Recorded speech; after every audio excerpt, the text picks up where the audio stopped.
nobody online yet. So we've got complete privacy here. So today's cartoon is going to be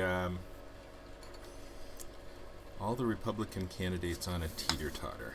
And I haven't really thought about how to draw this yet. So I'm going to figure it out now. Okay.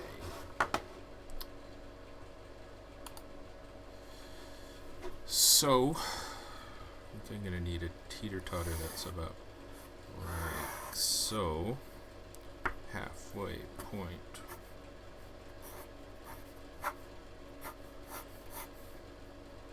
I have to consider my teeter-totter mechanism here. That's what a teeter-totter looks like, huh? So the idea with this cartoon is just that it's a general illustration cartoon, something that goes with some of the mini stories about too many candidates and Donald Trump dominating the field, although Ted Cruz is rising. So what I'm going to do is I'm going to put a bunch of Republican candidate kids over here on the light end, Donald Trump over here on the heavy end, and that is going to be the cartoon. 11 people over here sitting on the light end, Donald Trump over here with his hair,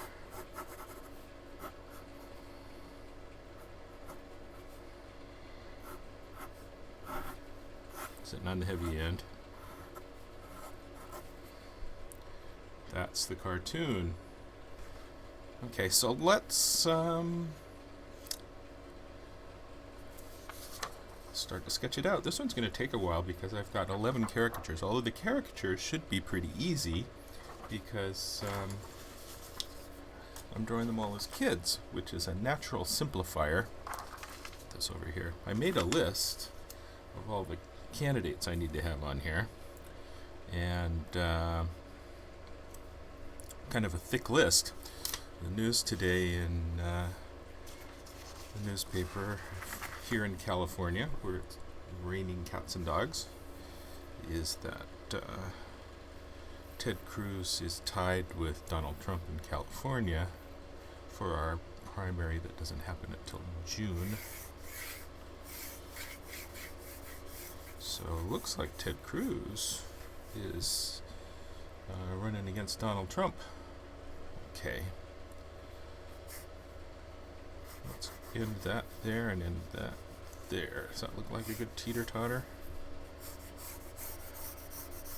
Teeter-totters are unforgiving in their perspective. Alright, and they have handles for everybody to hold on to. And the fulcrum here in the middle, which I have to figure out. I'm going to need more space for more people on this end of the teeter-totter. They need to fill that space. They need their handle to be closer. Alright, and then they'll dangle off there. Maybe I'll have somebody falling off over here. Aye. They've been falling off for a while. Okay. Hey, we've got people watching. You guys should leave me a comment. I haven't gotten any comments yet. So, look forward to comments.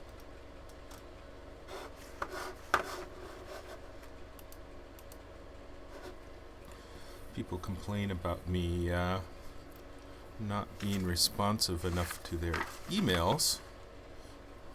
But now you've got me sitting in one place. I can be responsive. Okay.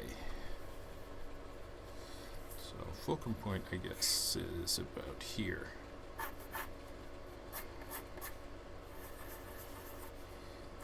So I guess the political point to this cartoon is just there are a bunch of kids on the playground. Kind of a simple cartoon, although not a real easy one to draw. Alright. Let's have it be a post. And there's grass underneath.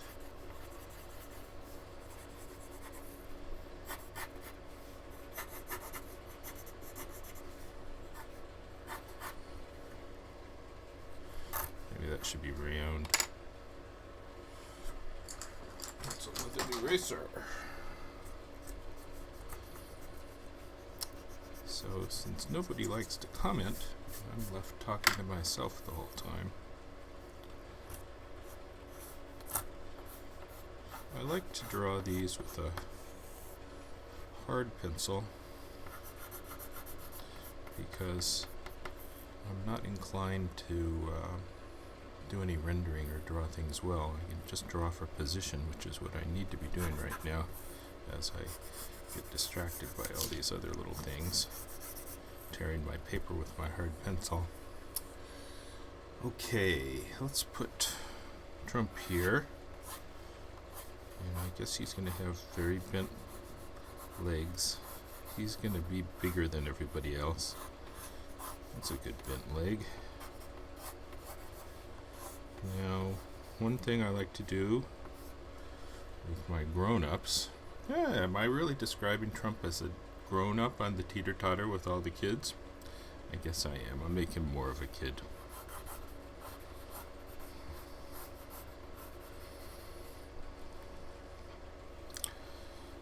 So give him his head.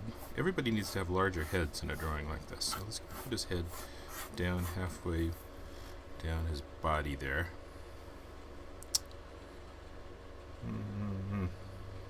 Okay. And then the arms. You can get away with screwing around silly things on arms. So let's give him a little curve of an arm there. And oh, I am getting messages. Mainstream is stalled. I'm not seeing that. Looks like the mainstream is still working. But thanks for letting me know, Theo. Restart OBS with second camera off. Nope, not able to do that. I'll be down for an hour if I do that. But it looks to me like it's working fine. So I think maybe the stall is on your end. Lots of faces to draw, asked Mark Robinson. Will they all get short pants? I don't know. That's kind of a 1930s way of looking at kids. I'll have some variety in pants, I think. Okay, let's see. Donald Trump's head needs to point at us. How long will that take to draw? Mark Robinson asks. I don't know. I'm kind of forced to sit here and focus when I do these as a live podcast. Otherwise, I would get up and walk away and do all kinds of different things. Now I don't do that. So perhaps it will take less time than usual.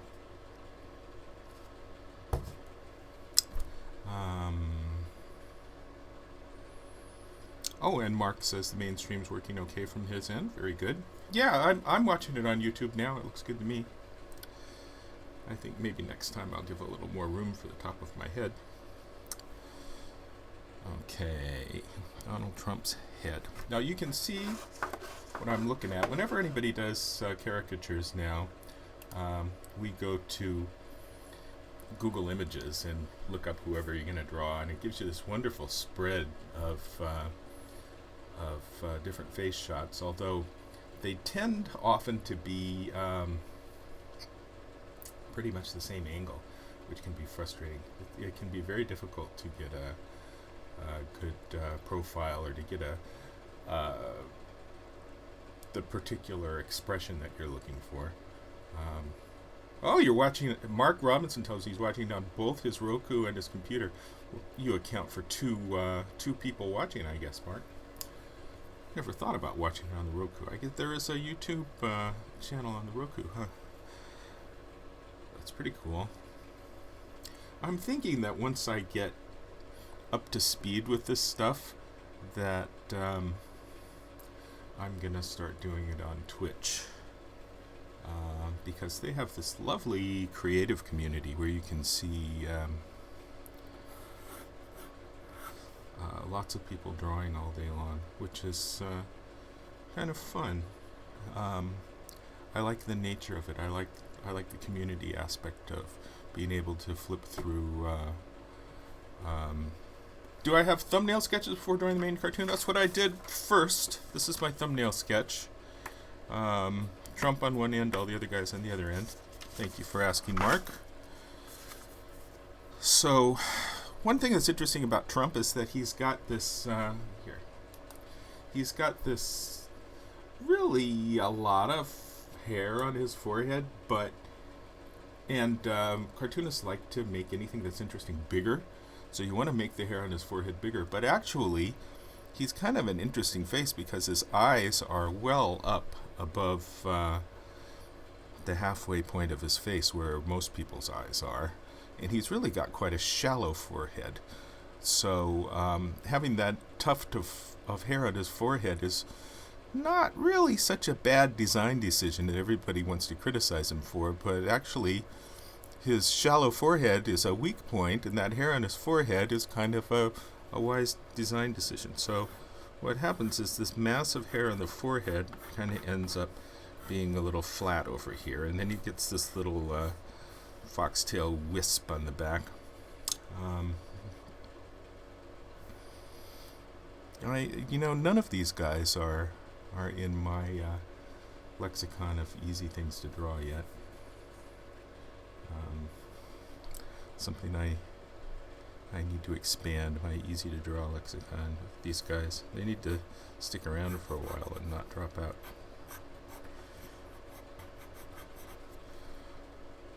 Trump has such simple, recognizable stuff going on, though, that he's kind of forgiving, but I would like for it to look more like him than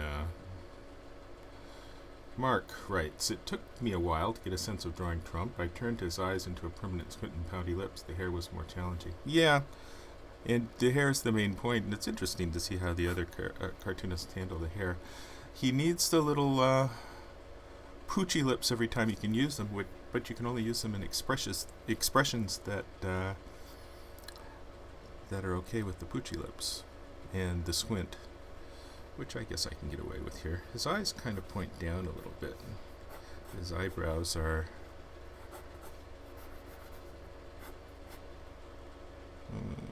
he doesn't have he's not a bad looking guy. What's the nasal wing look like? Yeah, I have to rethink this every time I draw him. So, poochy lips I can get away with here.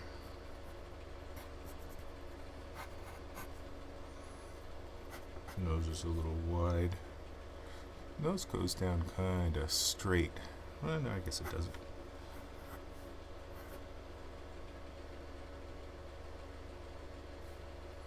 Do we want to have a little bit of eye looking at us? Let's try darker pencil.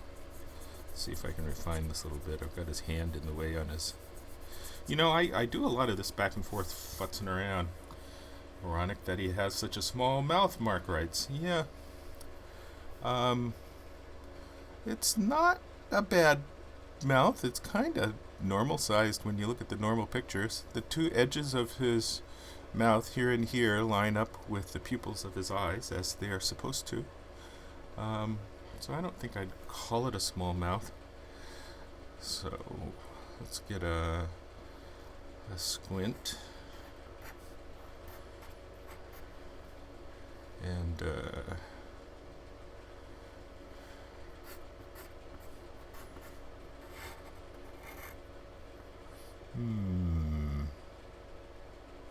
it is a challenge to keep talking while I do this. His nasal wings are not what you think they would be for his mouth. He's got some strong pillars. Pillars being the... Alright. Mark would like for me to get rid of the Trump images. That was just to show you what I'm staring at as I'm drawing this. His face is a bit wide. I'm going to go with this just for now while I do the rest of the drawing, and then I'm going to see what's wrong with it more as I'm looking at the rest of it. So, get his ear going right. Yeah, at this rate, Other ones shouldn't take me as long as Trump. And in the future, I'm probably going to come up with a very simple Trump that I can draw quickly like Obama. But for now, let's give him butt cheeks. Whenever you have a view on someone that accommodates butt cheeks, it's kind of a cartoonist's obligation to draw the butt cheeks. So let's get that leg moving back down here. See, I know other cartoonists are more decisive in the way that they draw, but I just kind of figure out and refigure out and erase and do lots of very indecisive fluttering around. I'm not at all decisive. But that said, you draw in pencil, you don't really need to be decisive. I think it's a fair enough Trump. You know who it is.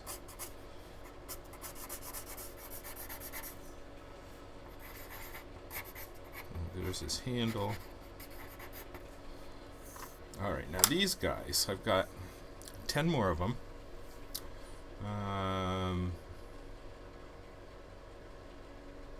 Oh, yes. Not helping your productivity today, Jeff Nurick. Well, good. Good. Nice to see you come on here and comment. I need more comments because I run out of things to say.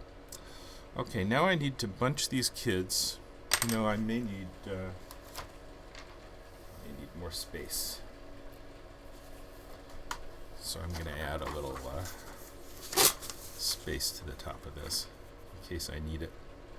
Let's see if I need it. Some Scotch tape here.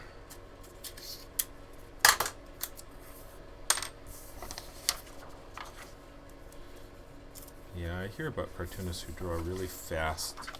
Cartoonists sometimes like to brag to each other about how fast they draw, and I think that is just not a productive thing to do. You should let everybody know that you spend a lot of time on everything, and it's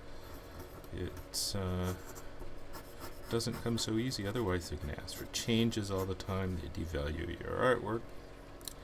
Okay, 11 candidates. I have. Do I have room for another foot under there? I do.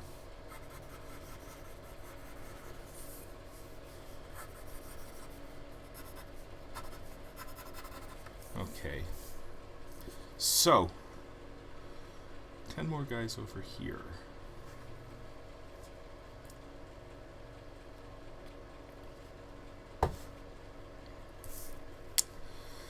Well, Ted Cruz is the big one. Maybe I should make his head pop up like over here, and he should be an extra big kid. Have him sit like that. And then let's put a couple of smaller ones over here. There, that one can sit like that. Maybe he's a little Jeb Bush. One up there and one over here leaning forward. I have some interesting foot stuff that I can do with all these feet hanging off that I hadn't really contemplated. Mark Robinson writes, okay, I remember my cartoonist obligation on butt cheeks. Yes, butt cheeks are important. I draw lots of butt cheeks every chance I can get. In fact, every chance you can get to do a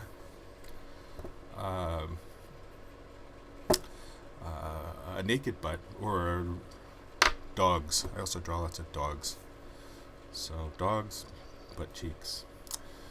Mark writes, I sometimes wish I could draw much faster. The actual drawing takes less time than what I spend on making color choices, lettering, and fixes on Photoshop.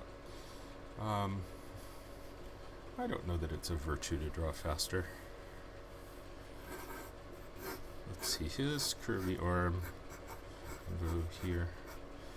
Of course, it would be nice to do everything faster, but really, more important is to do everything better. So, I'm always willing to futz around for even the tiniest little time-consuming advantage. They should all be wearing sneakers, huh? One thing that's fun about cartoons that writers can't achieve is that all this time that I spend thinking about these details, deciding on where these feet are hanging and that they're sneakers, and everybody's expressions and positions, that stuff is that stuff that writers can't do. As a cartoonist, this all hits you in the brain at the same time immediately, and that's really pretty cool. You read a column sequentially, and all of their thoughts are separated by time, and they don't have the advantage that cartoonists have of all of that immediacy, which is wonderful. Immediacy is wonderful. It is our cartooning gift. Alright, this guy's got to have his fingers on the... I think he's going to be the only one with his fingers on the handle. Not sure who he's going to be yet. I have my list of people that these need to be.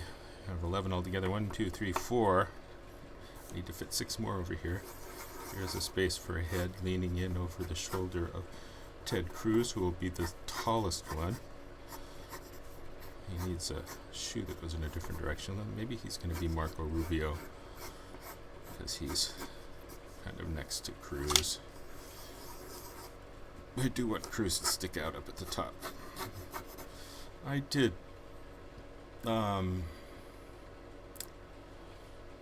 a drawing of Ted Cruz a couple of years ago that was based on a drawing by Steve Bell, the brilliant cartoonist for The Guardian in London, and he has a funny story about his George W. Bush cartoons. He would always draw George W. Bush as a monkey. He'd do this one cartoon of George W. Bush as a monkey throwing his poop against the walls of the bathroom, which is just a hilarious cartoon. He talks about how he negotiated with his editor about how many turds he could have on the walls. And so I kind of redrew that with Ted Cruz in the place of Monkey Bush throwing his poop against the walls. And I did a nice big thank you to Steve Bell, because it was just a Steve Bell tribute cartoon. In fact, I could probably find that and display that here. Maybe I will. That's why I'm online here. I can do whatever I want, right? So let's add a new tab and bring up a new page and go to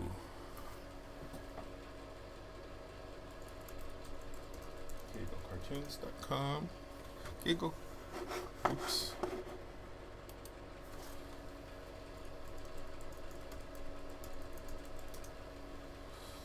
So CagleCartoons.com is our newspaper syndicate site, and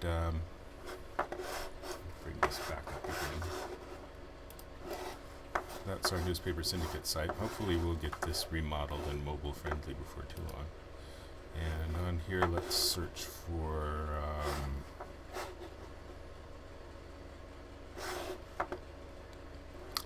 Daryl Cagle and Ted Cruz. C-R-U-Z and Daryl Cagle, submit. So here is my Ted Cruz as the monkey with his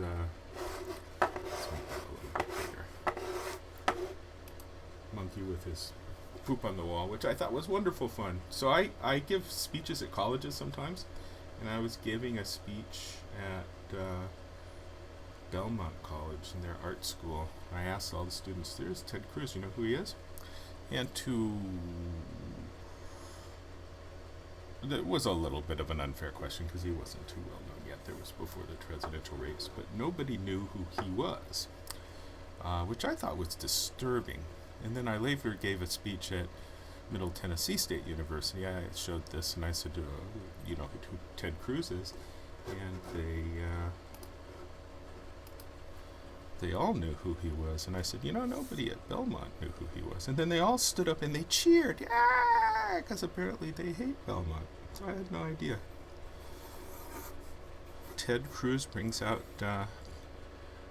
crazy positions in everybody. Mark writes, I remember your interview with R.J. Matson, and he talked about how he would draw faster so he could create more cartoons to sell. I think that was the gist. I'm paraphrasing a bit. Well, you know, everybody's different. I'm not very fast. It's been a long time since I drew my last cartoon because I get hung up on all this year-end bookkeeping stuff and family for the holidays. And fortunately, I don't have a tough deadline like most editorial cartoonists do. Sorry about freezing images, but it looks to me like my stream is still working as I watch it on YouTube myself. Thank you for the comments. Jeff, you can comment some more. Somebody else must be watching. Yep, still streaming okay for me. I can see that I'm going to need to make more room for the top of my head as I set up my face camera while I was not leaning into my drawing. 1, 2, 3, 4, 5, 6, 7. That could be 8. He's kind of leaning off the back, about to fall off. 8.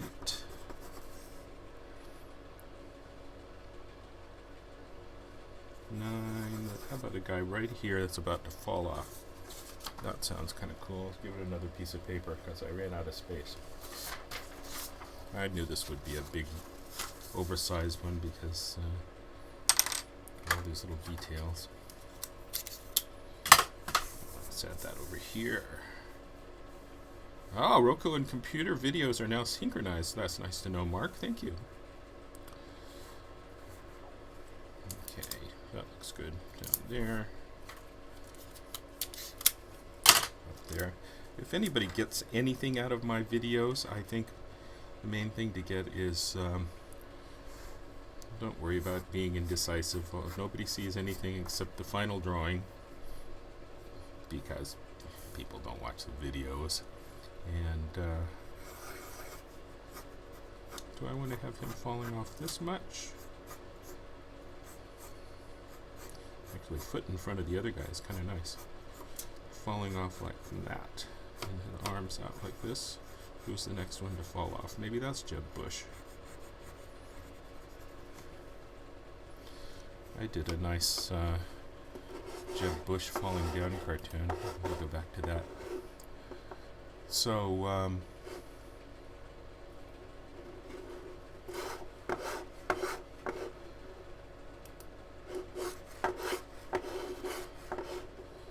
here, bring up a bunch of Jeb Bush cartoons. J-E-B.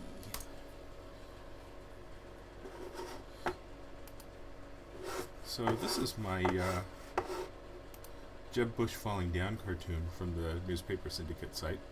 I was happy with that. I've really only done basically one face view of Jeb Bush that I've been happy with, and that's this face. Kind of a 3/4 view scowl. It's him with Rubio. Rubio is easier to draw. My tech maven Theo tells me that my mouse is much too loud, so I will refrain from too much mousing. This was let's see, another. Yeah, the mouse is noisy. This cartoon is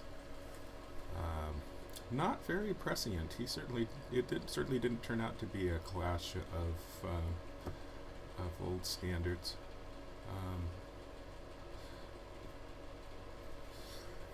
Jeff writes, I'm really enjoying this, but we'll need to get going. That's an ambitious drawing. Love the visual. I'll check in later. Thank you, Jeff. I have found that what people do, you know, I'll bring another guy right about here, still falling off like the last one.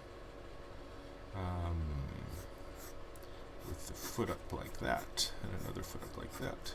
And then I can have one down here, maybe upside down. feet like that, and that. And that is the head. That's kind of a good view. 1, 2, 3, 4, 5, 6, 7, 8, 9, 10, 11. I've got one too many.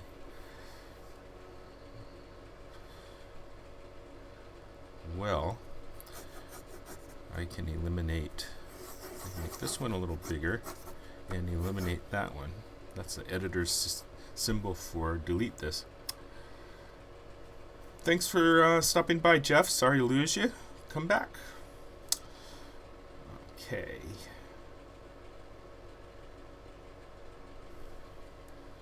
So this guy, 1, 2, 3, 4, 5, 6, 7, 8.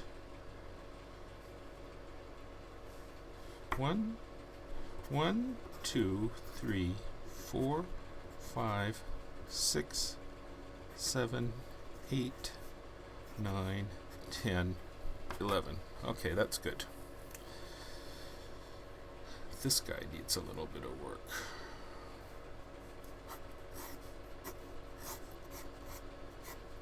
He needs more of a thoughtful falling position. Some hands put out. A little bit of awkward legs.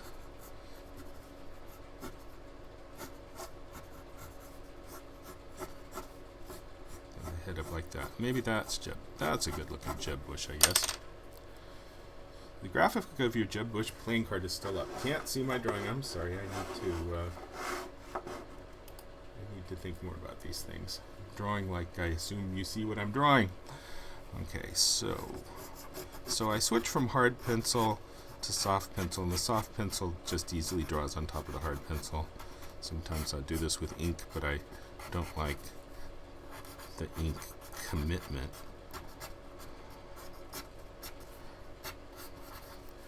Okay, his arm, since we've got perspective looking up to his butt, I need to have his shoulder be a little higher on his body there. Oh, by the way, Mark, thank you for letting me know I needed to change my graphic. Anyway, I liked that playing card graphic, and it's just not good for anything because it was so untrue, and so I don't really want to call attention to it. So, head. Here's a partially obscured head. Maybe I use that for a guy that's harder to draw. So let's decide who these guys are going to be. This one, oh, there's a head poking in.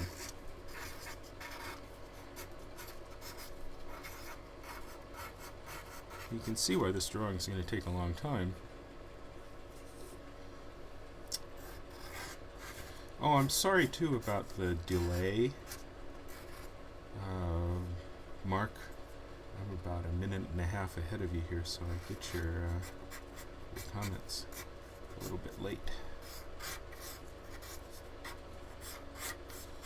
In case I sound unresponsive.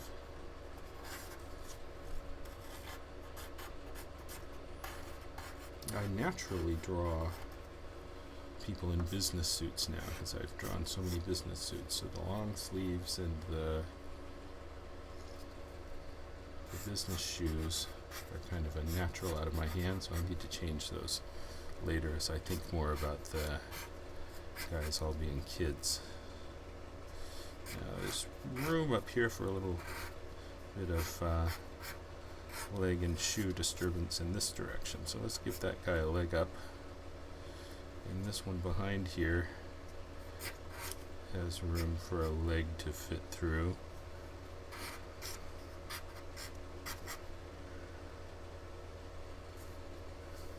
Actually, that head is not working. This head here. 1, 2, 3, 4, 5, 6, 7, 8, 9. I can't take that head out, can I? This one needs a foot that comes up that way. I'm running out of room for people's feet, which is the problem here. So, I need to bring this head back. He's not going to be Mark writes, no problem. I remember from previous videos that there's time lag which delays your responses to my posts. That is exactly how long the time delay is, Mark, because your comment came up right when I read it. Alright, here I can have a leg coming up this way. One thing that's kind of fun about lots of cartoonists don't pay enough attention to feet, but look how much fun the feet are here. This cartoon is all about feet and legs in different directions. And you know, I hadn't really thought that much about how this cartoon was so much about feet as I was thinking of it, because I was thinking about having to draw all those faces. But it is really quite a feet cartoon, isn't it? An amazing feat.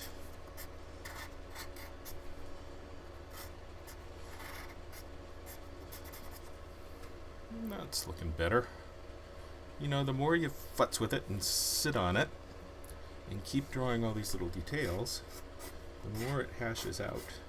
And you learn things about the drawing that you didn't think about coming in, like that it's really a cartoon about feet.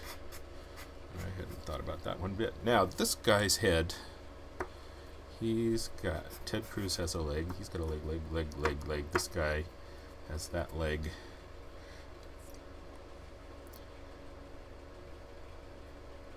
Okay, and an arm that goes here in front of some stuff. That's kind of interesting. Their arms have to go somewhere too. Ted Cruz has no arms. Let's give him an arm holding on to whatever his buddy is here in front of him. That guy. So Mark writes, when did you decide to become an editorial cartoonist? I was a cartoon illustrator for most of my career, and started off doing general illustration stuff, and then I fell in with the Muppets in New York in about 1977, and turned into doing just cartoons, cartoony stuff, other people's characters, for half of my career. And then around 1995, I was working as a toy inventor as well, because that's what happens when you design lots of Muppet toys. You get to know all the toy people. And I did a comic strip when I sold the toy line to Hasbro that allowed me to not have to work from paycheck to paycheck. And a newspaper that ran my syndicated cartoon with Tribune Media Services called me up and said, how would you like to be editorial cartoonist in Hawaii? So I did that for 5 years with this newspaper called the Midweek in Hawaii. Lovely people to work with. Don Chapman was my editor. He works for the Honolulu Star Advertiser now, which runs my cartoons. So I've got one guy's head with no feet.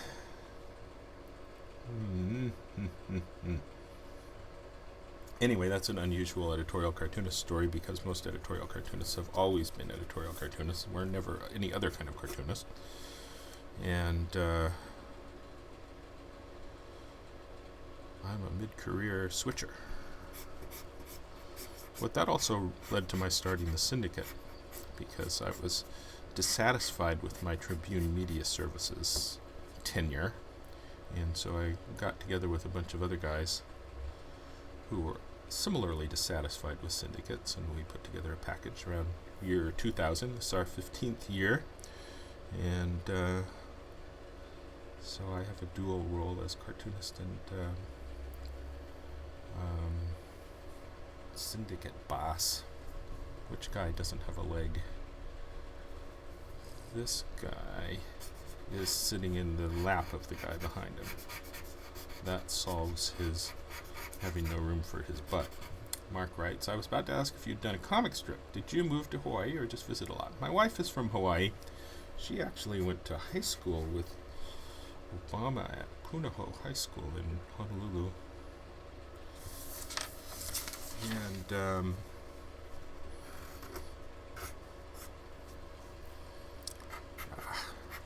so she could help me with my cartoons and make them look local. She would translate things into pidgin for me and put in little details, made sure I always had people wearing the right kinds of shoes. Cat H. Haha, is that Trump? That's funny, XD. Nice to meet you, Cat H. Thanks for leaving a comment.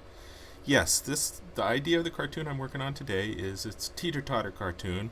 Everybody's a kid. Trump's on his end of the teeter-totter, and he's heavier than all the other 10 Republican candidates remaining in the field. So, 1, 2, 3. This is the guy who didn't have room for a leg. Be nice. This is Ted Cruz. He's the big one without a leg. He's coming back this way. This is his leg. This one is Cruz's leg. Okay, and this one is Cruz. I need to start going through this. Nice to meet you, Cat. You can see why this takes a long time. I'm going to have to draw caricatures of all these bastards. I can have one kid splayed out on the ground. That way I don't have to make room for him on the teeter-totter. Let's do that. He's already a victim. I don't think I want to waste somebody who's already dropped out of the race, so I'm not going to draw a Scott Walker or a Rick Perry.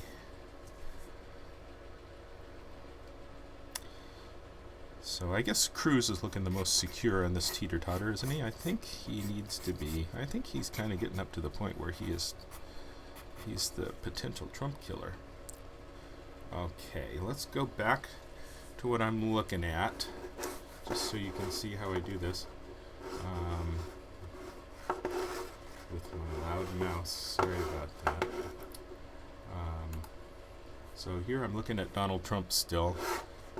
Let's go with Ted Cruz, because he's going to be the most important one to get right. So Ted Cruz has a really very interesting face. Wonderful long nose. He looks like he's a bit thick, because he's got that big thick neck, but he's not. He's not overweight. Not a bad looking guy. Cat H asks, can you give some advice? I've been asked to illustrate a banner type of thing and in any cartoon style, but I'm not sure where to start a style of cartoon. Well, you know, I always tell the young cartoonists to draw whichever way they're comfortable, and over time that just develops into a style, and it's more important that you're comfortable with the way you draw it. So I would say don't worry about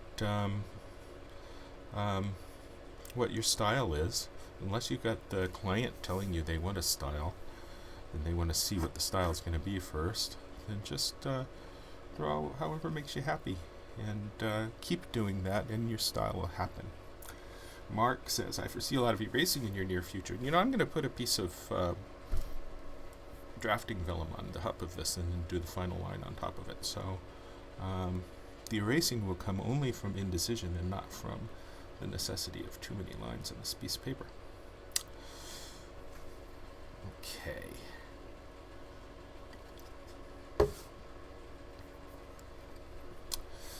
Cruz. He's got these wonderful eyebrows. They go up like this. And that wonderful, very expressive puppy dog eyes with quite a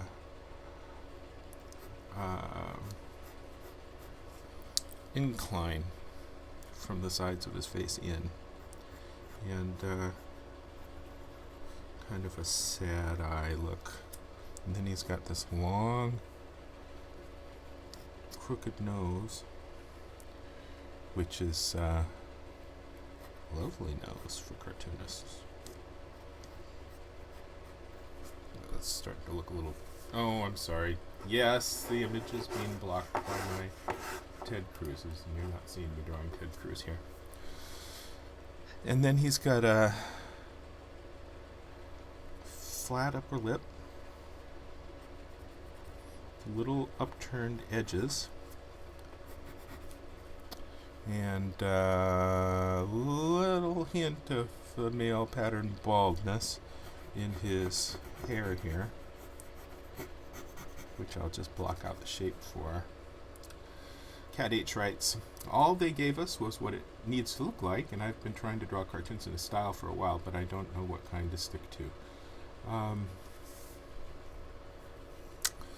Well, I tell you, from all my years as an advertising illustrator, I found that what made the art director happiest was a cartoon that looked as much like his lousy sketch of what he wanted the layout to look like. So,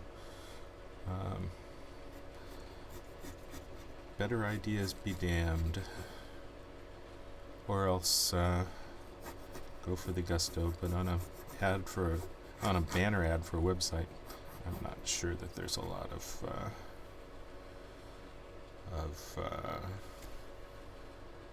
higher cartoonist ideals to stand up for. You know what they want. Just give them that. Mark Robinson writes, tracing on vellum sounds good. Do you need a light box for that? No, I just put a piece of vellum on and I draw like it's a tracing paper. This is my standard operating procedure. In real life, the top of my head isn't always cut off. Interesting. I haven't thought about how much I'm leaning in and chopping off the top of my head. I will readjust that on the next video. I'm learning a little bit each time as each video gets a little bit better. When I'm satisfied with them, then I'll start scheduling a regular time for the cartoons. So I've got Chris Christie. He's the fat one. Who can I make fatter?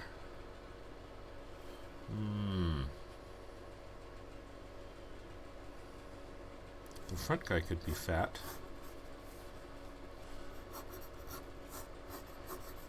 I could make him a fat front guy. He's little enough in the front that he could be pretty fat. I think I'll do that. This front guy is going to be Christie.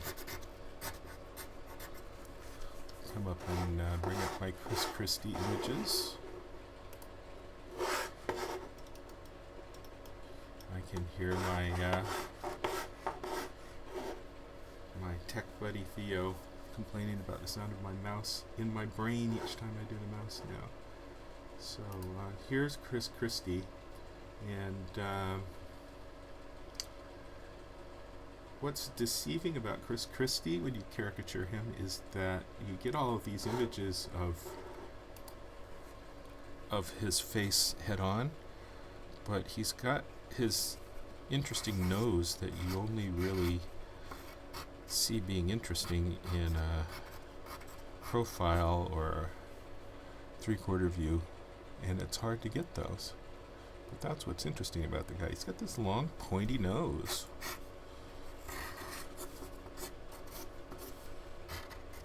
So, with long, pointy nose, right? Cat H writes, I can always ask them too, since they're my friend. Thanks for the advice. I can do multiple styles and show them.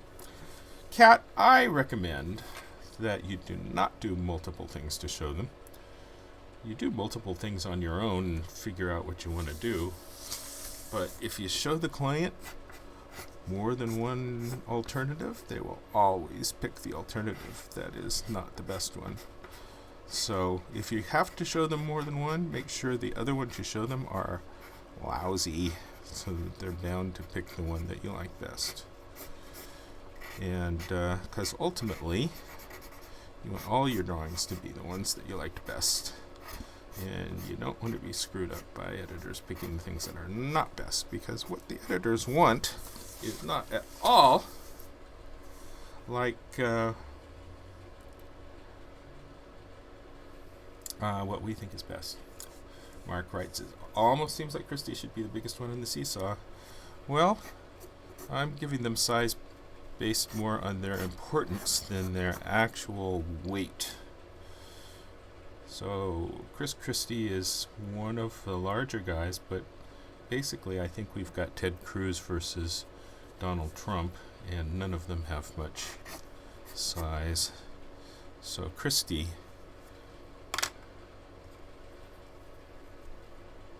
has a good deal of the male pattern baldness coming up this way, and yeah,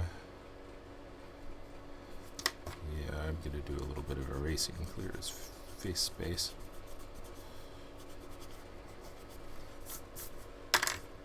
He's going to need a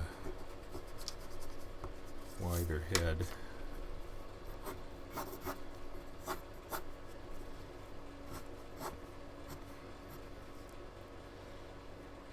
Then he's got this interesting nose. It goes like that. Kind of a penguin character. Cat says, I see, that's very clever, thank you so much. Yeah, you want them, what you want your client to think about you, Cat, is you work really hard, you put a lot of thought into it, and you don't want them to think that you're quick with all of these things, 'cause then they'll just ask you to do more crap. And you really don't want that. You want to do your crap on your own and let them see only the one that you want them to do, to the extent that you can.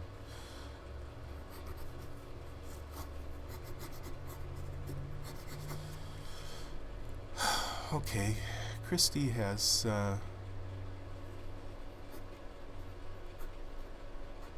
interesting little upper lip. I don't have a good Christie going on yet.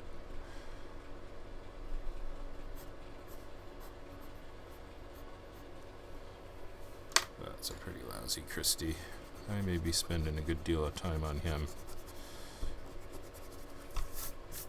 When did you switch from inks to only pencil? Probably around 1981. Because I find that I'm stiffer when I work in ink. And so back in the 80s, before there were scanners and computers to do your art, I actually bought a giant stat camera the size of 2 refrigerators, and I would send the client stats with my images cranked up for contrast, and that way I keep hold of all the original art. They didn't care because they'd need to stat it anyway or do a VLOX to use the art. So I think the problem I had on Christie was I had too much face to head size ratio going on.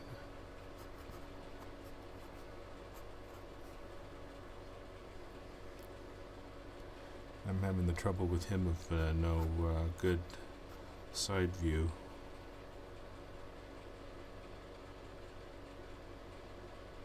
To get a sense of which way his upper lip goes. Yeah, that's not looking like him. Cat H writes, follow up to that question, is it easier?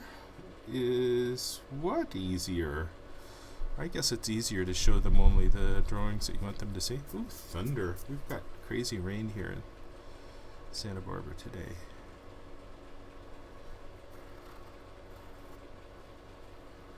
I've drawn Christie before. I guess I look up one of my old drawings.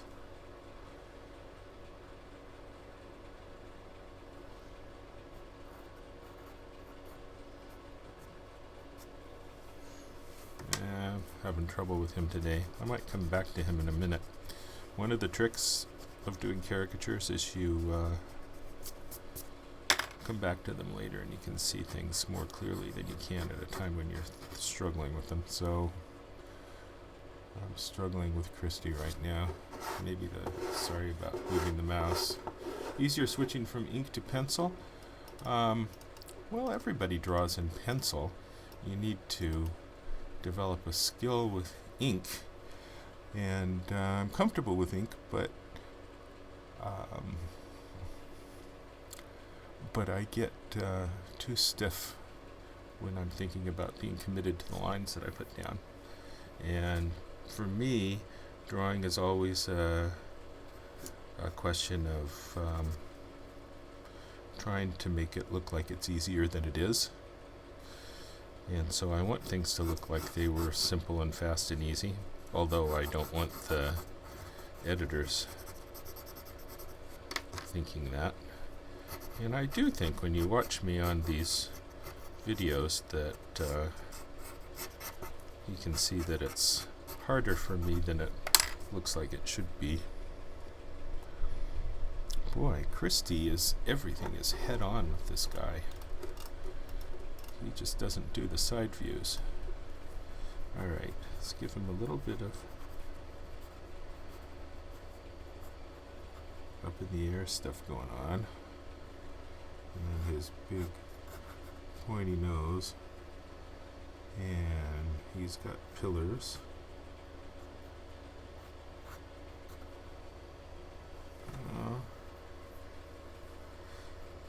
Head is taller than I had it.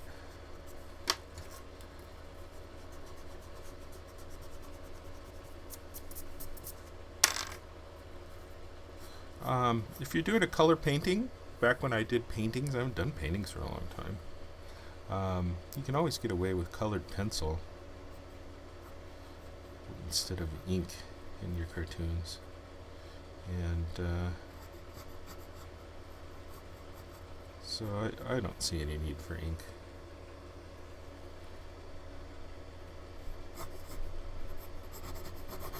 Another thing when you have trouble with somebody is you can always go in the direction of making things simpler. And since these are supposed to be kids, I have invited simpler. So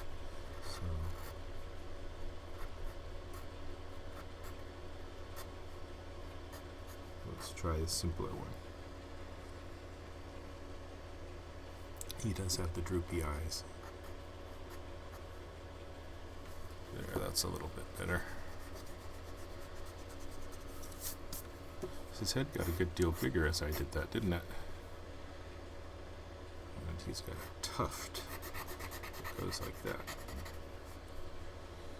And he's got some round nose stuff going on. Give him a little more head area. And ears are flat to his head. There we go. So there goes Christie. I could make this Ben Carson. He's gotten pretty little lately.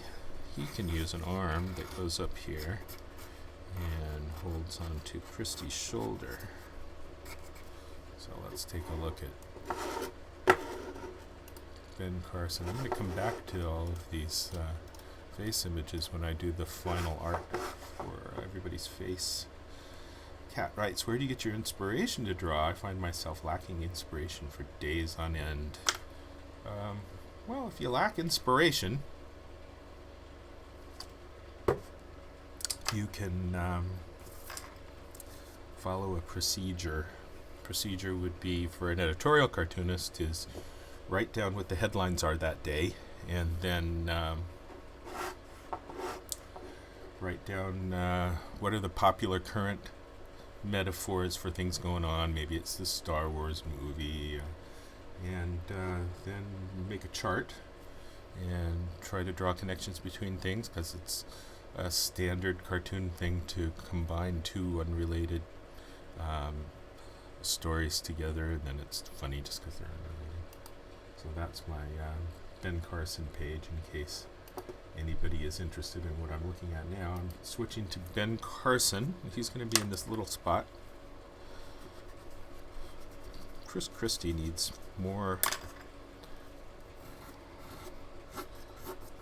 head. There it goes. It goes lower than that, doesn't it?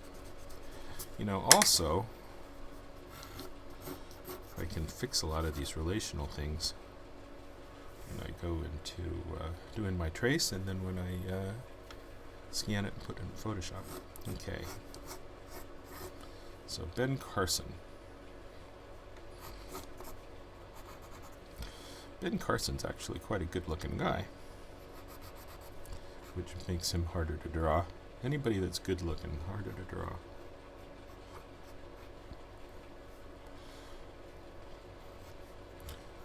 but he's easier in the respect that he's the only black Republican candidate, so you're going to know who he is even if he's poorly drawn. Mark writes, I tried using a combination of HB and black coloring pencils for my latest editorial cartoon. I decided to use inks for the black spaces and for certain line effects. Okay. Well, there are certainly lots of cartoonists the majority of cartoonists who use ink and are happy with it. People seem generally surprised when they learn that I do everything in pencil, which I guess is good. If you think I draw in ink, and it looks like I draw in ink, then I've got everybody fooled, and that's good. Does Christie have a chin? I forget. Let's take a look.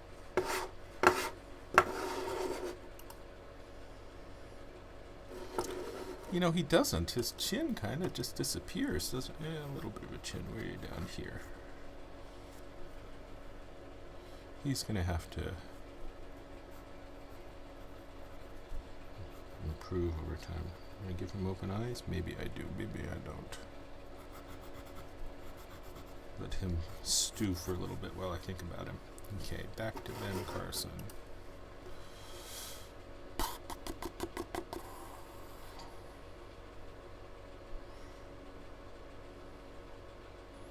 Lazarus.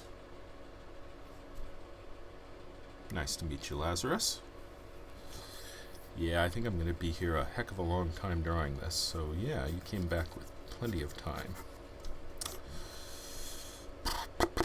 Okay, Ben Carson has this very structured, reasonable looking face. He's got slitty eyes, kind of like this, and he does a kind of a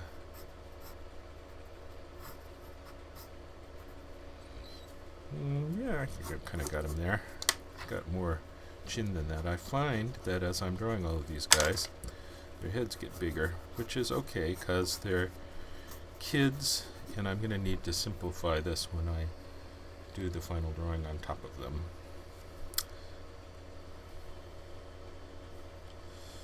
He's also got a kind of a pointy head. Round, pointy head. And he's got that little bit of a light goatee. Nothing on top of the nose. Glasses. How often does he wear his glasses? In about 1/3 of the images. Alright, let's give him glasses. And an ear. Alright, there he is. Ben Carson. Who's been the hardest candidate for you to draw in this election? Well, it's not that they're so hard. It's that I haven't drawn most of these guys much, so I haven't figured them out. If I draw somebody a lot, then I don't need the photo scrap, and I can be pretty comfortable about it. And as the cartoonists all draw the same characters the same way all the time, I find that there's a kind of a groupthink that takes over, and you have to kind of go along with the flow of the other guys. Otherwise, let's give him a pointier head. Otherwise, your drawing starts to not look like it's right if it's too far from what the other cartoonists are drawing. That's terrible. If you need to really simplify something, you can go to dot eyes. Dot eyes always kind of work. So you can, Christie's a little bit more obvious with the dot eyes, but I don't think I'm going to stay with the dot eyes. I don't want him having that expression. Let's leave him blank another minute till I figure out what to do with him. I think Carson's okay there. Who do I want here? Huckabee should be falling off. A little Jeb Bush back here would be okay. Carly Fiorina, let's put her here in the middle of everybody, and she can have a little skirt. Give her a little skirt. So who's hardest to draw?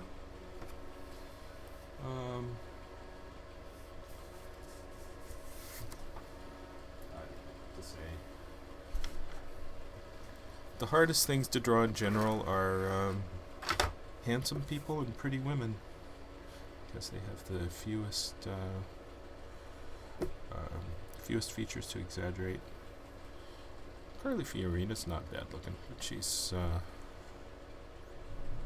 so I guess she's hardest to draw.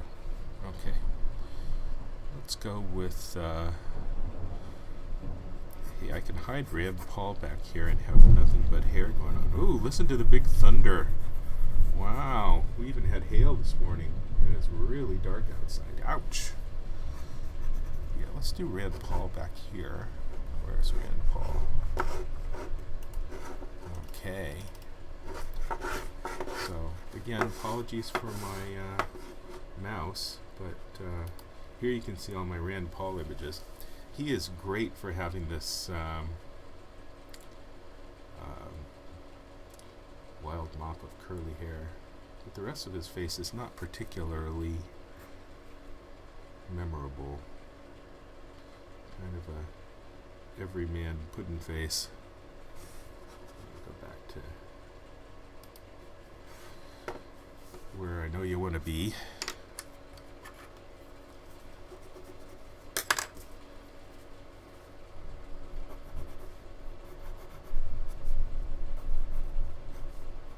Boy, thunder, kapow. Yeah, I'm not getting Christie right. His right eye. Not quite right. Okay, so Rand Paul has a round nose that I can make poking over the shoulder here, and goofy eyes that have heavy lids. There we go. And pillars only when he's smiling. He's got a good snuff box. Snuff box is this indenture right under your nose. So Rand Paul's got a good snuff box. There's my Rand Paul. I think he's looking okay. Got a little bit of hair to flip around. Does he have an arm? His arm needs to come down here and hold the butt of whoever this guy is going to be in front of him. So let's cross off Rand Paul. Rubio. Maybe that's Rubio's probably should be big and up here.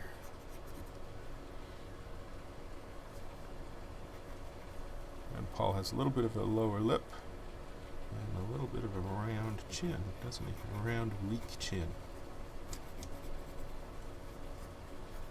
A little bit of hair up here into Rubio's head. Alright, let's go for Rubio. Sorry about the mouse.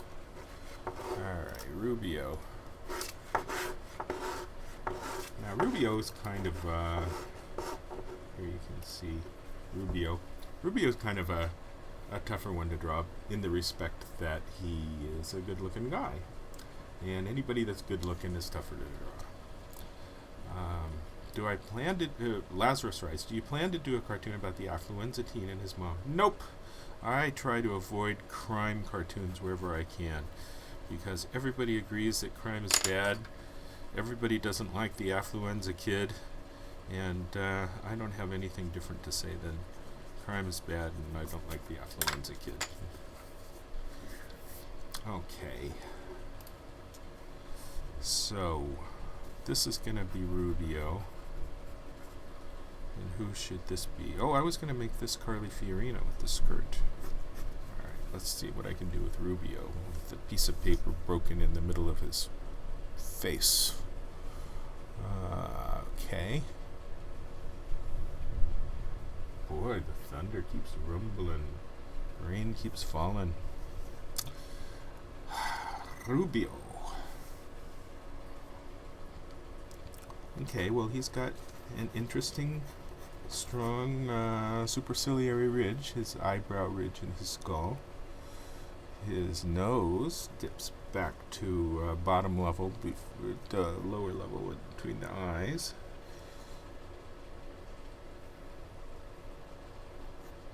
got a kind of a button nose. He has an interesting mouth in that the mouth is well wider than his teeth, so he gets empty area on the edges of his teeth. He's one that you can more easily do with, well, he's a squinty one too, isn't he?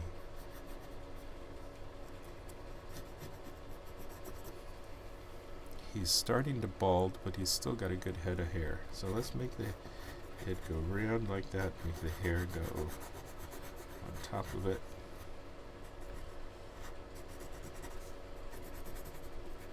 I'm going to have to come back to him and see if he's looking right in a few minutes when I've drawn the other guys.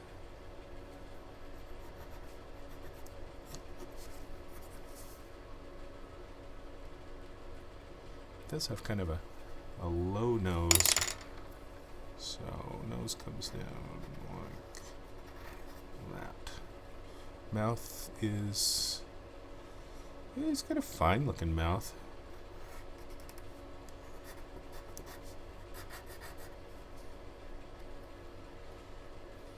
Trouble is always with people who look fine. Cat H writes, what other cartoon drawings have you done, or what are your favorites? Oh, I've done thousands. Favorites? I don't know. If I'm doing a good job, favorite should be the one I just finished. But you can see my cartoon archive on politicalcartoons.com. Go to politicalcartoons.com and select Daryl Cagle from the drop-down menu, and you'll get a full archive of a couple thousand of my cartoons. Lazarus writes, have any political candidates ever asked for one of the original editorial drawings you've done of them?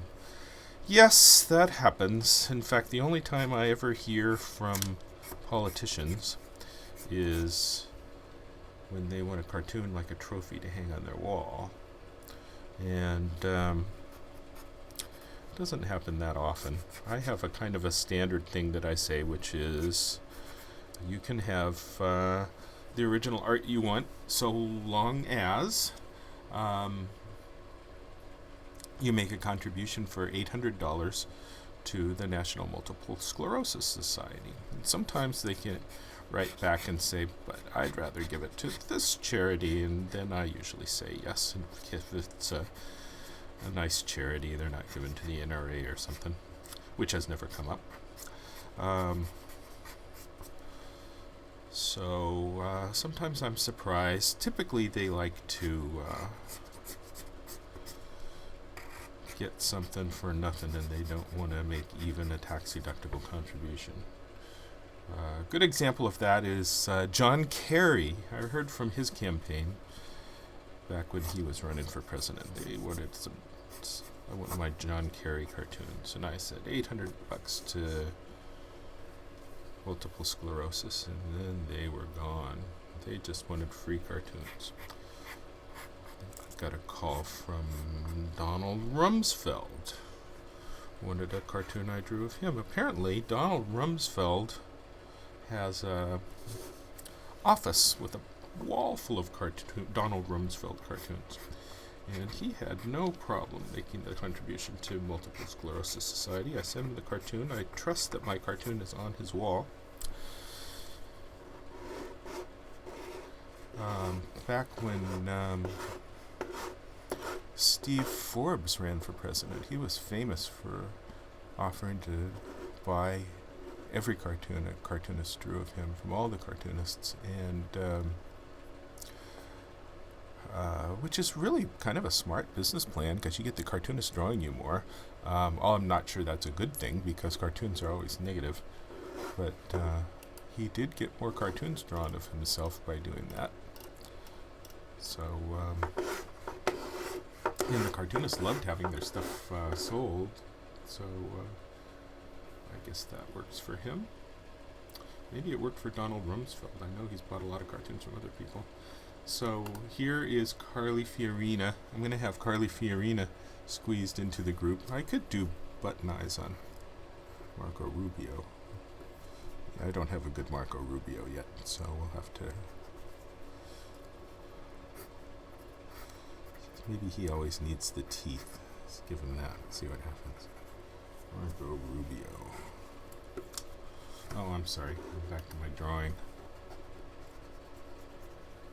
Mark writes, how do you scan your work into the computer? Flatbed scanner? Yep, I just have a $80 Canon scanner, and I scan it in pieces. Probably 3 pieces for this one. Oh no, one sideways here, and then one this way here. I've got it. And I've thought about going forward doing the whole process of these cartoons beyond just the drawing, the coloring, which does not take me that long. But that stuff is really boring. I spend a good amount of time matching up the scans and cleaning up the hickeys and stuff that really is not at all interesting. Okay, Carly Fiorina. Boy, I've done this an hour and 15 minutes already. This is going to be a 3-hour cartoon. Okay, what else have I drawn of Carly Fiorina? If I look up another Carly Fiorina cartoon. Sorry about the mouse. Let's go with Carly.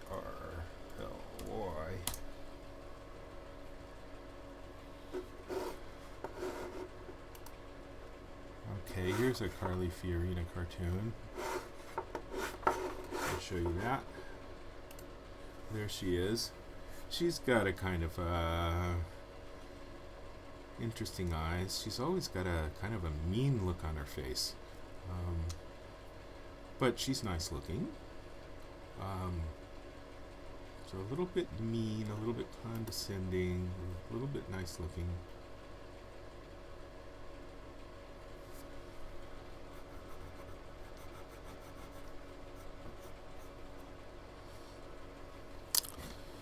Christie's head needs to come down a bit, I think. I'll be thinking more about their bodies as I get them in there.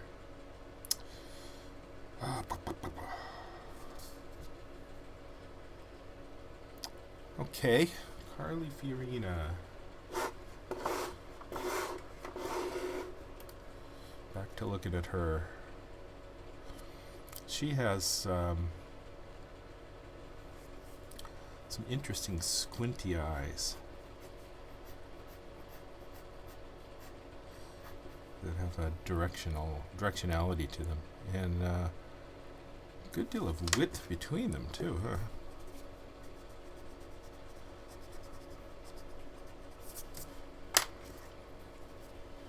She's got a long nose that is so long that it points down even at the bottom.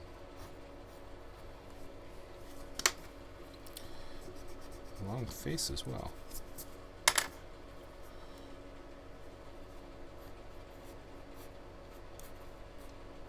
Some interesting poochy lips. Eyebrows not really aligned with her eyes.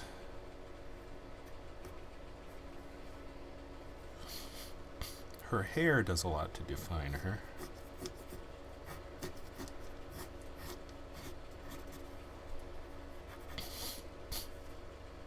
She's more of a candidate than Rand Paul, so good to have her a little bigger. She's got an interesting jaw. Kind of a cashew-shaped face. My tech guy, Dio, also thinks my clinking the pencils around is bad. And he talked me into sharpening them all before I start doing a podcast. Well, this is not a podcast. This is just a streaming video.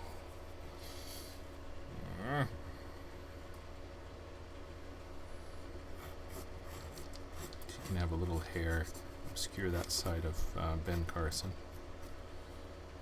She does not have pillars except when she smiles. There, I think I've got Carly.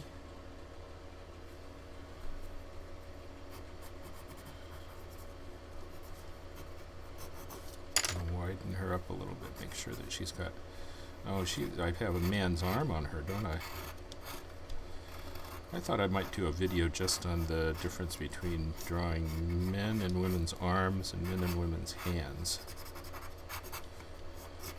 Once I get set up well for doing these podcasts, it'll be easier to do little instructional things if people are interested in it. Cat writes, haha, my Wi-Fi is sort of not working, so I'm going to go. I'll see if I'll check back later, but thank you so much for the information. Not a problem, Cat. Happy to help.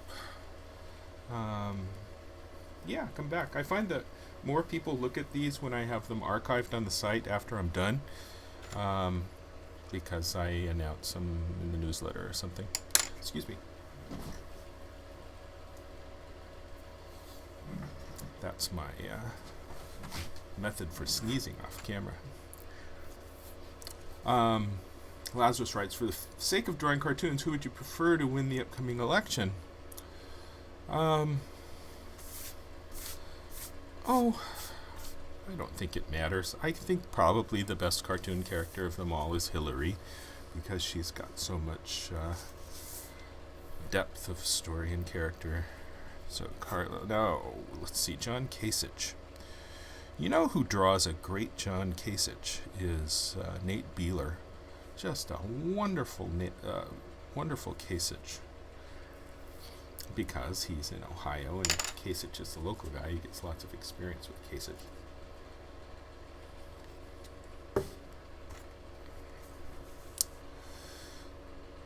So, and also, the way Nate draws Kasich is counterintuitive to me, but it looks so much like him. I should bring up a Nate Beeler Kasich. Let's see if I'll do that.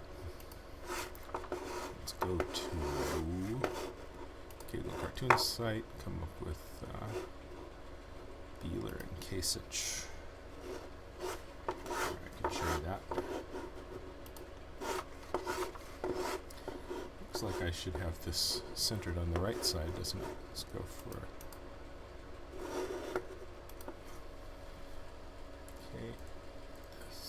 Kasich and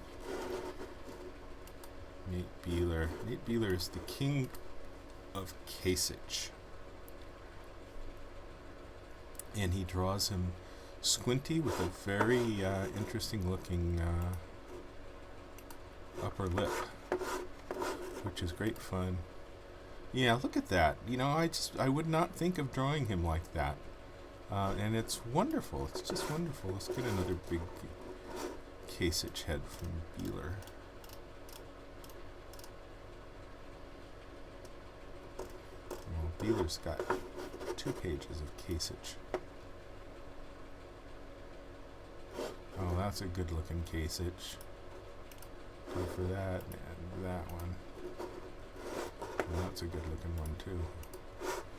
I love to see the solutions that other cartoonists come to, because they don't necessarily come to the solutions I would. Look how he does that upper lip. It's wonderful. And it's not what I would think of, but he just captures Kasich so well. So I think he will influence me here. So we'll go back to Kasich page. I think, well, what happens with the cartoonists is, like I said, they draw whatever's interesting bigger. Oh, back to the drawing. Sorry about the sound of the mouse. Okay. I'm going to need to come back to Rubio pretty soon, too. Might as well erase some of what's wrong with him.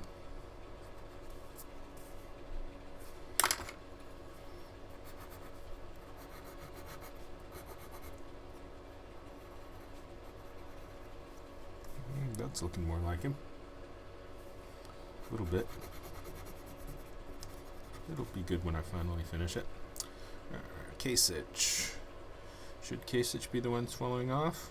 Why not? He's not going anywhere.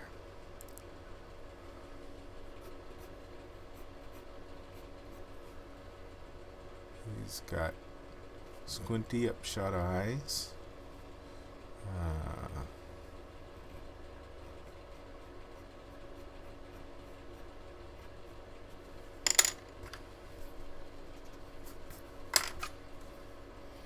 Not much of eyebrows at all, huh? And then I think I'm going to need to do that emphasis on upper lips like Nate Beeler does. He's got the big nasal wings.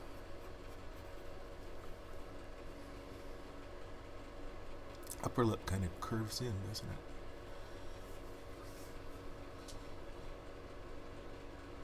Lazarus writes, for the sake of drawing cartoons, who would you prefer to win the upcoming election? I hope you continue to do these live streams. I find it very informative, and it's great to see your work in progress. Thank you, Lazarus. Come follow on my Facebook page. I need to gather a bunch of followers for the live streams in order to qualify for Twitch, which is where I think the home of these will be in the future once I figure out how to draw everything right. Okay, Kasich.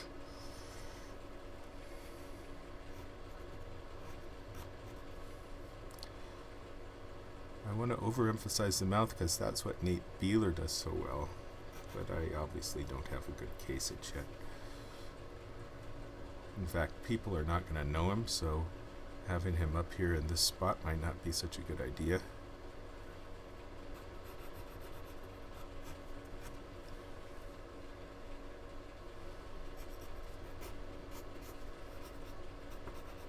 He's got kind of squirrely hair, doesn't he?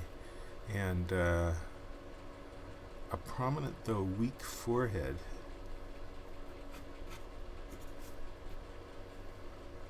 No discernible snuff box. The old pictures of him have better hair. Now his hair is kind of crummy. He looks a little bit like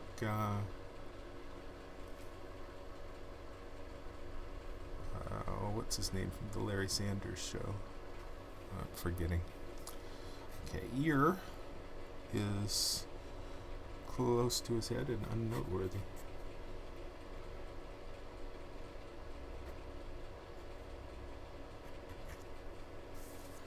It's kind of a Kasich.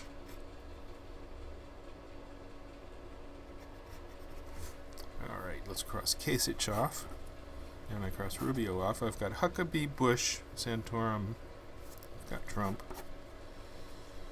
Huckabee, Bush, Santorum. Okay. Let's put Huckabee here. He's kind of fat, so I've got room to make his belly bigger. Mike Huckabee. So just to remind you all, this is what Mike Huckabee looks like. Mark Robinson writes, do you ever name your caricatures with a label when drawing them in editorial cartoons so that audiences unfamiliar with them will know who they are? Well, you know, editorial cartoonists are criticized for labeling things, and I try to avoid labels as much as I can, so hopefully there are enough candidates here that the unrecognizable ones will blend into the group when you know who some of them are. So no, I'm not going to label them. And I know that lots of cartoonists, even when they do spot-on caricatures, will label anyway. But I like to avoid labels. I'll go ahead and let some of the readers not understand what I drew in order to just avoid having a label and dumb it all down. So I'm not that hot on the labels. Chris Christie's nose is more prominent than that.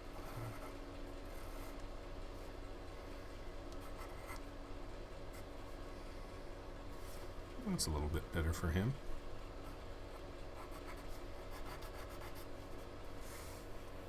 Looking a little more Chris Christie there. Oh, I'm sorry. Go back to the drawing shot. Yeah, Kasich is, look, it's that Nate Beeler influence that's how to draw Kasich. just because he's he's got to be the Kasich caricature guy.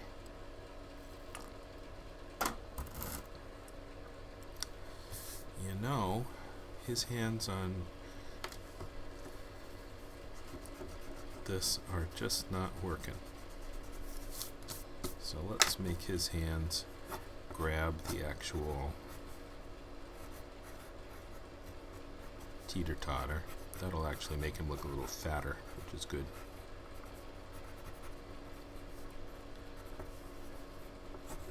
A little bit more room for belly there on Christie. Okay, Huckabee. Huckabee's another one where I have a bunch of face-on scrap. As you can see here, all face-on, and not a lot of opportunity for seeing what he looks like from the side. He's certainly gained and lost a lot of weight, and I think he's in a gain phase. So I think he's going to be one of the more unrecognizable ones from caricature. He's got a good deal of cheeks and quite a big forehead. The hair rides on the back of his forehead.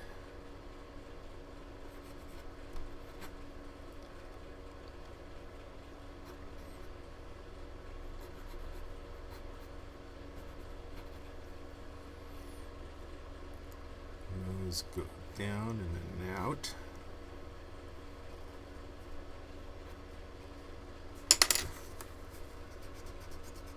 Open up that cheek, open up the bottom side of his head.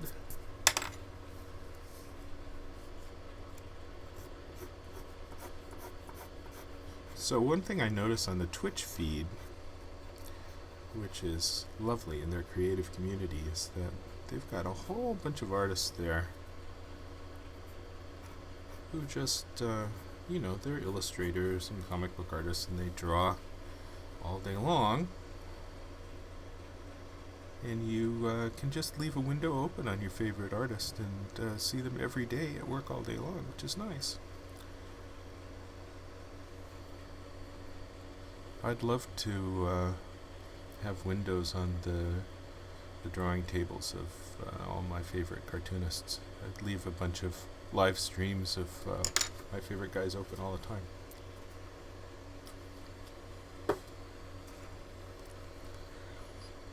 Okay.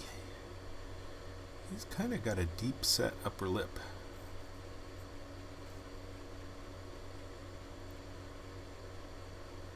Lazarus writes, do you get any hate mail from candidates or their supporters? Never from candidates. The only time I ever hear from politicians is when they want free art. And interestingly, they will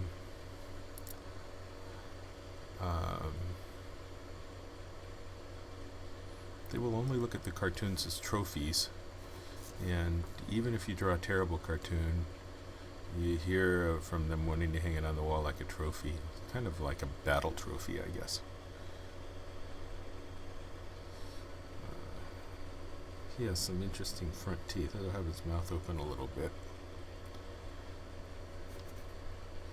And he's got a lot of chin going on.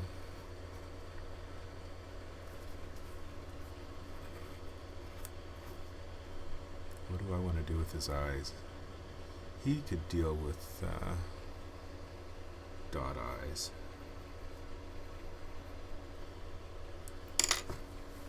Needs a rounder top of the head.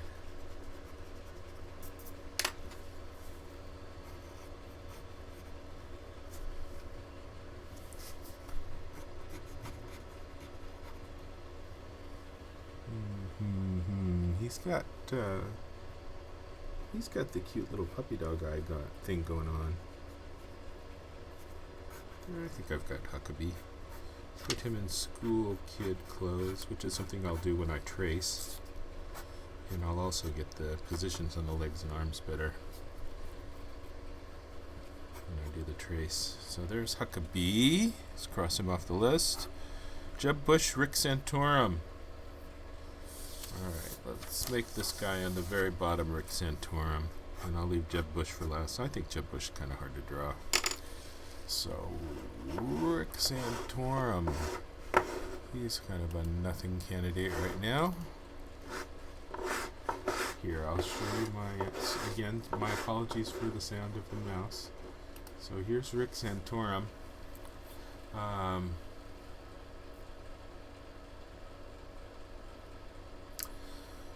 Okay, he's got a long face and an interesting nose that's pushed way over to the left, which I'm not going to be getting well in this angle that I've got of him, huh? Alright, let's give him his long face. Or is that a more prominent spot for Jeb Bush? No, I think I like the idea of having Jeb Bush be just an also ran and along with everybody else and not having a prominent spot. So, eyes. Long, oddball nose. Funny nasal wing.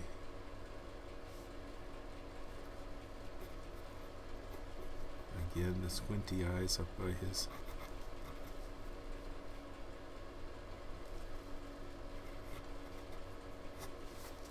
He's got a long chin.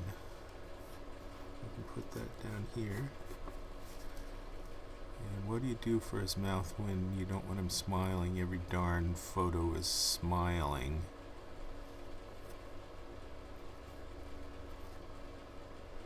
He's got interesting teeth.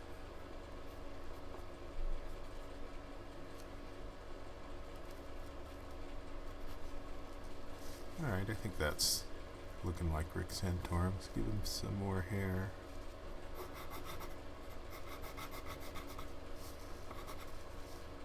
I'm just blocking off the area of the hair. Lazarus writes, when you draw, do you listen to any music in the background? If so, what kind? Well, I'm not doing that now because I need to have quiet in the room for the podcast. But usually I have the talking heads, either Fox News, CNN, MSNBC on. It has been recommended to me that these podcasts are so boring that I should have music on them. And I notice in the Twitch creative community, where you can go look at lots of people drawing their comics and stuff, a lot of guys will play music and not bother trying to talk. But I thought that I would go the trying to talk route. Let you guys play your own music. I think the way most people are looking at this, it's not looking too much like him anymore, is it? He does get the little dot eyes going. You know, when you have trouble with things, you simplify the caricatures even more. The dot eyes looks more like him, doesn't it? Just pull some of the hair off the forehead and round it up. There, that's looking more like Rick Santorum.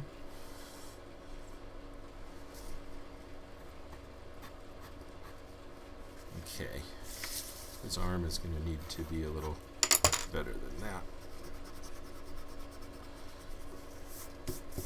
Not boring at all, very informative. Well, thank you very much, Mark. So what I find that people do is I'll give a link to this when it's done and put it in my blog. And people go there and they'll flip through the video and look at maybe 3 or 4 places to see the progress of the drawing. Watch maybe 10 minutes out of my hours-long video, which is okay. You know, the top of his head needs to come back more before you start his hair.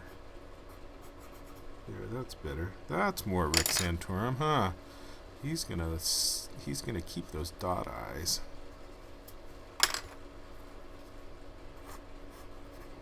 These are all gonna be kids, so their sneakers are gonna. When I trace this, their sneakers are gonna end up being bigger.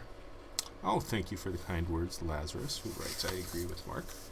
Mark telling me that I'm not boring. Thank you, Mark. Yeah, Huckabee's looking good. I lucked out on Huckabee. I think Rubio, well, as I look more at Rubio, his simple mug is not so bad. He's bigger than the other guys. I think I've got Cruz. Alright, Jeb Bush in this uncomfortable position is what I need to do. Jeb Bush is kind of hard to draw. What I've done on previous drawings of him is I got to one Jeb Bush that I was happy with. Here, I'll show you Jeb Bush. Again, apologies for the mouse sound. So, Jeb Bush, he's got a kind of a pudding nothing face. There's, yeah, I think he's hard to capture. But I'll do what I do. Lazarus writes, maybe because I'm also an artist, I don't find any of this boring, enjoying watching every second. Oh, Lazarus, you're my hero.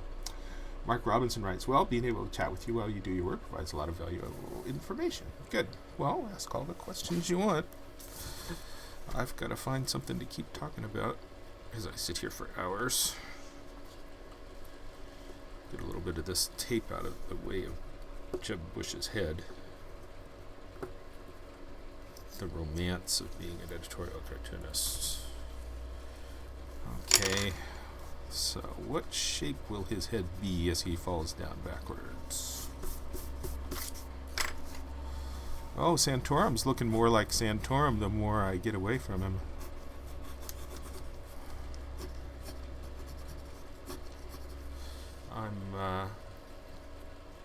I'm not that great a caricaturist, and when I look at the great guys like Tom Richmond, and he'll go to Comic-Con, he'll draw people that go and sit in front of him, and he just gets them exactly right with such ease that it's a fantastic thing to sit and watch. I think one of his a stream of Tom Richmond's drawing tape would be one that I'd like to keep open all the time. Oh, I'm sorry. Back to the drawing. So, Jeb Bush. Mark Robinson writes, don't forget to switch back to the drawing table. Yes, of course. My mistake. Thank you for reminding me of that a minute and a half ago.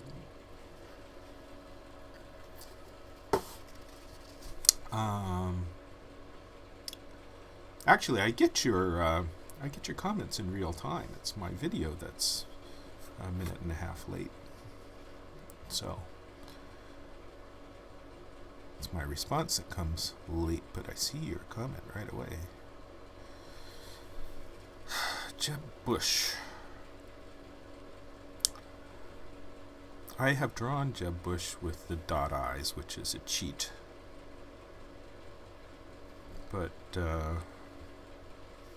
he does lend himself to that as well.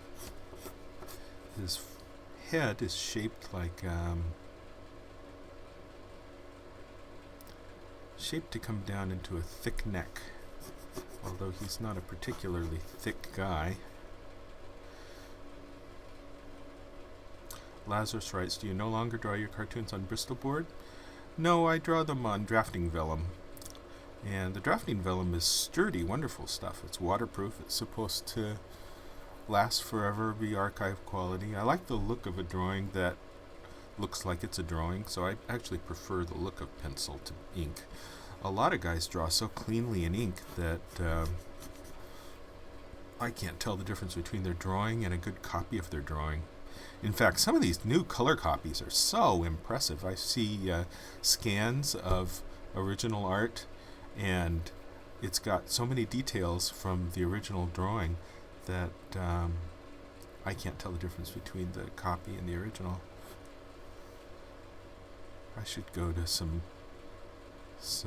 impressive art collector friends and borrow some art to make some good color copies. Then I'll look like an impressive art collector myself.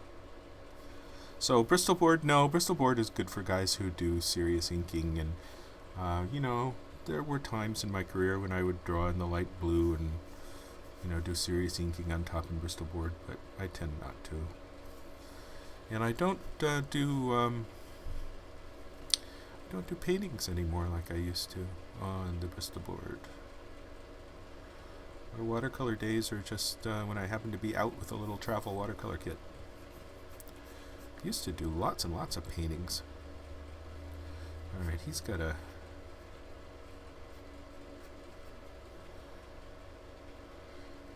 interestingly disturbing little nose.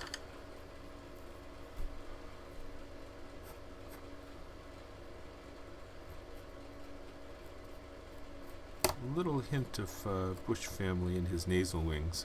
Just a hint.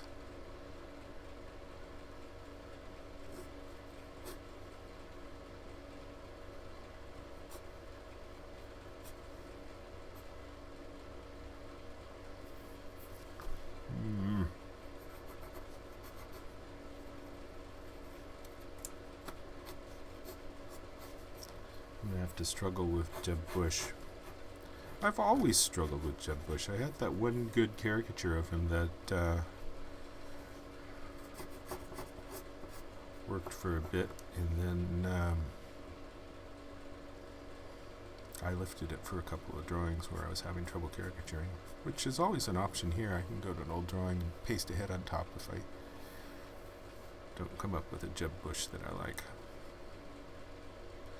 I noticed some cartoonists in our group that I watch closely, and I'll see their caricatures of guys, and it's fascinating to see that we're using the same drawing over and over of the face that they got right, which is fine.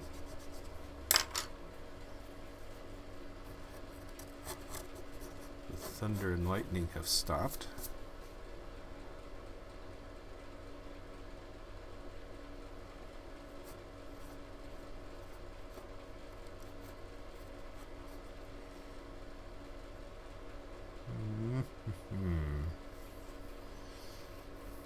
He's got a little bit of a fish mouth going on. A little bit of a pouty trout.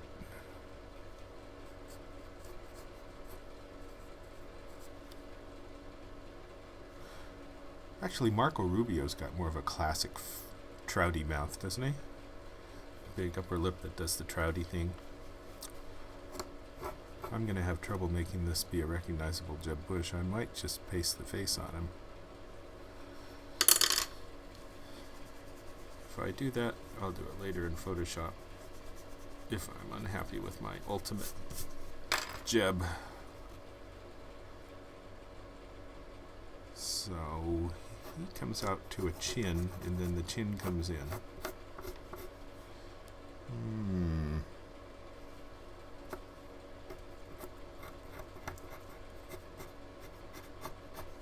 Okay, I think that's the head shape.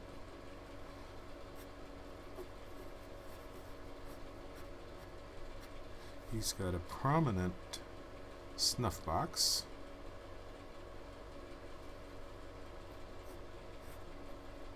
And the pouty mouth. And half pillars. I think that's right. And then his eyebrows and eyes are too close together. I think I'm getting them there. And the chin comes back like that.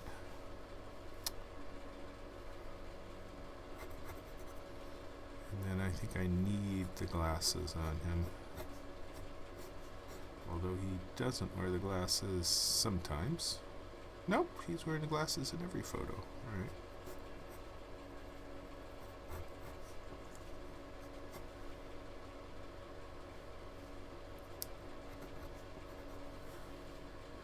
Alright, well, let's let Jeb Bush grow on us for a little bit and see if I'm happy with that when I'm doing the trace.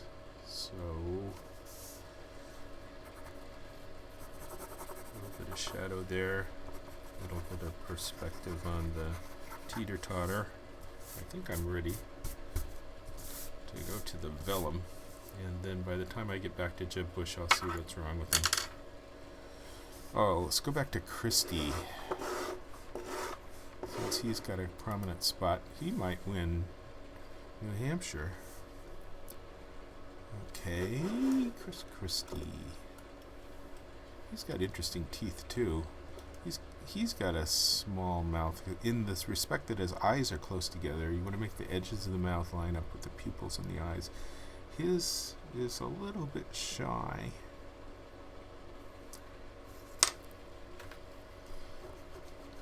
He's got the cute puppy dog eyes going on too. Let's put his chin out a little bit farther. People like to exaggerate the width of his head. I might drop the head back a little bit in Photoshop if he's looking just much too wide. Rounded chin.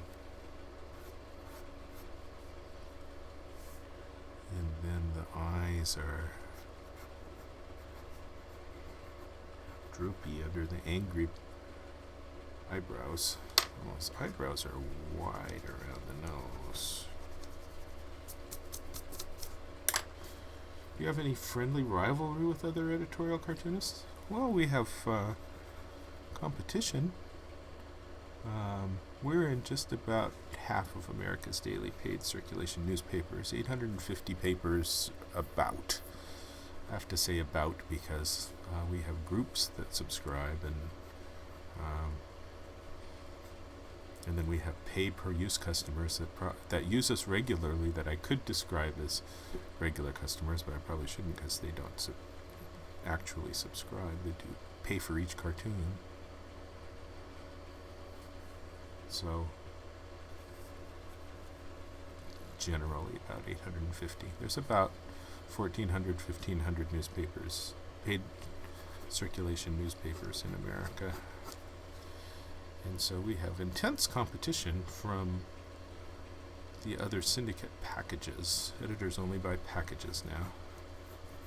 My cartoons appear in my Cagle cartoons package, along with the other cartoonists that I syndicate.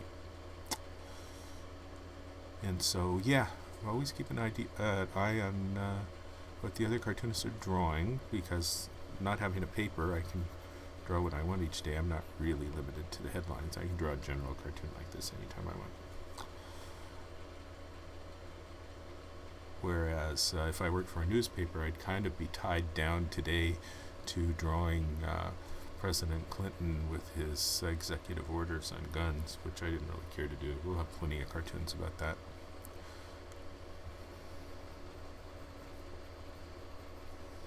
I'm still getting a lousy Christie here.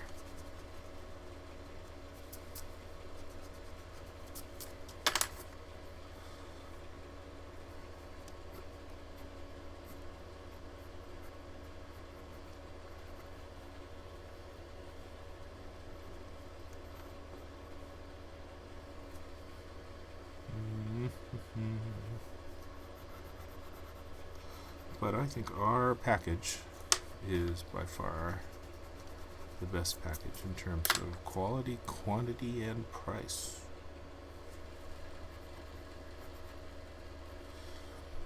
And it's interesting to me to hear other newspapers complaining about how the budgets are so tight, and then they go ahead and use pricier cartoons that are not as good, just out of laziness.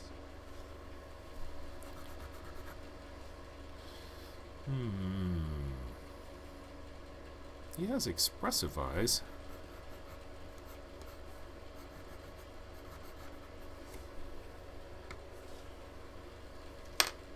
He needs even more neck, doesn't he?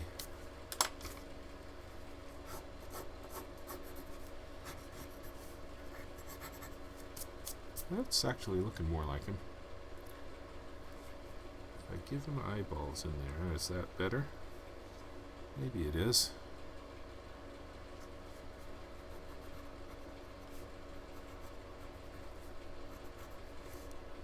Is that looking like him? Upper lip is too much pulled back, isn't it? And it could be shorter.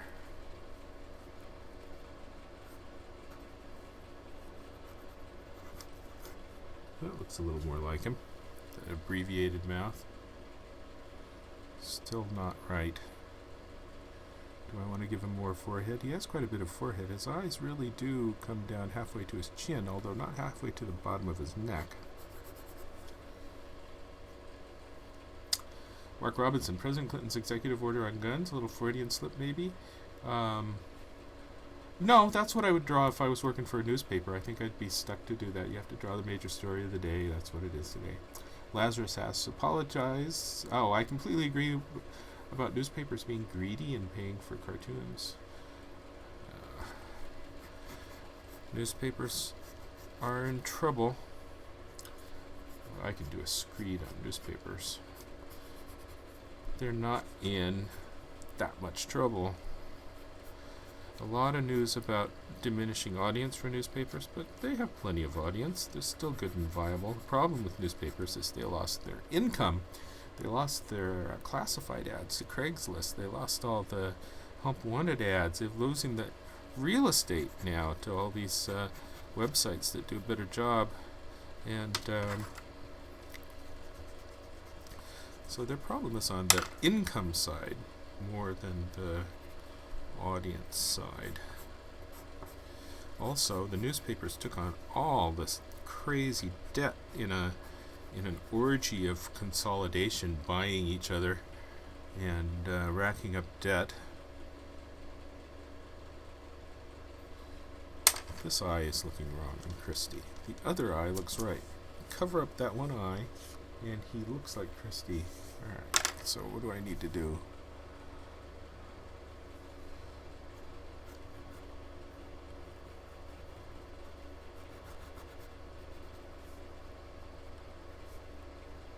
He's got pretty heavy pupils. Is that looking more like him? He doesn't have circles on the under the eyes unless he's smiling. I can give him a bit of something.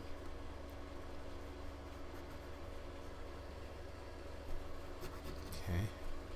I've got Ben Carson in front of him, so I don't really need to do an ear. I think I'm ready for trace. Mark writes, I meant you referred to the president as Clinton instead of Obama. Oh, I did? Boy, that shows how much of my brain I'm using for talk and how much I'm using for drawing. Okay, Rick Santorum, Jeb Bush, I've got them all. Now, as I draw each of these guys' face, I'm going to be looking at my photo scrap, the Google Images, as I draw.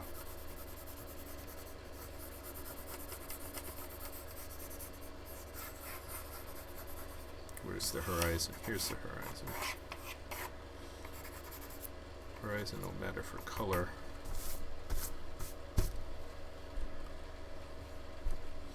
Do I want to do away with both of these hand grips? They can be in a teeter-totter without hand grips. And Trump's hands can be on the teeter-totter, which could be more expressive than that hand grip.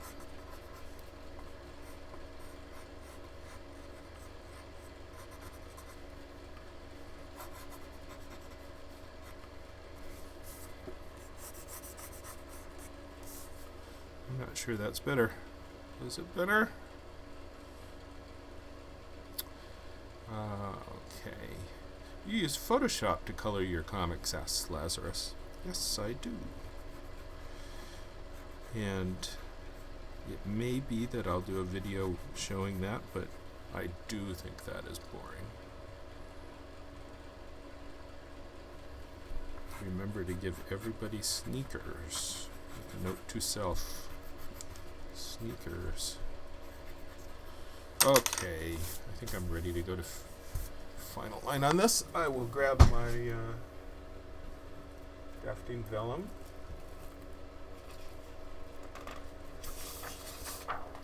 Drafting vellum is nice. It's nice to have original art. So I like to use the drafting vellum. I use an 11 by 17 sheet.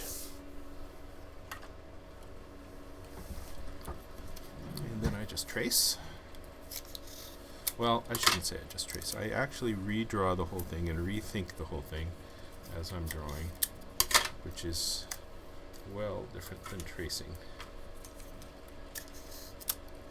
And hopefully it will be much improved. And I draw from right to left because I'm left-handed. Let's go back to Donald Trump because I will be drawing these guys in order. Okay, Donald Trump. And I like to manage my nice little chisel points with my sandpaper.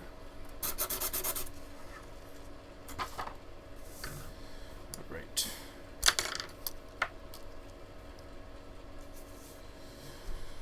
Lazarus writes, not to someone who wants to learn regarding my showing the coloring process. Alright, well, I'll do it sometime. I don't think I'll do it for every cartoon, because it takes a long time, and it's not a editorial decision-making process like doing the drawing is.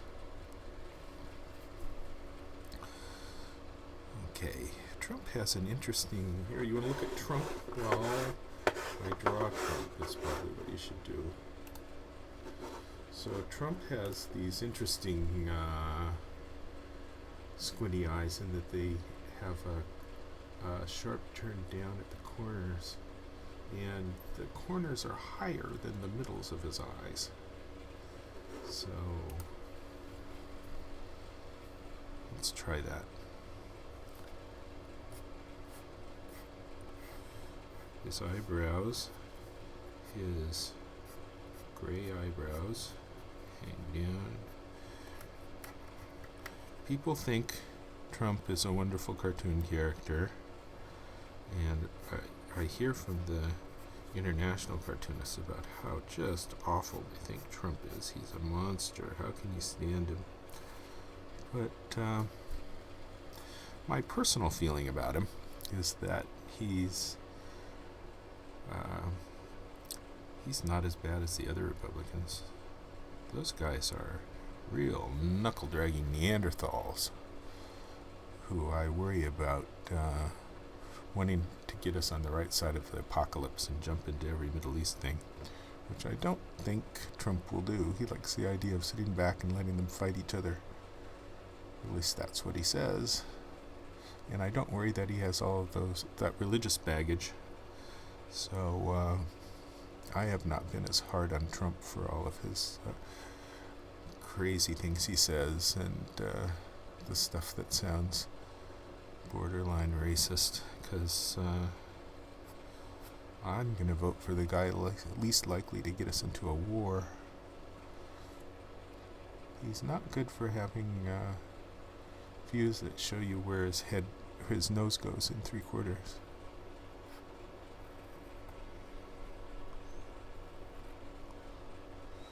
And he's got interesting nasal wings that you never see because every shot is friggin' straight on.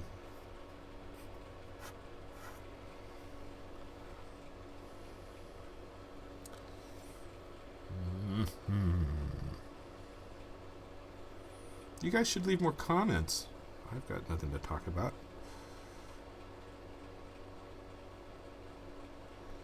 Okay, I'm going to go with the duck lips.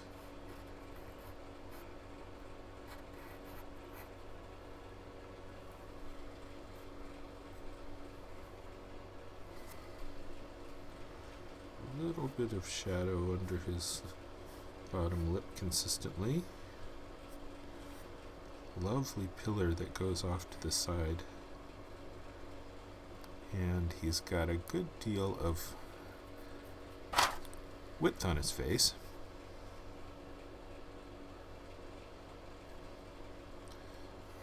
Which I need to consider when I draw this, because I tend to make his face thinner as in his earlier younger photos, which are mixed in here liberally with the new ones.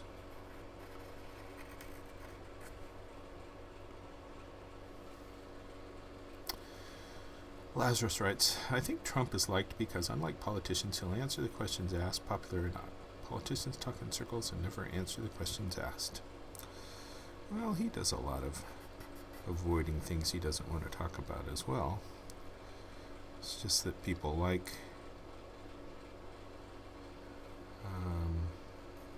his saying things that the other politicians aren't too circumspect to say. Is that not enough of his neck going in? Yeah, I think it is. I think I'm happy with his expression.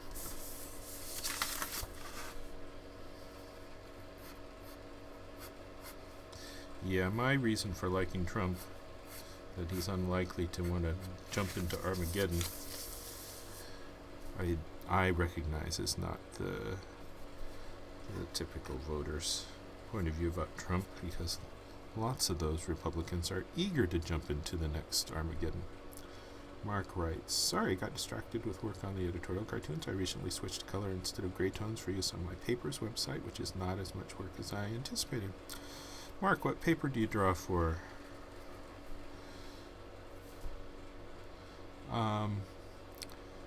Yeah, I'll probably spend an hour doing the color on this. I think that's a dull hour. Trump has good ears. Let's give him a normal ear.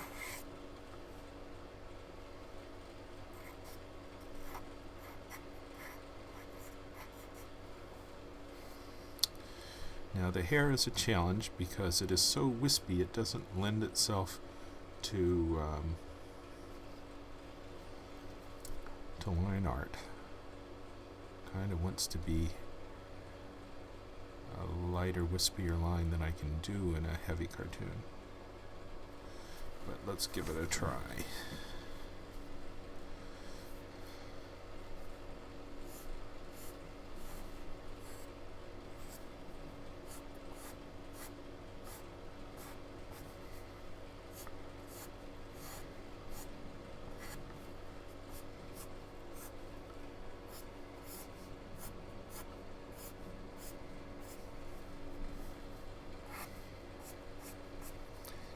He gets his heaviest hairspray stuff right here over his ears.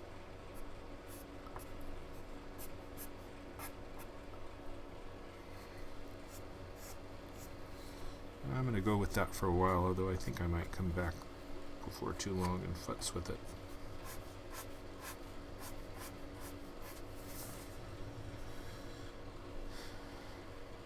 Montgomery County Sentinel, based out of Rockville, Maryland.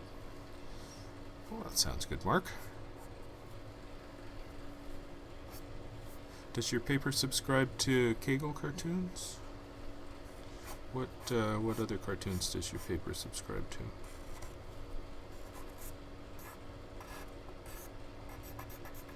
I don't think we have many papers in Maryland.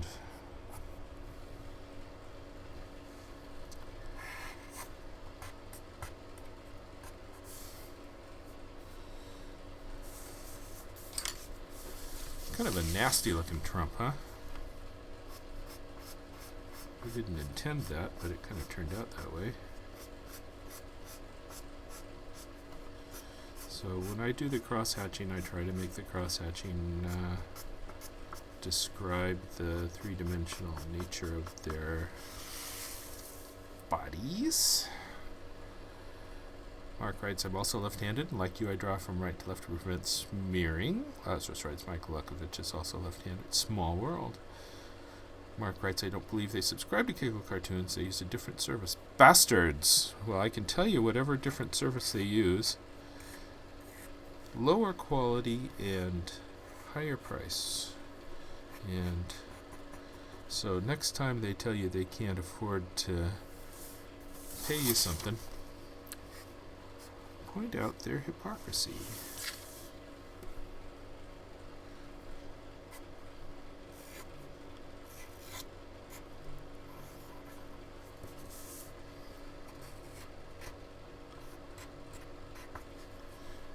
Okay. It's a funny little Trump. I'm kind of pleased with him, even though he's looking kind of different than I've ever done a Trump looking before, just out of circumstance.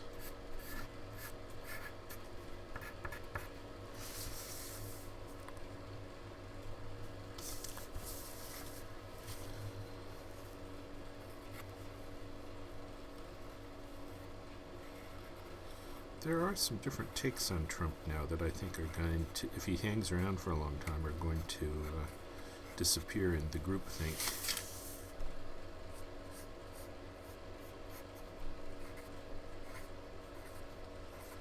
And I'm sure I'll come up with a more standardized Trump. But I kind of enjoy this period before the groupthink kicks in and everybody's obligated to draw the same way. Mark writes, I'll talk to my editor about checking out your service. Excellent. Mark, while you're online, go to cagleworld.com, and that's the site that describes our syndicate service. You can see the syndicate service at caglecartoons.com, like the link here at the bottom of the stream. But cagleworld.com is where you get the sales pitch, and you can sign up for a free trial subscription. So they can use the free trial as long as it takes to make the sale.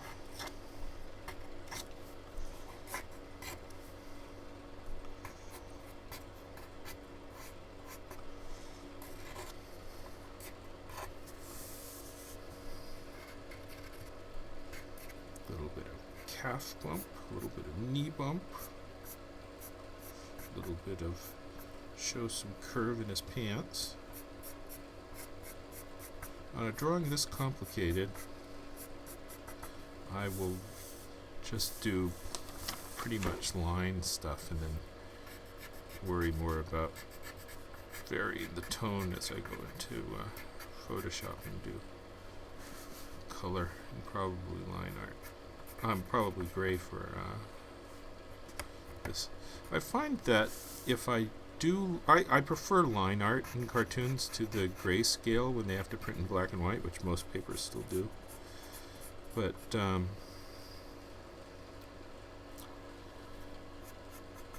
prefer it in just line, and often I will put a line art black and white version up on the site. And yeah, this is in response to Lazarus's question. This is a Statler Mars 4H. I can draw with a harder pencil because I'm using drafting vellum here. It's kind of a plastic paper, and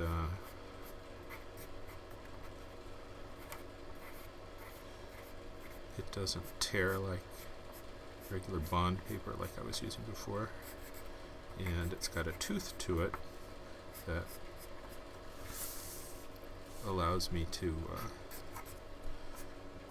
draw hard and get a clean line without much smudging. And I tend to draw hard anyway, so lots of people like to draw light. They wouldn't want to draw this way. But also I find also that the H pencils, the hard pencils, give you a blacker, cleaner line. So there's this big silly foot.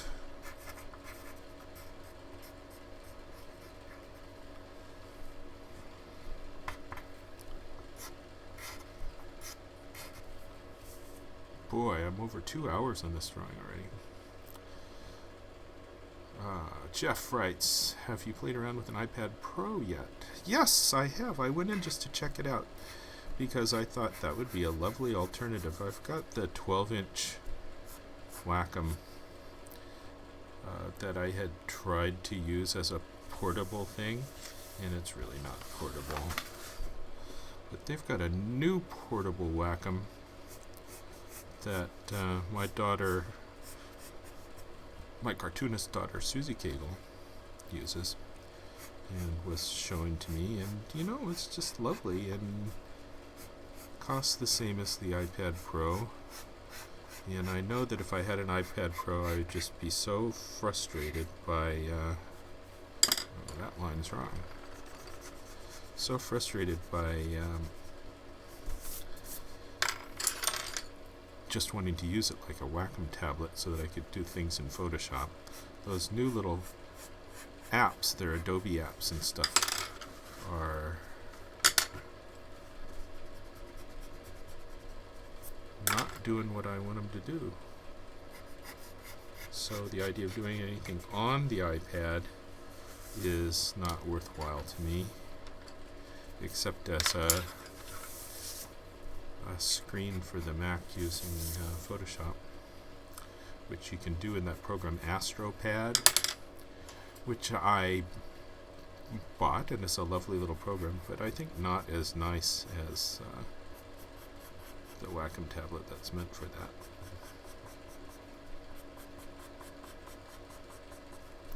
So I think I may just buy that new little portable Wacom tablet that has to work with your Mac.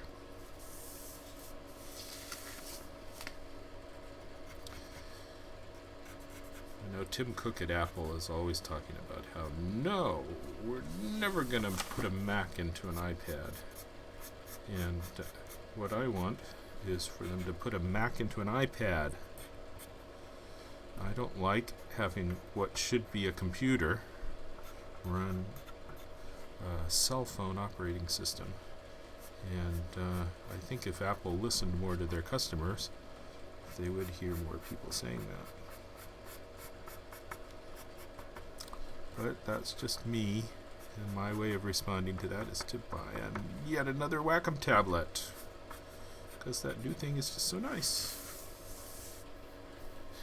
Mark writes, what would you say were your artistic influences? Possibly Jack Davis? Yes, Jack Davis is wonderful. I grew up with the old Mad magazine. Although, like I was telling Kat earlier, I love Jack Davis, but I just draw the way that's comfortable for me. And people think it looks like Jack Davis, which I guess is a compliment. Although, having watched Jack Davis draw, he draws much more easily and quickly and comfortably than I do.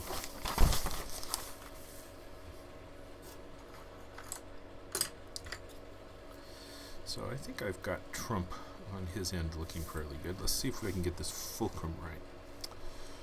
So we're going down this direction. We want to go that way and that way, right? And then here is that point, that point.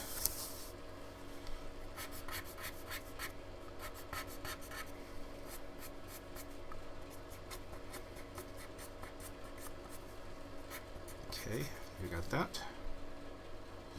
Jeff writes, I got mine this week. I'm planning on going all is on it next month. There's virtually no lag time. Well, that's nice. Have you used AstroPad? Because I think as a cartoonist, I'm not going to want to give up my Photoshop, which means that the iPad Pro would be running AstroPad to run Photoshop along with my laptop. Otherwise, I don't think you can get this stuff done effectively, at least not the way that I work, using wanting to import scans and have original art with those apps that they have on the iPad Pro. iPad Pro would be just wonderful if it had a Mac in it. Lazarus writes, I thought you'd use the Cintiq like a lot of daily cartoonists. Yes, I do use the Cintiq for coloring. But I like having original art. And I think the original art looks nice. You know, you lift this off of the sketch underneath it, and it's a nice piece of original art. Let's see, there's other shoe in here.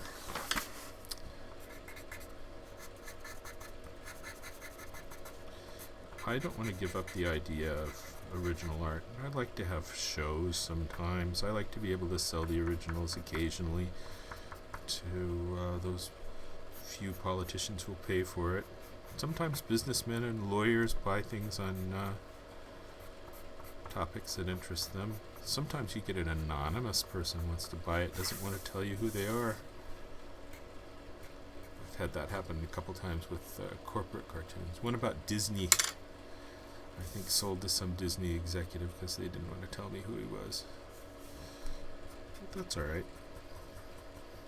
As long as it's not a politician, I sell it normally, but if it's a politician or a lobbyist, then it's make a contribution to the Multiple Sclerosis Society. Alright, I think I've got the Donald Trump end of this thing okay, and it's time to move on to the bevy of candidates. So, going right to left, we'll go to Christie again. Again, apologies for the mouse. Okay, Christie. Jeff writes, no Astropad, I'm just accumulating apps to see what works. I need to be able to put type for dialogue and clues. I'm hoping to find one program as opposed to 2 or 3. Well, try Astropad.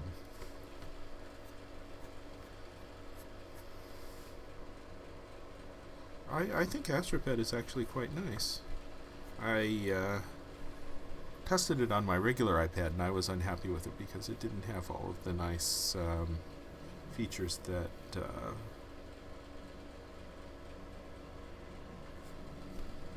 the new iPad Pro has. And I didn't get enough accuracy from the stylus on the regular iPad. But, you know, their new Apple Pencil's great. The new accuracy on the iPad Pro is nice. It's certainly usable, but I can't see any way to use it as a cartoonist other than with Astropad and a laptop. Because those apps look like garbage.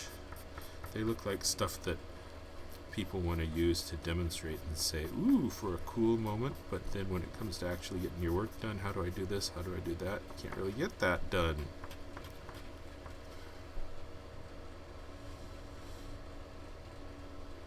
Lazarus writes, how much do you sell your artwork for to us non-politicians? It depends on the piece, but usually when people ask, I tell them $500 or $600. Lower the price if you want to buy more at once.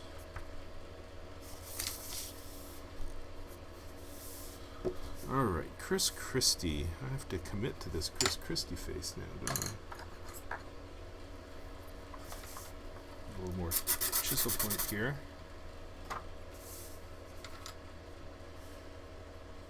Jeff says, I'm going on 4,000 pieces of original art. I don't know what to do with them anymore. Oh, you secretly save them and bequeath them to your kids or a museum or something. He's downloading Astropad now. Astropad, I paid $50 for Astropad. I think it's pretty cheap now. Not the $50 I paid for it. Okay. Christie.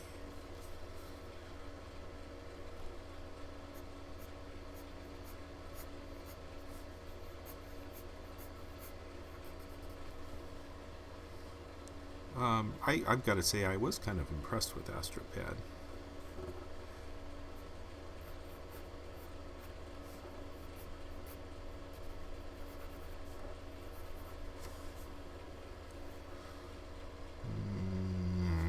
He's got more people than that, doesn't he?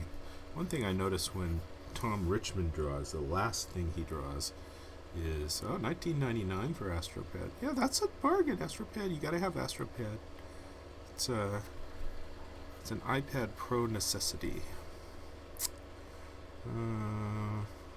Okay.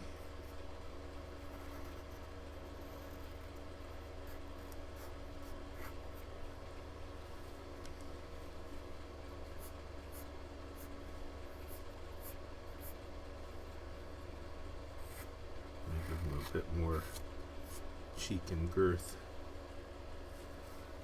I think that's kind of keeping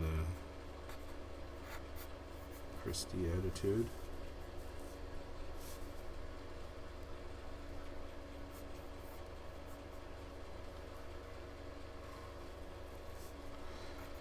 Jeff, let me know if you're getting much lag with AstroPad on the new iPad Pro, or how seamlessly it works. Did you ever use Zipatone back in the day? Your thoughts on Zipatone? Zipatone is from the good old days, but no, I rarely used Zipatone even back in the day.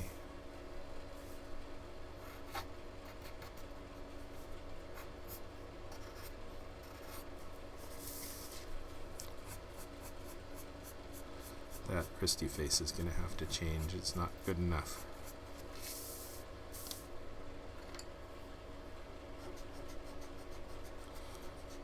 But that's why you draw in pencil.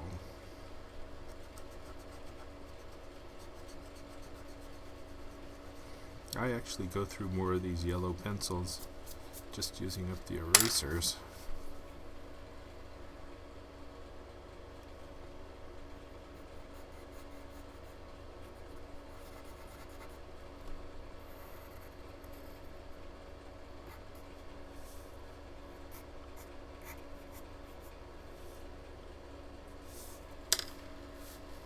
That doesn't look like him one bit. I'm going to have to start from scratch.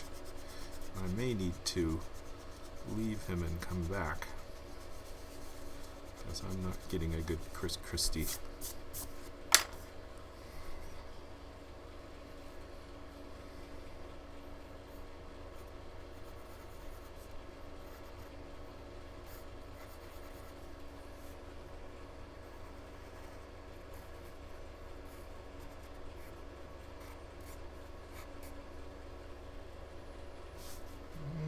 It's a little better.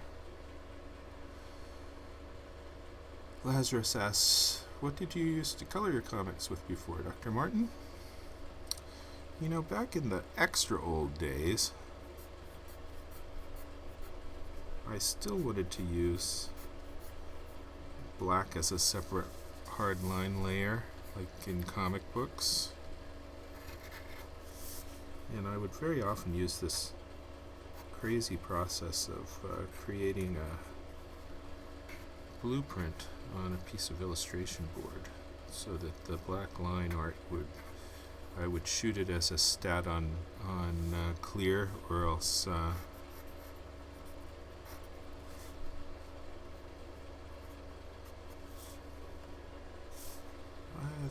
let's see if that's closer to think about him for a few minutes. Alright, let's do Ben Carson.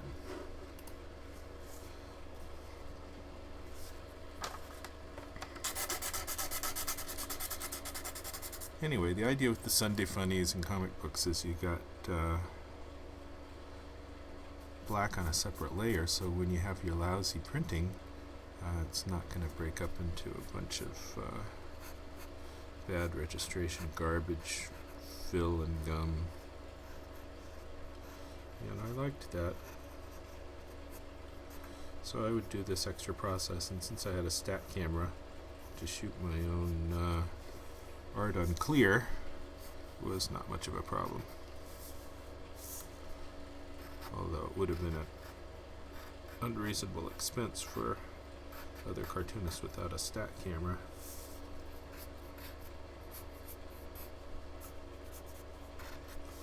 And then I would do full illustrations with lighter line.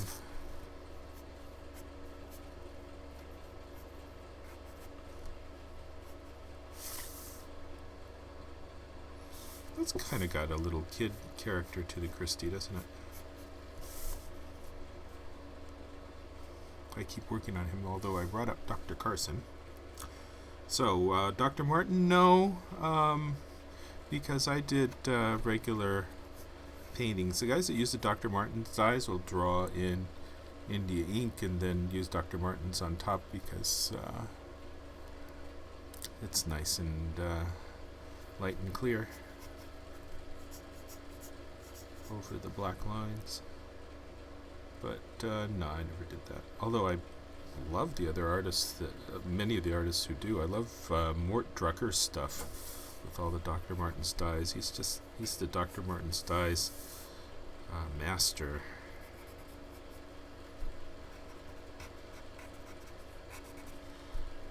But I just used gouache when I was doing paintings.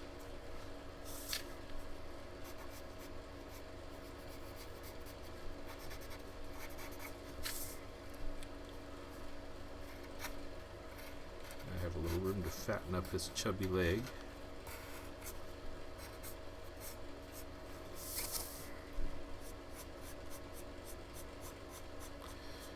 I think Christie, with a good chance to win New Hampshire, is going to be more talked about in a couple of weeks and then probably drop out after that.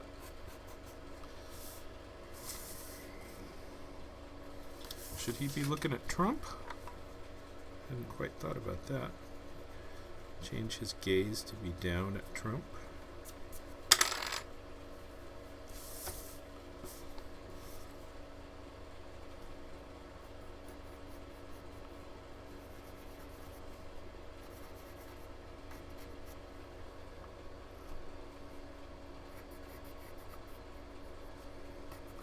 Does have that heavy upper lid.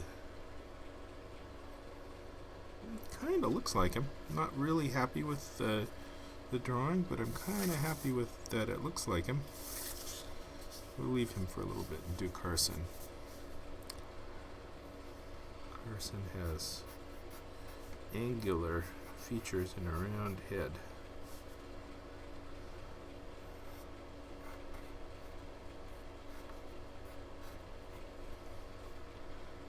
And interesting nose. He's a good looking guy.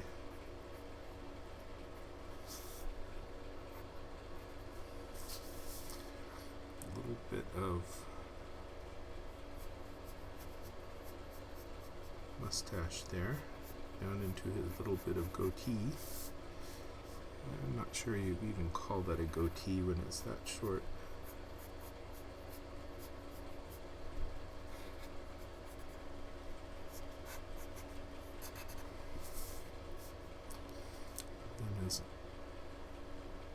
He's got these slitty eyes.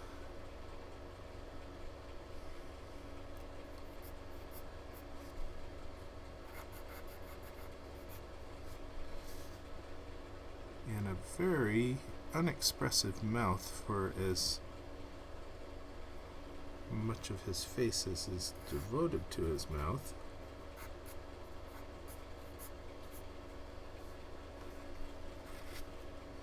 I think that's kind of looking like him. Let's give him his glasses, which it appears he always wears.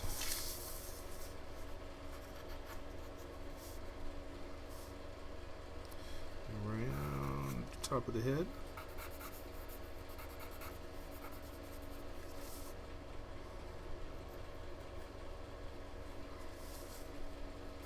A little bit heavier eyebrows.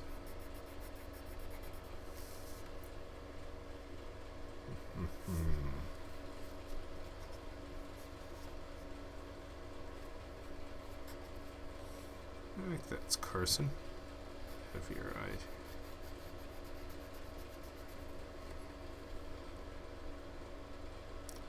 Now, what happened to his hands?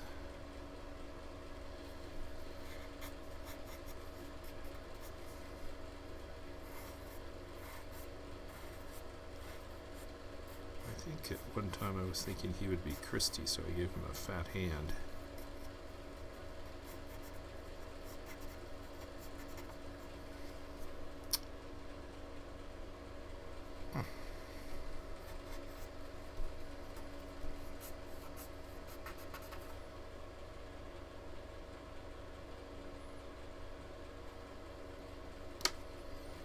Yeah, not too happy with Christie still.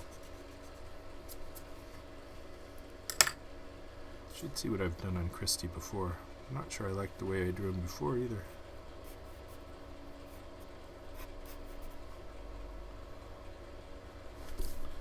Well, I better go back to it if I'm going to be drawing on him again. His mouth is a real kind of a perch. Think of a lot of mouths in terms of fish.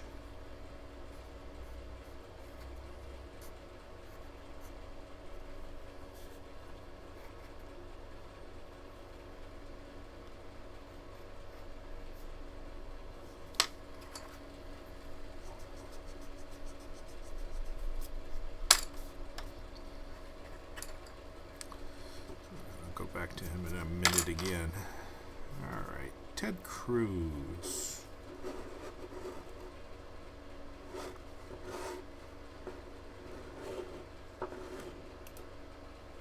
Okay, I'm back to looking at Ted Cruz. You can see what I'm looking at as I draw the stuff.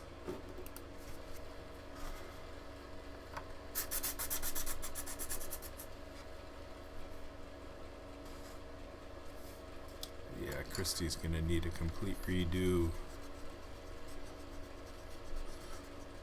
Somehow I think his mouth is going to remain a simple little sad mouth. Okay, Cruz.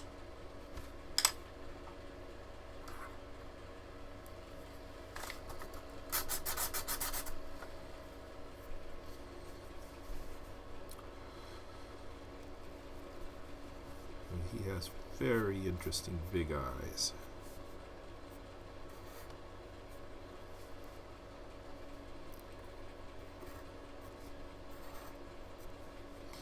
Interesting big dark eyes. Interesting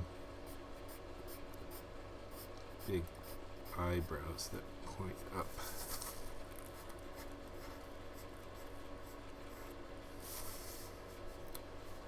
They're pretty dark, these eyebrows. And he's got a good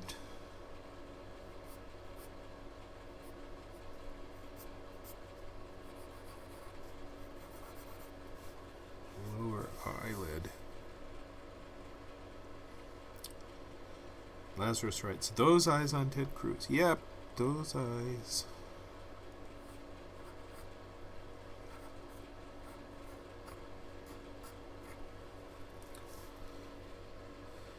His nose is fun. If you draw it eccentric, that's probably good enough, even if it's not perfect.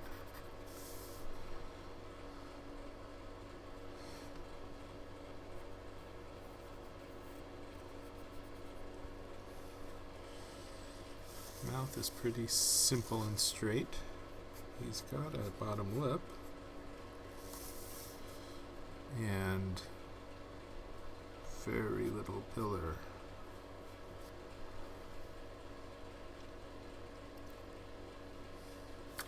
Lazarus writes, when you have a problem like you're having with Christie, do you ever look at someone else's drawing to help you overcome it? Ah, I can try that. Sounds like a good idea. I'm not sure I remember what I drew last time I did Christie.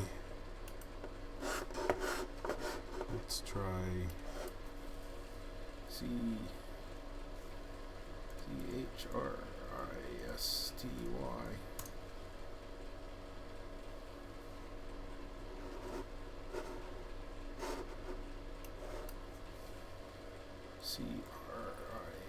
Christy with no H.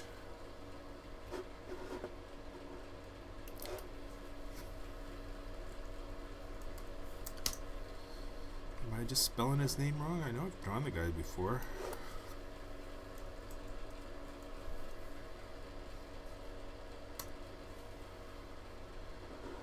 Okay, here I'm looking just for Chris. What have I done for Christie? Oh, I'm sorry, not showing you the right monitor. That's not a real good Christie, is it? I just went for a big neck. So, get rid of that one.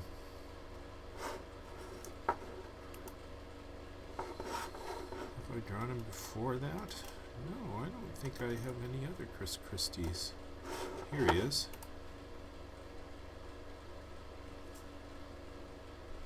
You know, I just wasn't worrying so much about stuff when I drew him before.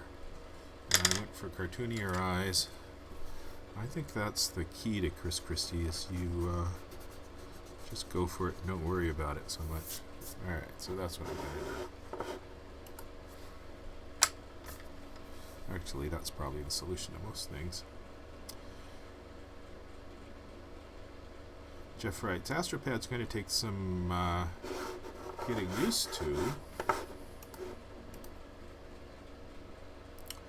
A little lag time, unfortunately. I'm looking to be able to use Draw Anywhere. I think this tethers me to my computer. I like it for presentation stuff. Lazarus writes, I'm really enjoying this. Feels like I'm in the same room with you, kicking back with a beverage and learning. Oh, well, that's so nice.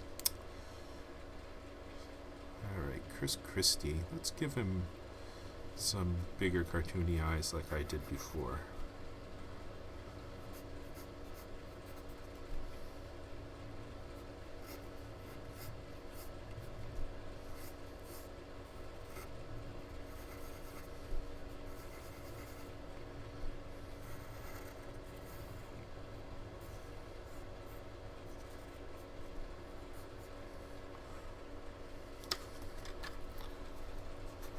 Keep the eyes in focus.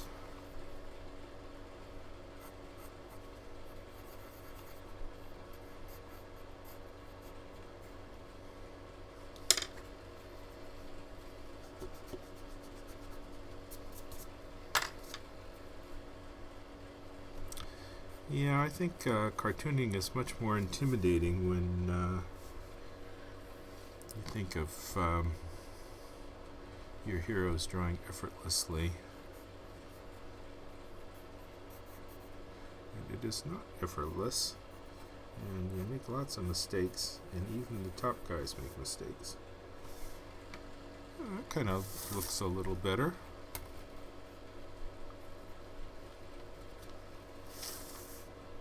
Maybe. Let's make it matter.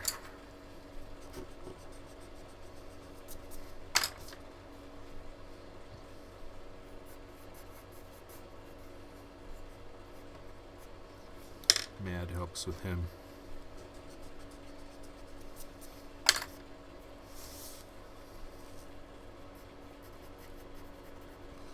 One of my worries about doing these videos is displaying all of the struggle that everything takes, because I like for it to look effortless.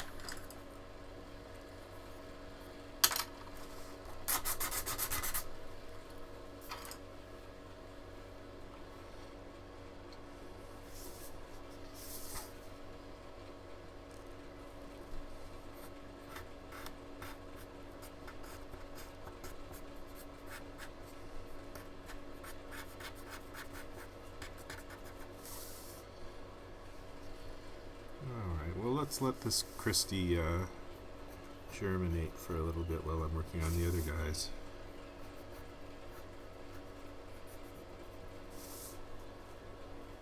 He's still not right, but he's getting there. The mouth is too far back, isn't it?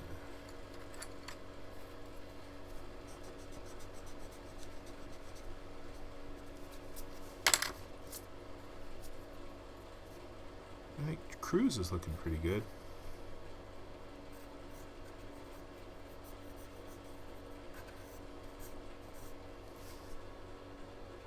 It's got a little bit of Christie going on.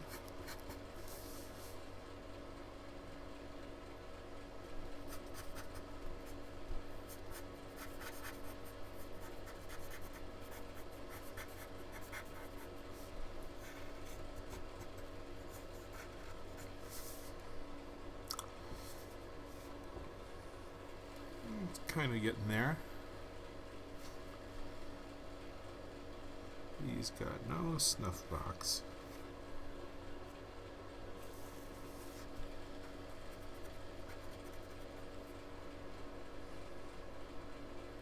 Lazarus writes, whenever I meet with my art group here, everyone says their influences are Monet, Michelangelo, etc.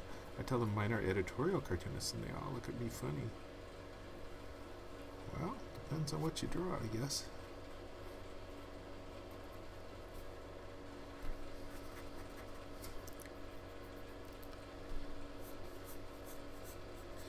Monet was an editorial cartoonist for a while.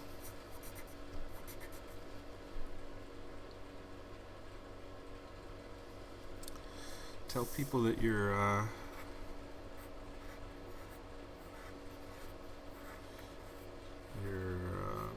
influence is Daumier, and you can fit into both groups.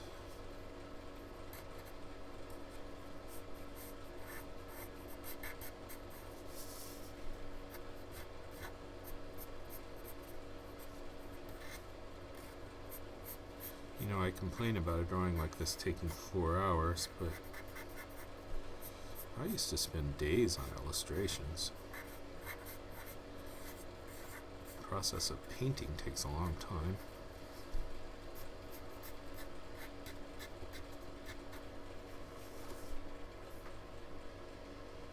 Mark writes his influences run the gamut from Charles Schulz to Bill Watterson, Stan Sakai, Sergio Aragonés, Jeff McNally, Mike Peters.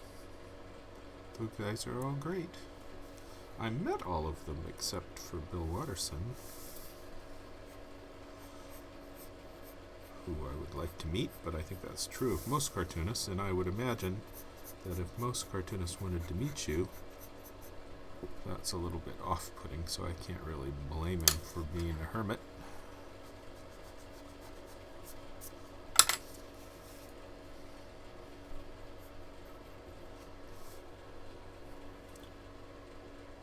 Christie's looking funky. Lazarus says I make it look easy even though I'm going slow and struggling and erasing all the time.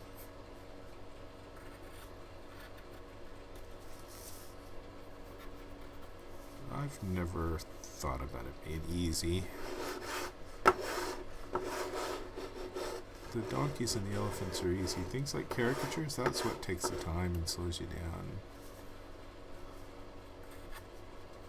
Particularly when it's a bunch of guys like this that I'm not used to drawing.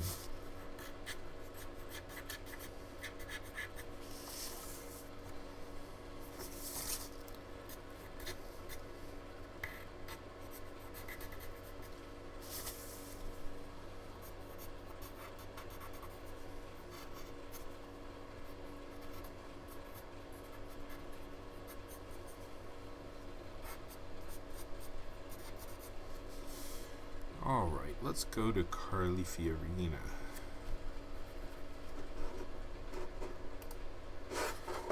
And apologies for the mouse, but that's what I'm looking at now. Carly Fiorina with this. Nailed Cruise. Oh, thank you. Yeah, I'm having trouble with Christie, but I kind of like his pouty look here.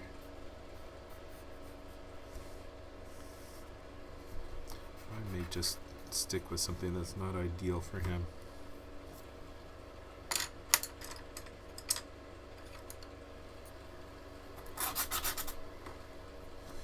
Carly Fiorina. She has those dastardly eyes.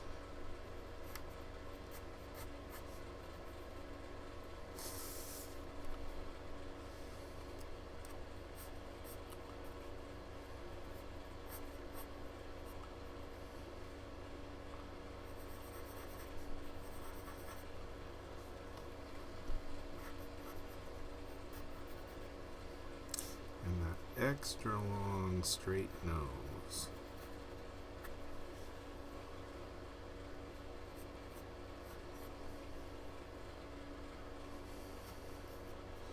She's the second richest candidate to Donald Trump. She's got $45 million.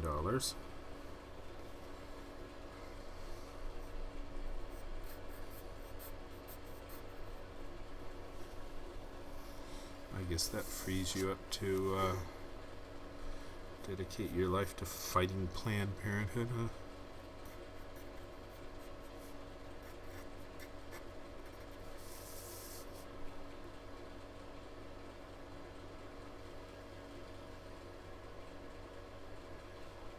Carly eyes, long nose, and face, Lazarus says, yeah.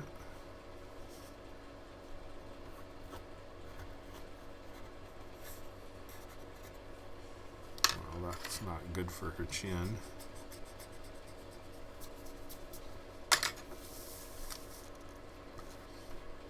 She has pretty distinctive hair, too.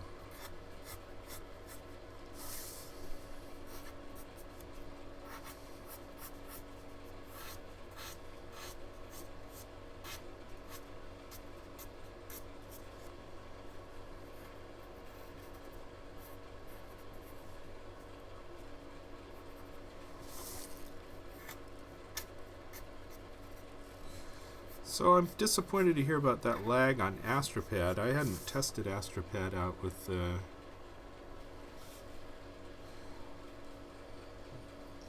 new iPad. I was hoping for better. They brag about its performance with the new iPad on their website.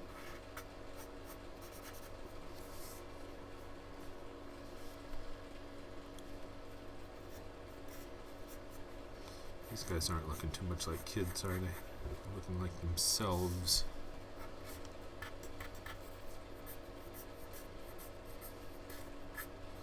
She always wears long sleeves. I think she did when she was a kid as well. I'll put her in business clothes.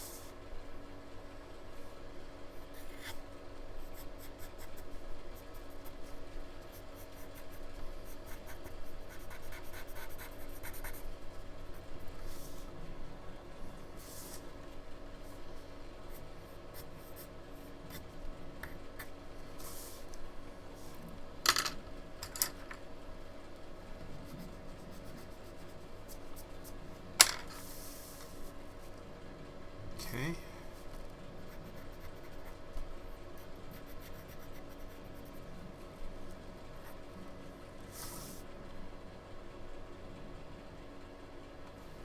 She's got a kind of a liberal lower lip, although I'm sure she wouldn't like to hear it described as a liberal lip.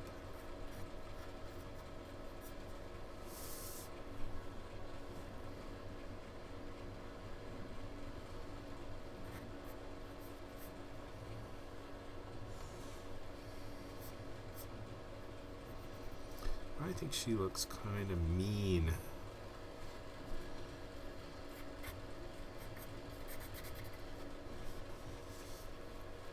Jeff writes, "It's not bad. I think an app that doesn't use the computer connection is faster. I'm waiting on my iPencil. There's a back order that will help." Yeah, not much good without that iPencil. I think if they would put a Mac into an iPad, it would be something that every artist would want. It would be the Wacom Killer. But it looks like Wacom's safe from that. Tim Cook says, "We'll never do that. The idea of listening to our customers, giving you what you want, we'll never do that."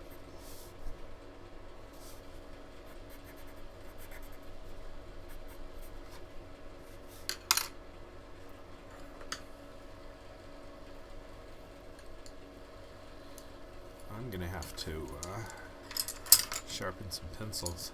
This is another thing that my tech maven Theo says, never sharpen your pencils while you're live streaming.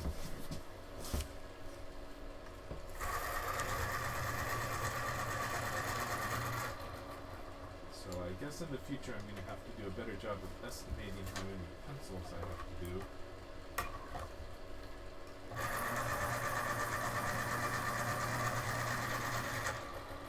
Pencil sharpener behind me.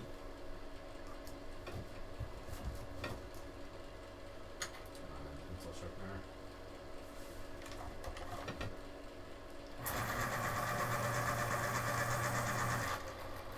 Sorry about this diversion.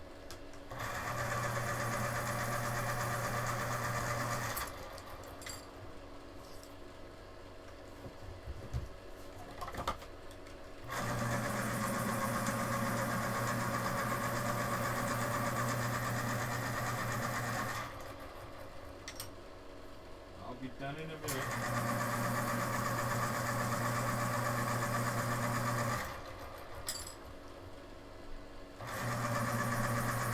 Almost there.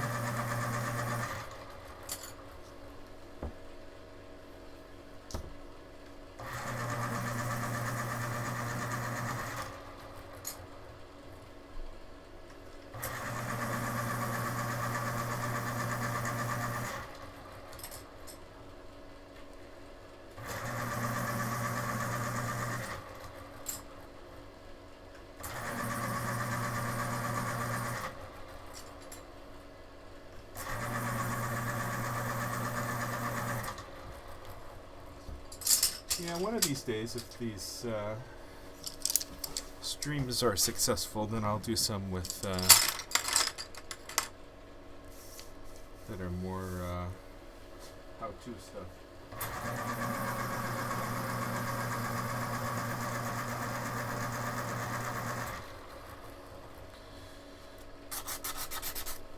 I would love to see a how-to from Jack Davis on how he draws shoes, for example. That would be wonderful.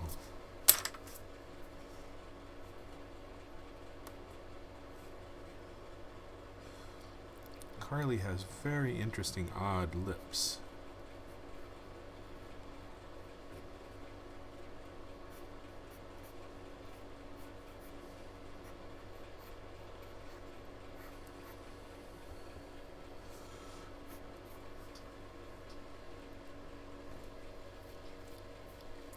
Jeff writes, I just uploaded a sketch from Procreate to my computer as a PSD file. It came up perfectly with layers, etc.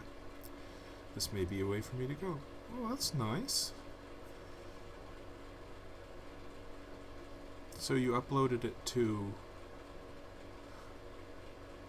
your computer. So Procreate on the iPad you uploaded to your computer. My question is, can I take my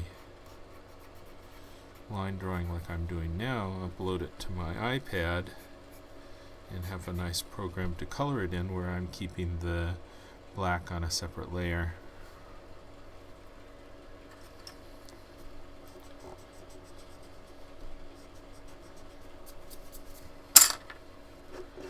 Take another look. Sorry again about the noisy mouse. Give another try to Christie's eyes here.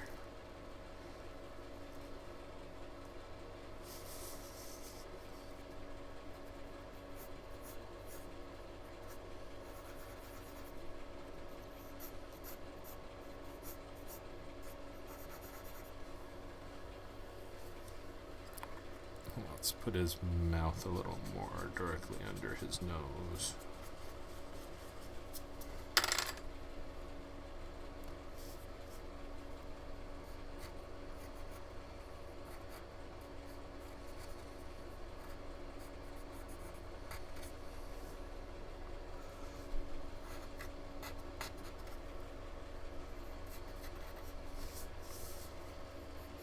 Well, that's the current one. He'll need some more attention, I think. I think Carly is looking sufficiently scary. Let's try Rand Paul.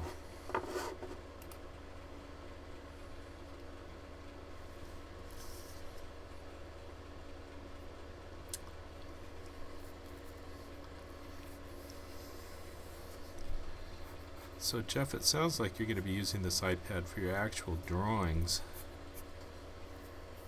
I just want an iPad to color like my Wacom.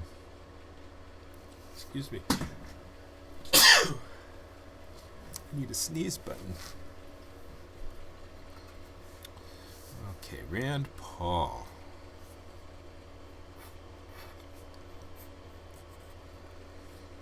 He's a goofy character.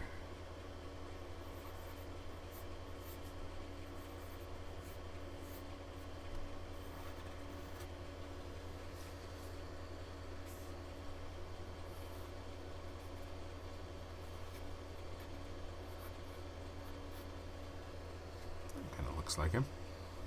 Sufficiently goofy.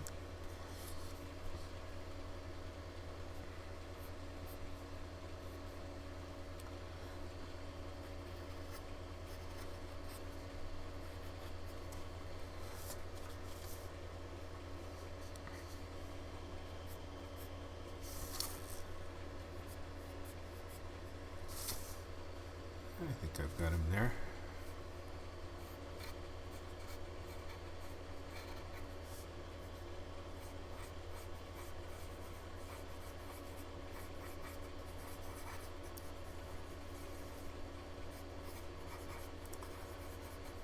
Brillo hair. Mark writes, now I'm sneezing. Is it possible to catch germs from streaming video? Oh dear. Might catch a cough too.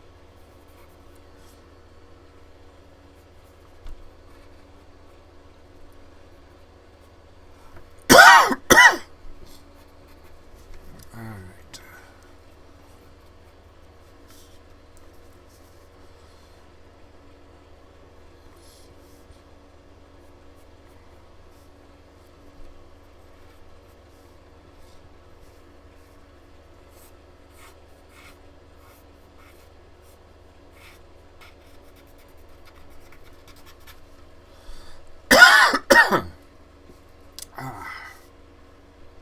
Jeff.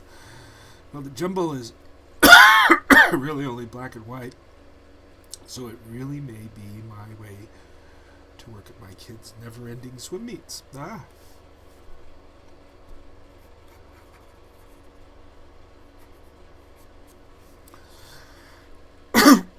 Excuse me. His hair's not as good as it should be. Excuse me again.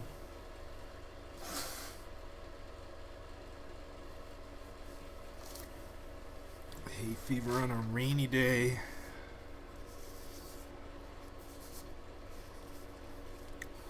The very fact that this is a crowd is forgiving.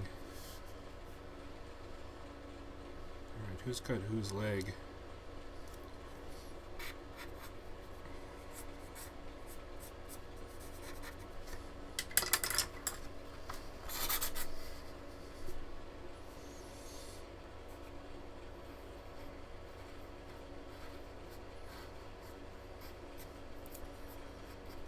Marco Rubio's hand on Rand Paul's shoulder.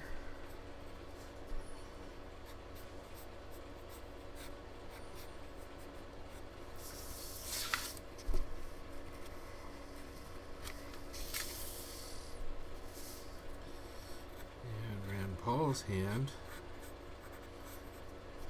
kind of groping Carly.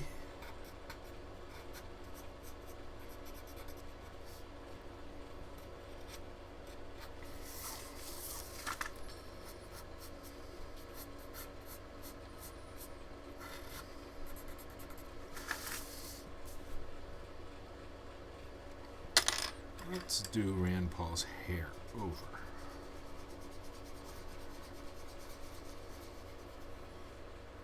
Yeah, looks like this might even run into being a 5-hour cartoon for me.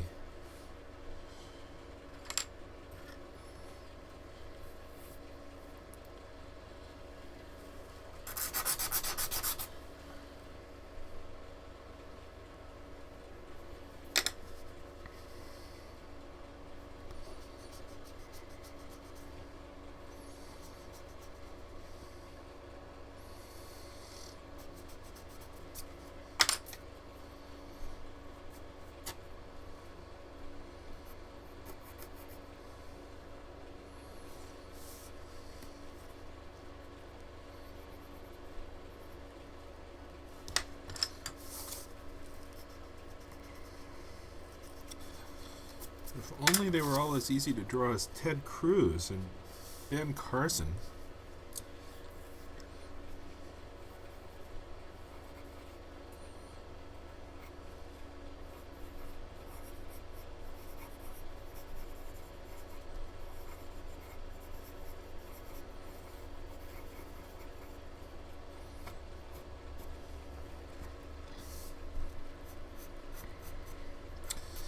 I kind of like Rand Paul. He's another one that I would think would not get us into a war as readily as all of the Christian and evangelicals who want to help Christ make his second coming.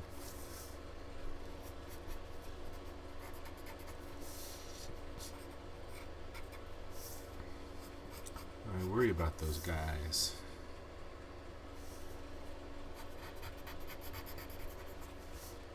Which is why I'm really not that hard on Donald Trump as the other cartoonists are.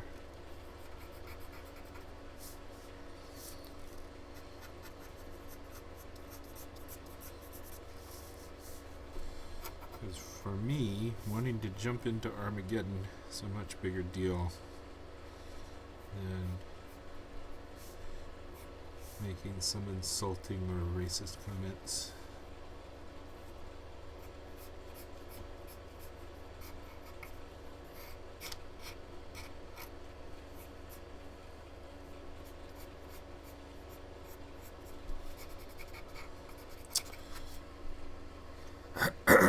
Excuse me. Yeah, it kind of looks like Rand Paul. It's okay. Also, it's always helpful to remember that people are not comparing the photo scrap when they look at the cartoon, as I'm doing, seeing every little disturbing error. Christie's gonna have to start over.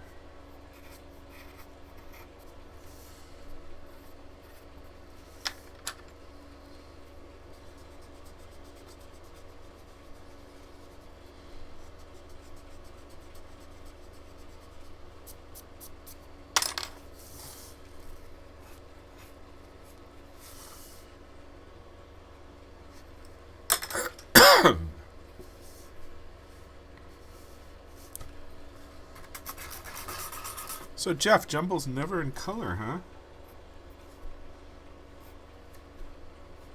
You only have that little spot for a cartoon. Don't you do a Sunday Jumble?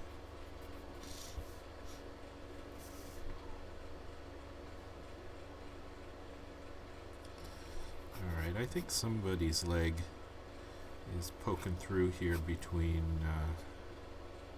maybe that's Marco Rubio's leg.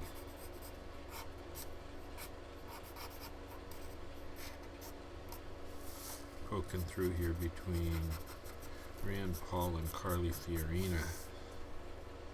So his body's coming up that direction. Alright. I can move with that.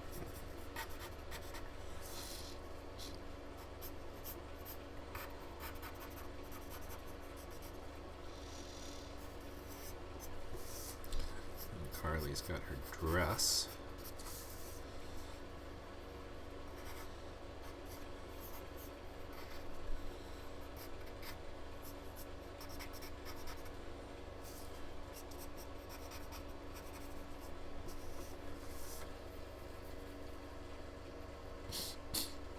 Jeff writes, someone other than myself colors it. The Sunday is black and white. It's not colored in many newspapers. Well, I'm finding more and more papers are wanting color for everything. If I didn't do a color version of a cartoon, it would only get reprinted in about half as many papers as if I did a color version.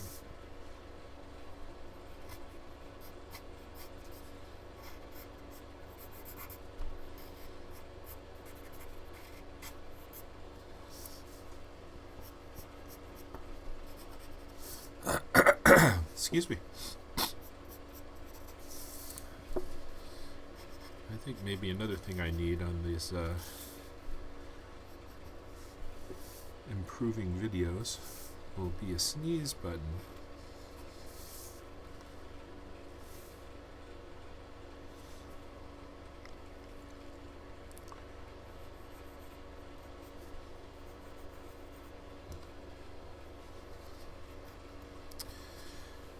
Yeah, if you could take like 90% of what Rand Paul says and just eliminate the garbage about the Federal Reserve and the gold standard, he'd be a pretty reasonable guy. Felt the same way about Ron Paul. He gets a little too crazy sometimes. We syndicate Ron Paul's columns. Excuse me.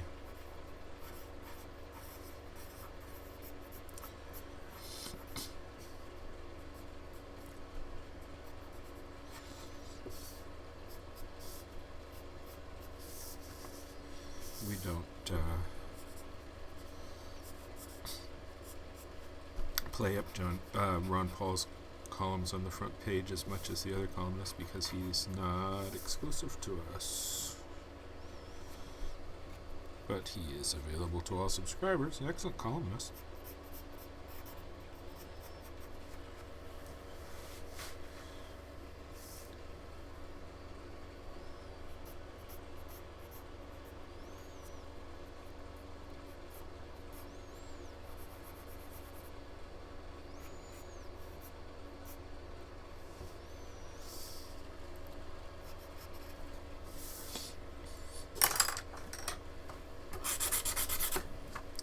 Okay. I notice new people come in here and leave. You should say something. Say hello. Tell me who you are. Mark asks, when doing the tracing, do you find yourself forgetting to trace lines here and there? Well, I'm trying to redraw it and just use my original stuff as a guide. So I'm not worried about being true to the original. Kind of refiguring it out as I go along. I can put in a bunch of other side legs here.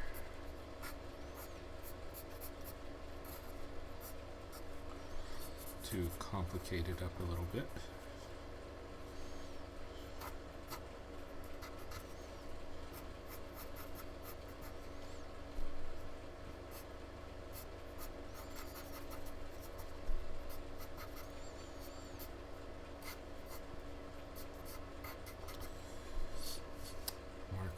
Hay fever sucks. Yes.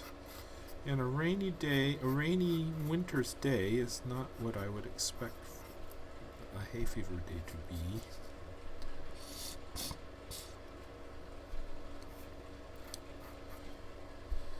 Now, if I do all of my drawings on live stream like this, I'm going to start worrying more about things like hay fever.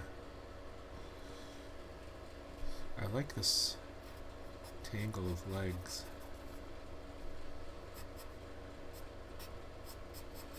Makes it much more interesting.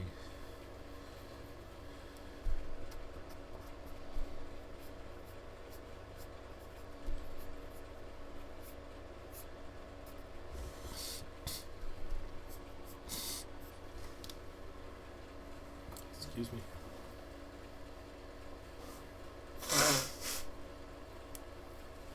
Goodness, my hay fever on full display.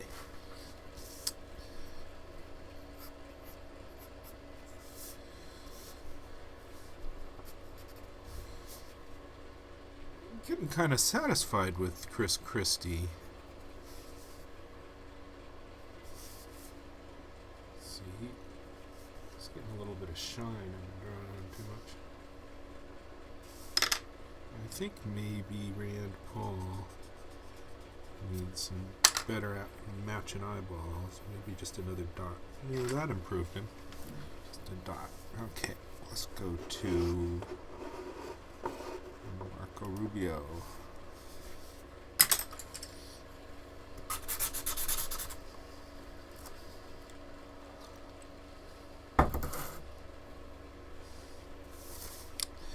So, seeing how much I struggle with this, you can see how amazing it is to sit and watch Tom Richmond do this stuff so quickly and effortlessly. Lazarus writes, "You're too nice to Christie. Looks like he's been on Jenny Craig." You know, he had, I think it was like a stomach bypass or some kind of thing, and he's been getting thinner.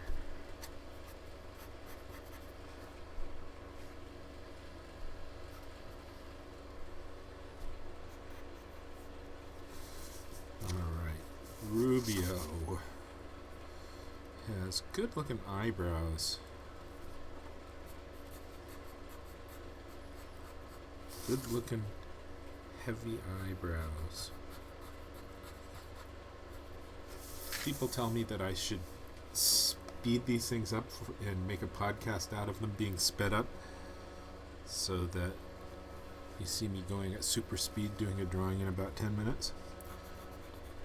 But actually 2 minutes, I guess, is what they're saying.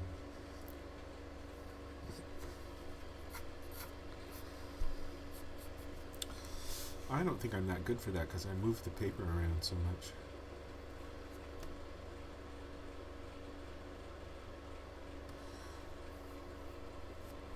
Okay, Rubio.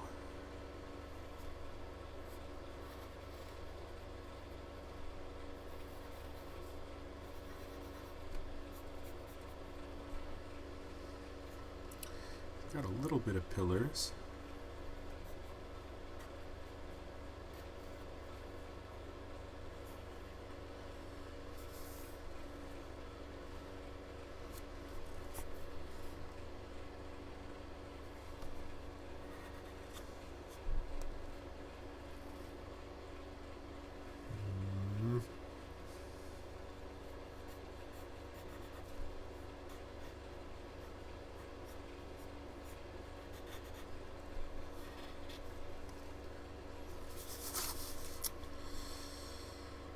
Mark says, actually, I think drawing in real time gives viewers a better idea of how much work goes into a cartoon. Oh, good.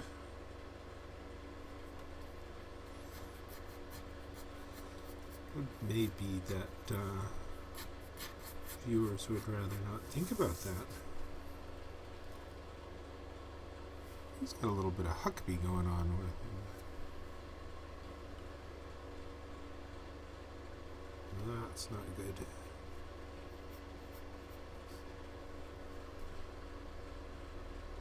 I guess the nose is straighter than that, huh? Doesn't quite have that bottom bulb.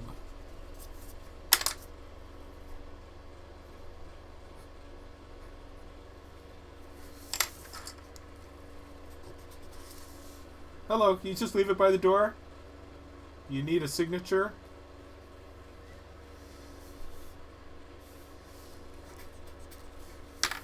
All right, I've got a sign for the Federal Express. I'll be back in 1 minute.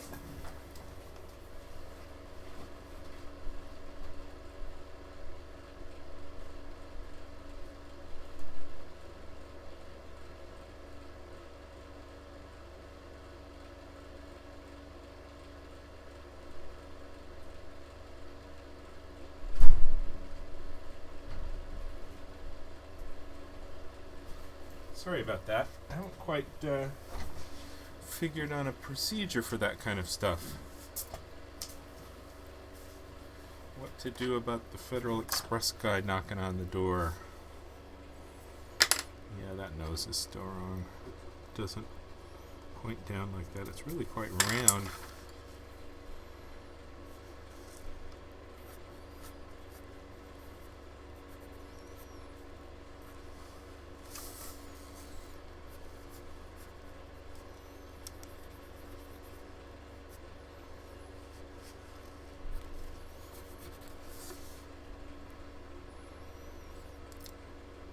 Mark writes, package delivery people have no appreciation for streaming video viewers. Oh, that's right, bastards.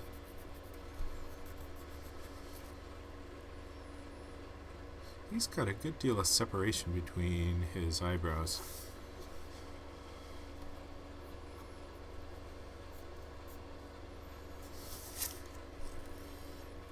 A good patch of thinning hair.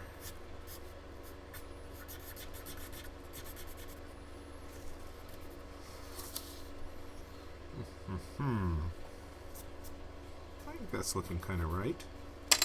Maybe he needs flatter eyebrows going in.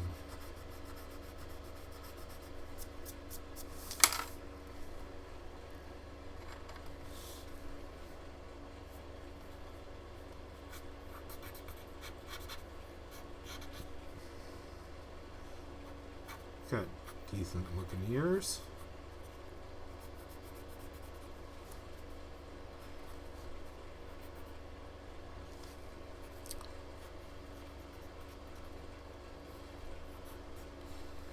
So I met Susan Rice one time on a cartoonist speaking trip and had a chat with her. She was UN ambassador then. I was visiting some Palestinian cartoonists in Ramallah. And she was there for something. Oh, that's pretty good, Rubio. And she asked me, why the heck do you always draw Obama with the big ears? His ears are not so big. What is with the big ears?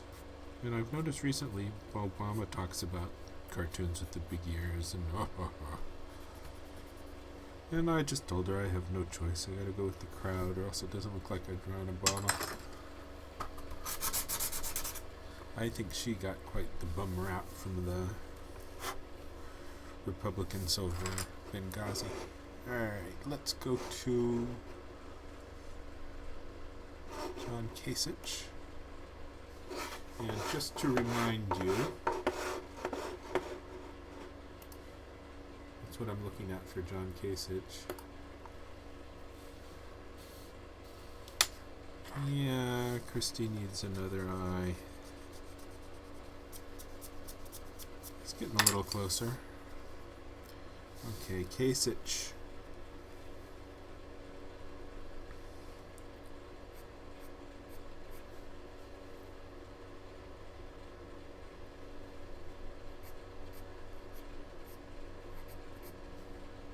That's looking a little Beeler-esque, huh?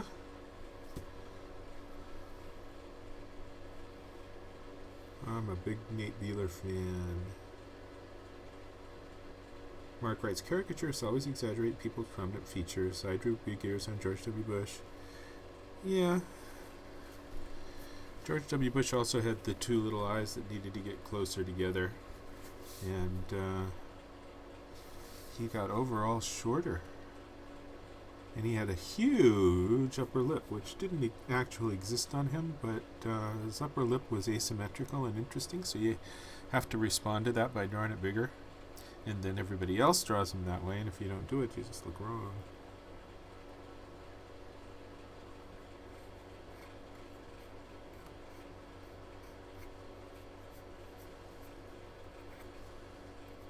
Alright, what I like about Nate's drawings is the same W phenomenon with the upper lip he does on Kasich, just because his lip is interesting.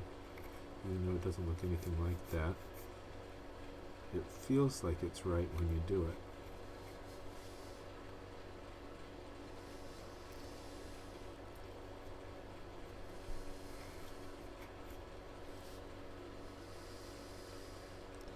He's actually not a bad looking guy either. But he's squinty.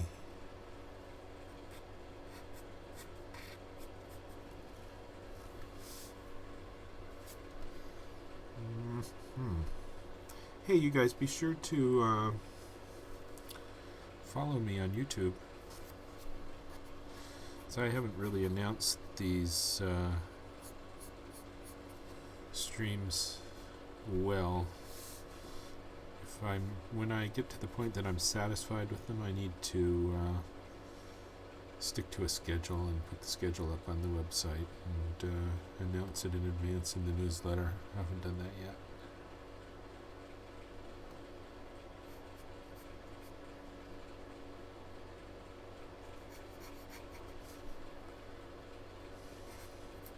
But I need a certain number of followers to get a partnership with Twitch, which is where I'd like this stuff to be, because I like the creative community over there.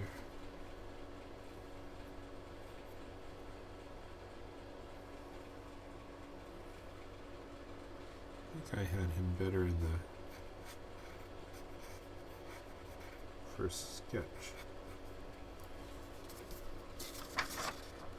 Yeah, that looks better.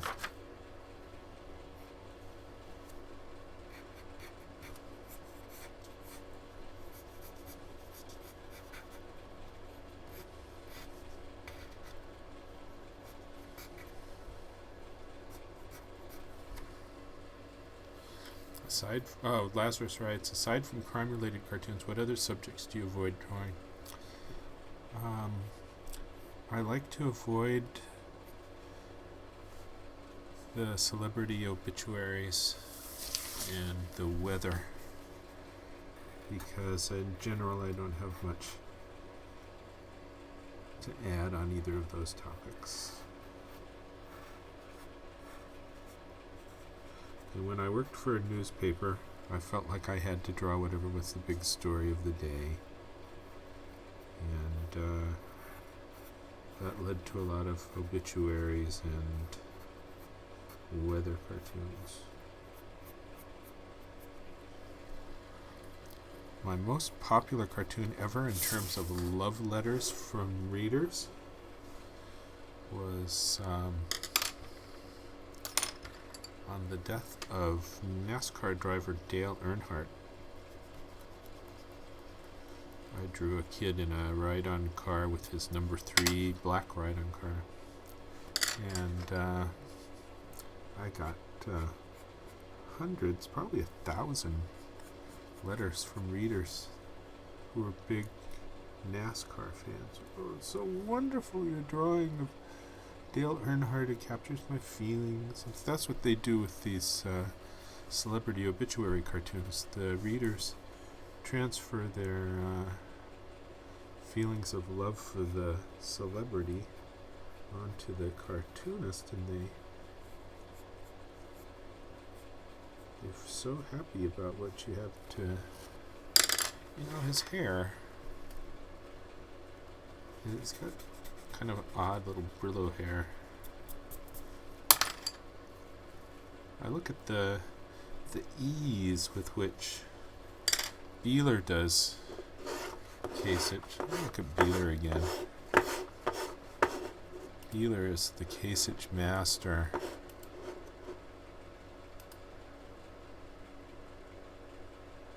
Yeah, look at this. Isn't this great? Sorry about the mouse. There he is by Beeler. Isn't that great? Oh, I gotta love that. He is such a buffoon.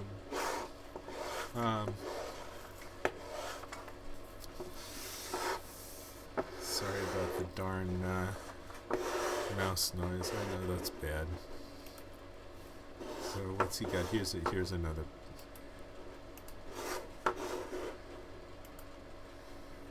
Isn't that nice? Look how he just loves that upper lip. He's also not approaching the nose in the same way that I am, is he? He goes for a much pointier. I'm going more for a George Pataki nose.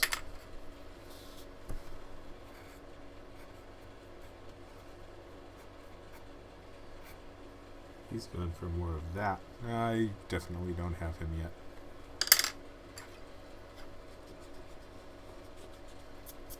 He does a lot of those little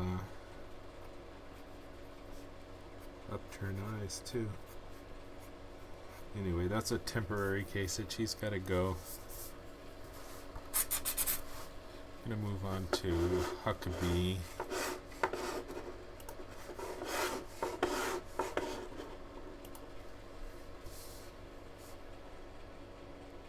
Yeah, Kasich is just no good. He's got to be redone. This cartoon might take all day.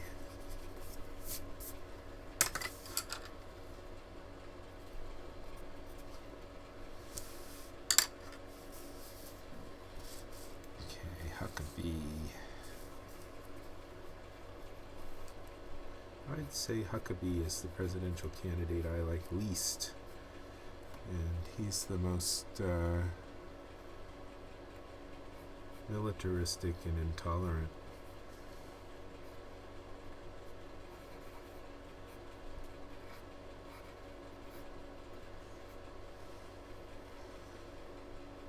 I think he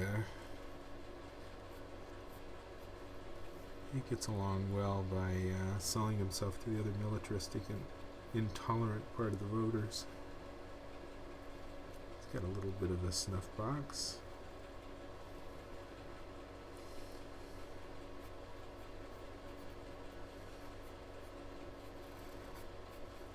I think that kind of looks like him.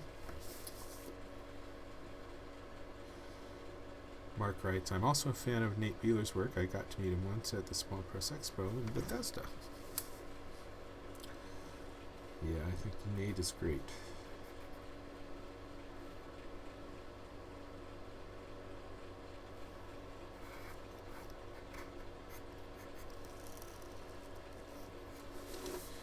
his Huckabee's hair is a kind of a changing challenge. Looks like he's losing it, which is always a problem when hair changes, because people remember their characters looking the way that they were when they imprinted on them. And Huckabee's got less hair than that.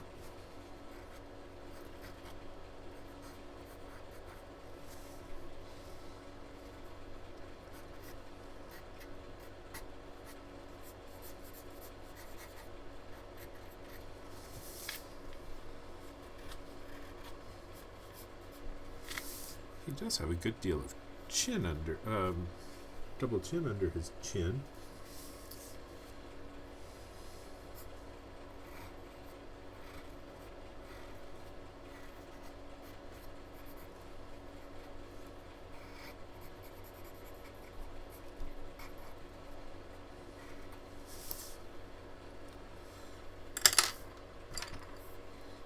Add more hair, and it's got to be darker. You're not going to know who he is, even though he's losing his hair and it's getting grayer.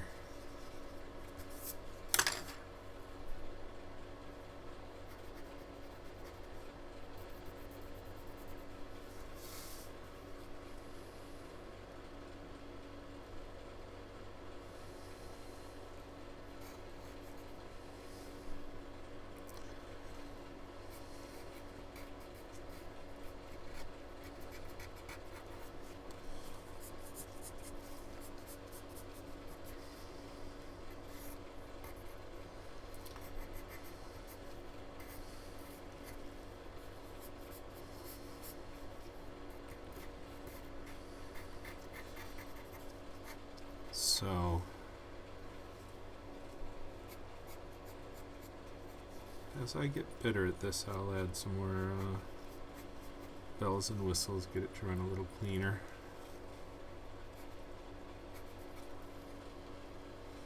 Get it more consistent with Twitch, because I quite like Twitch.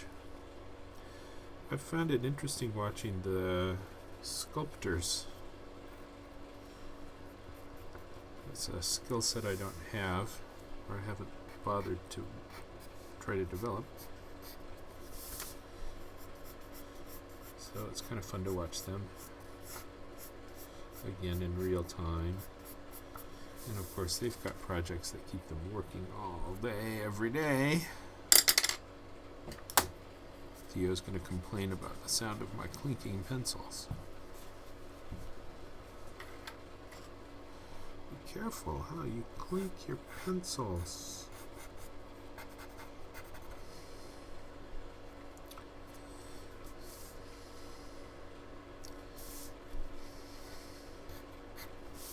It looks like I've got a suit coat on Marco Rubio.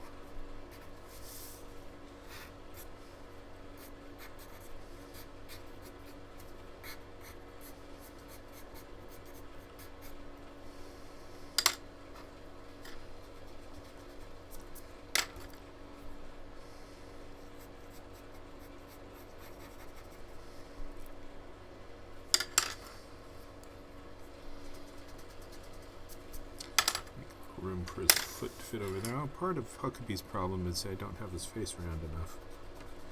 Round enough and wide enough.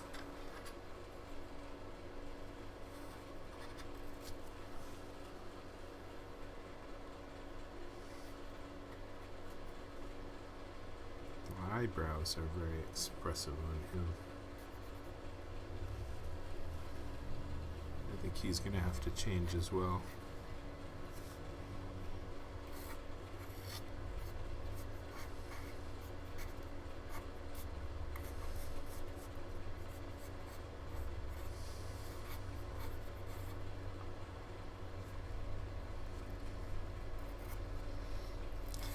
Give him a foot here.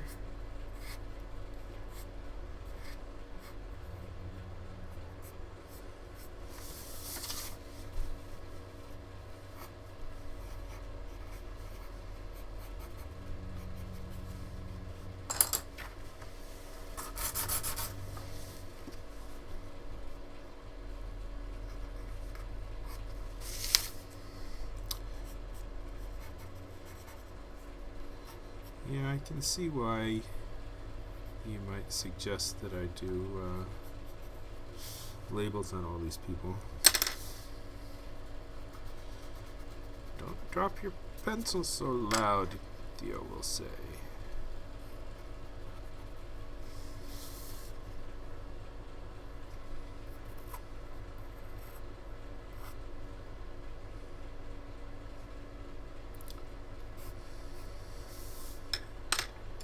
I think I'm going to redo all of Huckabee.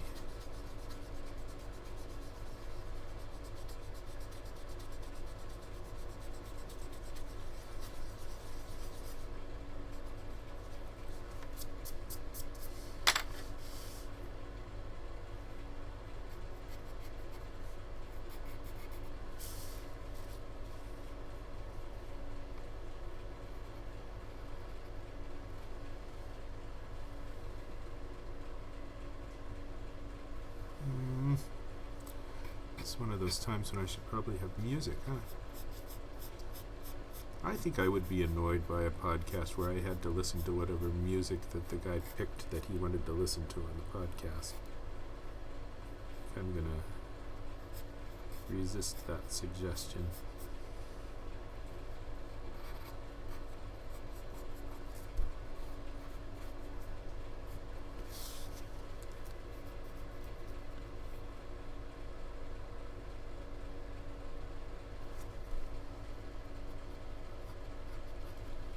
Okay. So I only hear from Mark Robinson and Lazarus now. Haven't heard from Jeff for a while. And we've got more people than that watching who don't say anything.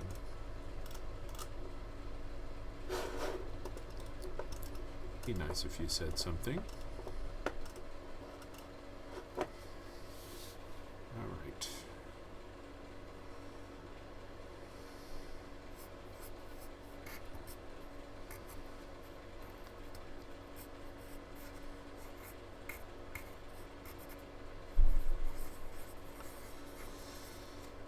Perhaps this cartoon was just too ambitious. Most of my cartoons just have a couple of guys looking at each other.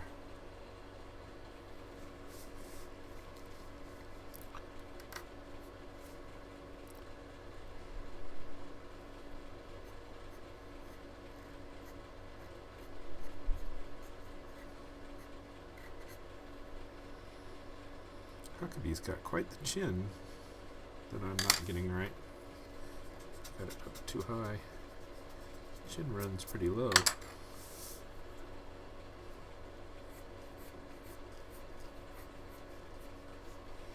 And the eyes have huge pupils, really.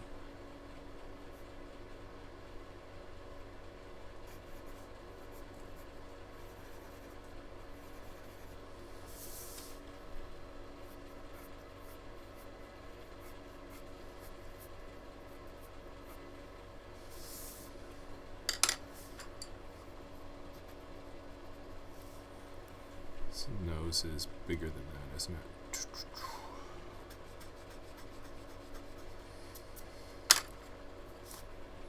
So if Tom Richmond was here watching me do this, he'd be shaking his head, going tisk, tisk, tisk.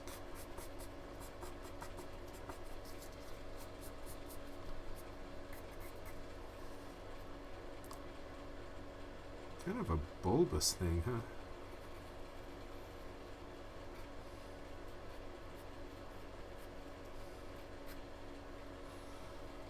That looks a little bit better.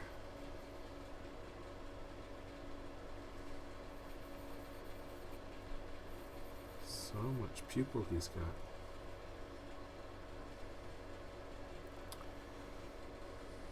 Lazarus says, I'm drawing along with you, seeing you got me motivated. Oh, good. We'll just go to Google Images and type in the name of the guy that I'm drawing. Lazarus writes, nah, I've met Tom Richmond. He's not like that. No, he's a nice guy. He would just be thinking that.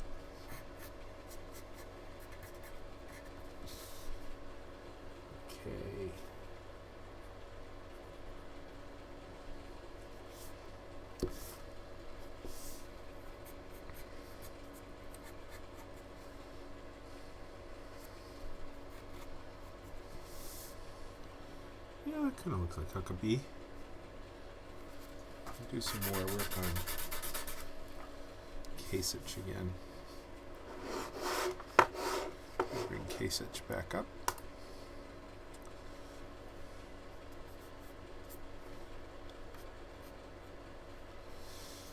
He does have these very interesting squinty eyes.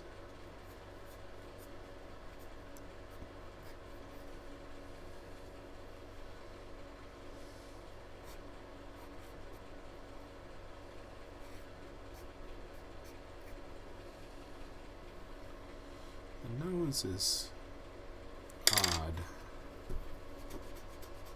Needs to be a little blockier. Mark writes, my latest editorial cartoon had a Star Wars theme. Spent an hour practicing my take on 2 characters and the Death Star. Actual drawing took about 5 hours, I think. Oh, so I'm in the ballpark.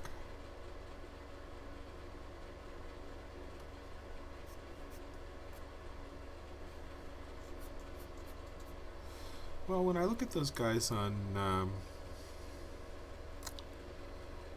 Twitch, just spending their whole day every day doing their regular work, I kind of like that idea. I suppose with time I'll lose any sense of the fear of showing all my mistakes and running off to go to the bathroom. Lazarus writes, that's amazing. What is it that's amazing? Lazarus. Okay, he does not really have much of a circle under his eyes, does he?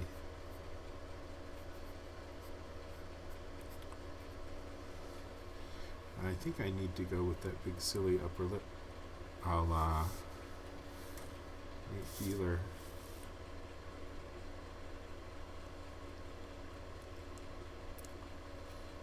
Lazarus, you think it's amazing that it takes Mark all day to do a cartoon? That's just, everybody should expect it to take all day to do a cartoon.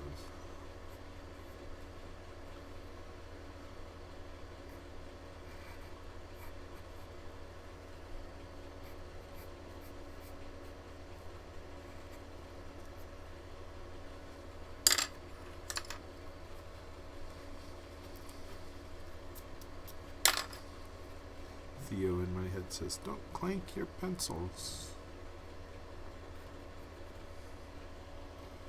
Well, let's leave him to stew for a minute and see how I feel about him later. Let's try Jeb Bush. I can see that my Jeb Bush is looking pretty weak from my sketch now. Just takes a second away from him.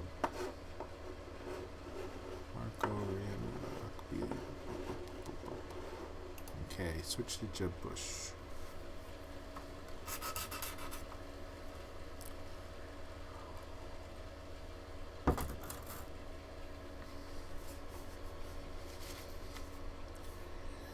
Jeb Bush is one of those candidates I like least.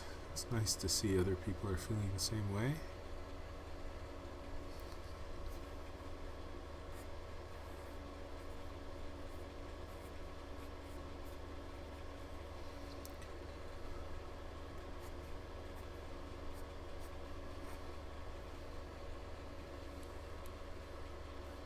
Jeff writes, Tom was a guest jumbler last year, and he did a beautiful Star Wars one, complete with old, haggard-looking Luke, Leia, Han, and Chewie. I'll bet that was good. Guest jumbler. Lazarus writes, Death Star, depending on the size and amount of detail, would take time, plus he practiced first. The easiest cartoons for me are the ones that only have 1 or 2 characters and not much background to draw. Yep. I didn't like that new Star Wars movie.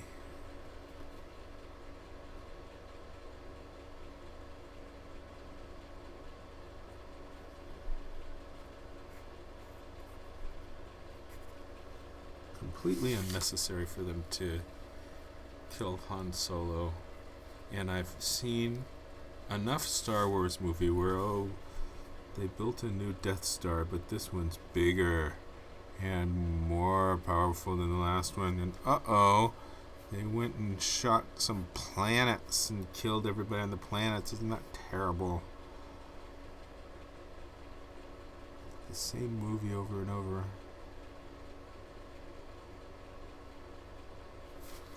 Okay. Jeb Bush.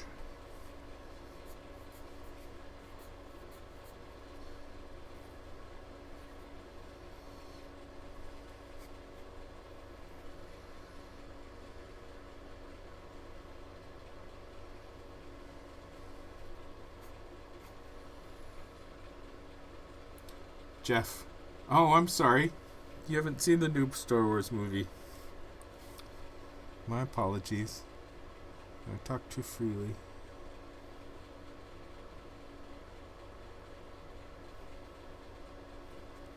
Another thing that really bothers me about this Star Wars movie is that they've cast the stupid boyfriend from Girls as the new Darth Vader character. And every time I see him, he's still just the stupid boyfriend from Girls.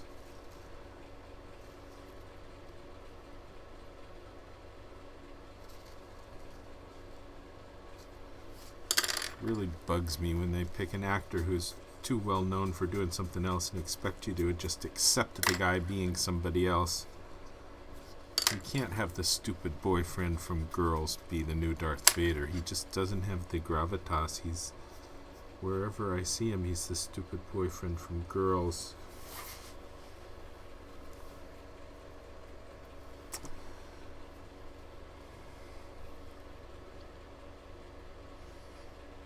Okay, Jeb Bush has a little bit of a fishy mouth.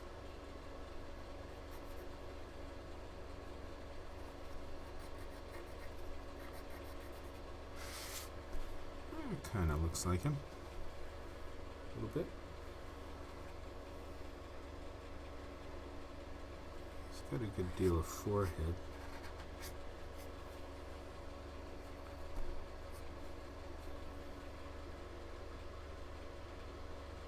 Jeff likes the little pupils together. That's the George Bush look.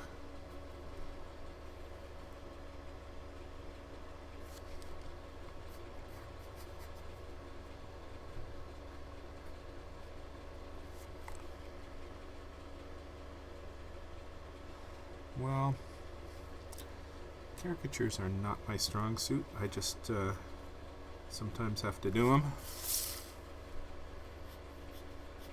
So I try not to shy away from them. This is kind of an ambitious cartoon to draw.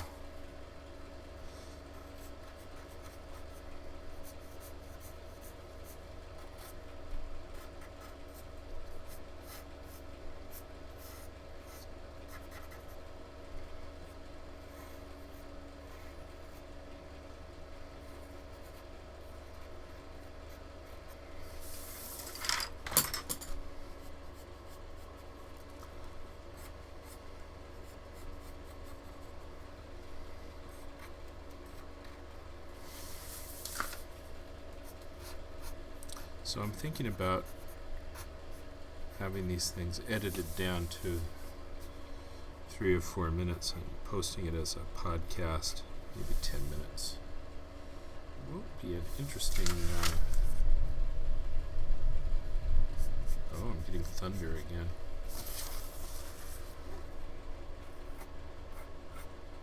Not an easy editing job, I think, given hours of tape to bring it down to 10 minutes.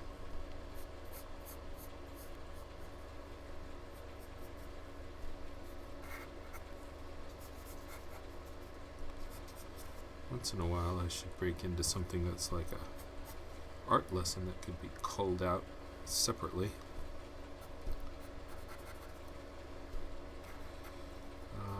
As I do more of these, I'll get better at that. I'm not aware of any other editorial cartoonists who are doing the live streaming. When I look at the live stream on Twitch, their creative community, it's a mix of other kinds of people.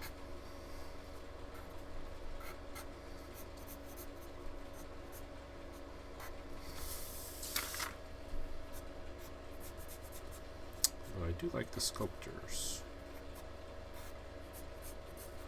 Some of those guys also have some quite fancy graphics going on.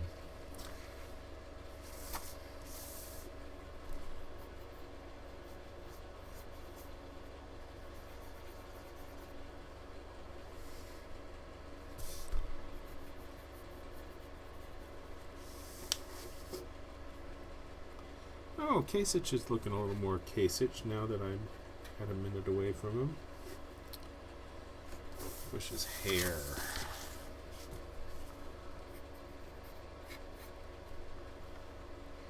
He doesn't have those big George W. Bush ears, but I don't think George W. Bush really did either.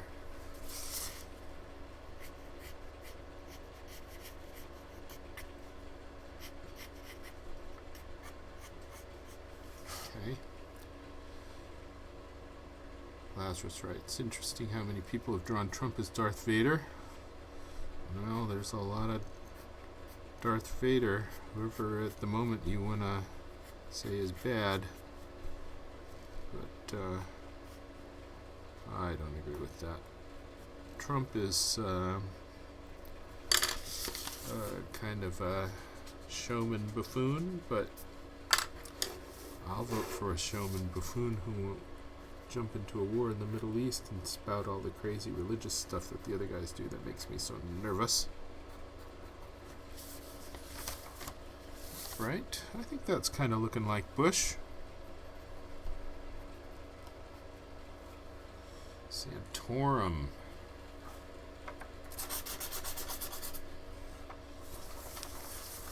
I may not be satisfied with my Carly Fiorina in a minute. Come back to her. Come back to Christie. Let's fix his other eye to match the first eye.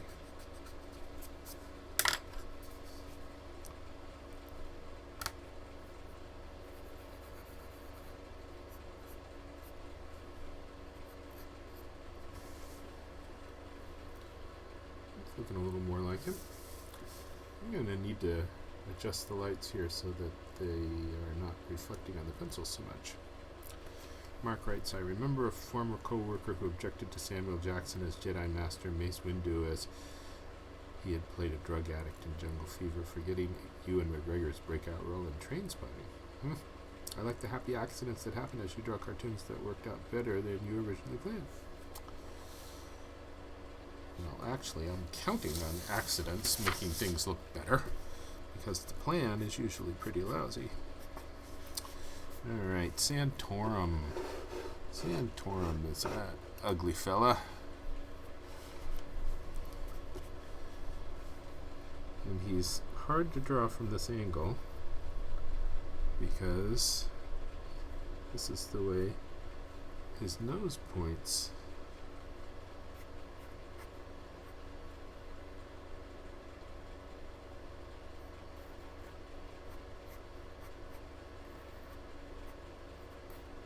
Got those funny teeth. Bunch of chin down here.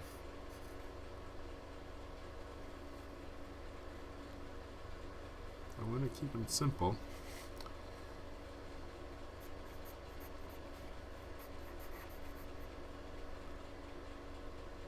He's got those big pupils too.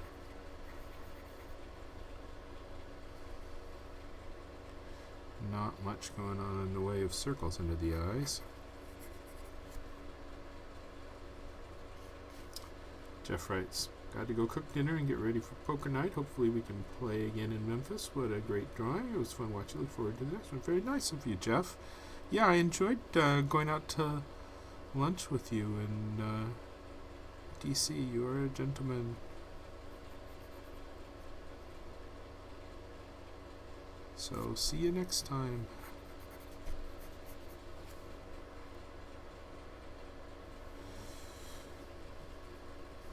Oh yeah, Bush is looking a little better as I get a little distance from him. So is Huckabee.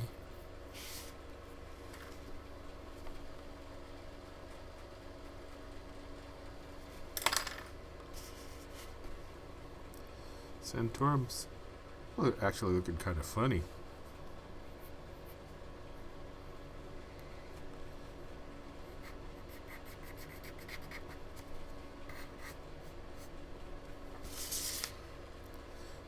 forehead is smooth, no lines on the forehead. Sometimes has quite a bit of hair, sometimes has very little.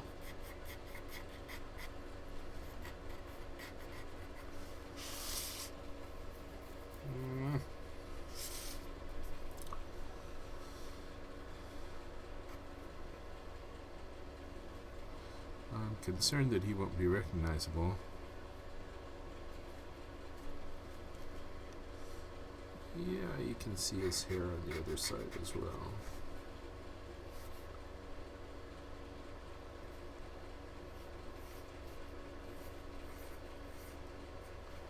Wondering if the little circles around his eyes made it work better. I think they don't. I'm afraid. I'm grabbing a new pencil that's got an eraser.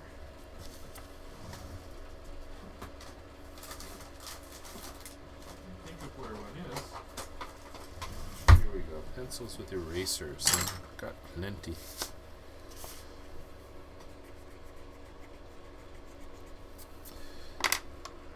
I think the eyes are kind of beady and together.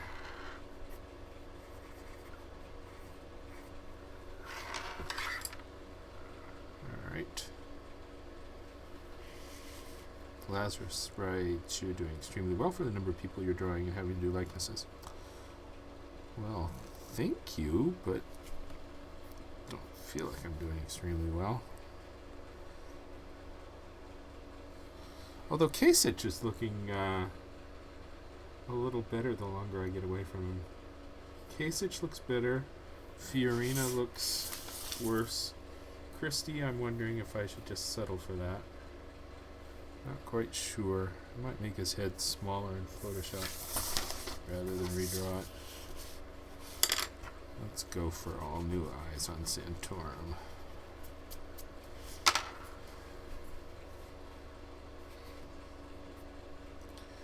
He's got these little short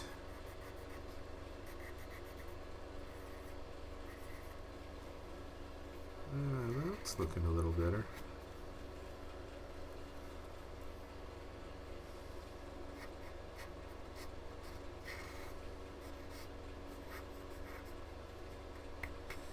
So when I finish this today, I'm going to switch to coloring him, and I may not get this cartoon out until tomorrow.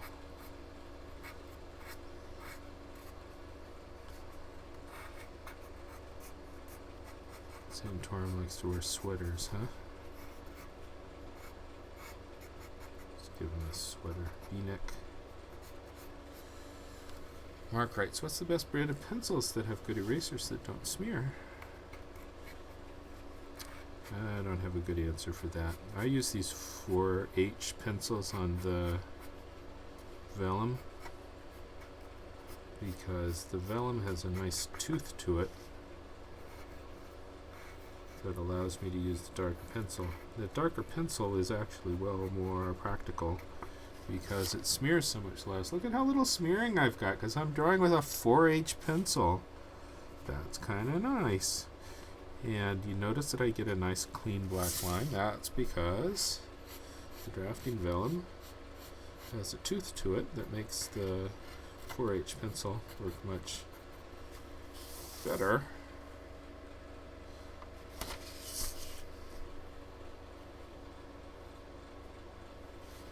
Yeah, that looks like Santorum.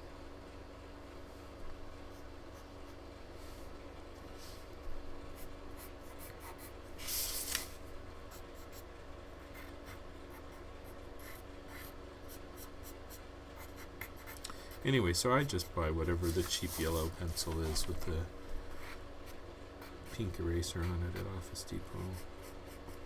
These are Dixon Ticonderoga number 2. If I drew with that on the vellum, it would be very smeary, and the line wouldn't be any darker. It would be a little thicker.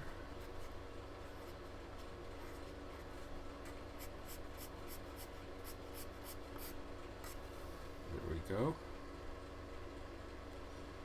Lazarus says, get a kneaded eraser. Those are great. Yeah, I got one. Here you go. But I don't use it as much as the pink eraser. I use it when I have a broad area, or else I have the paper that seems a little fragile.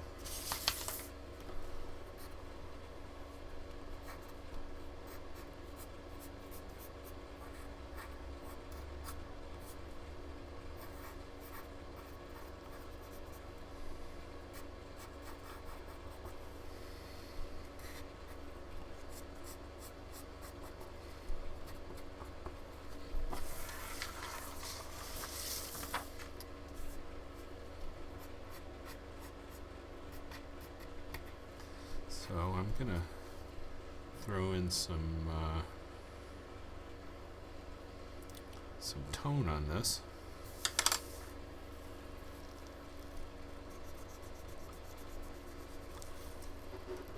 Going back to Christie for a second. Again, so you know what I'm looking at? Dixon Ticonderoga things. It's ridiculous. Any yellow pencil. So looking at Christie again.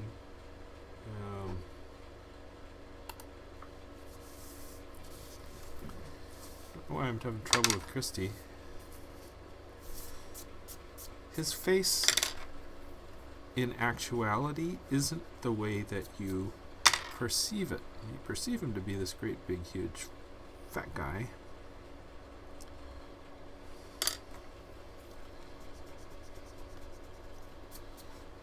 But he's got these very particular features.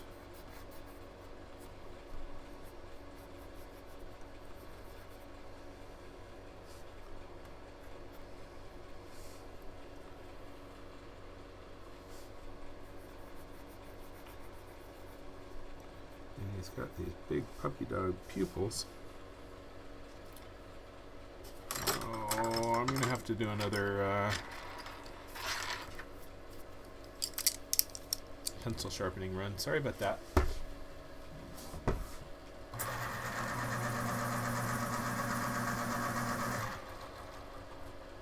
My apologies.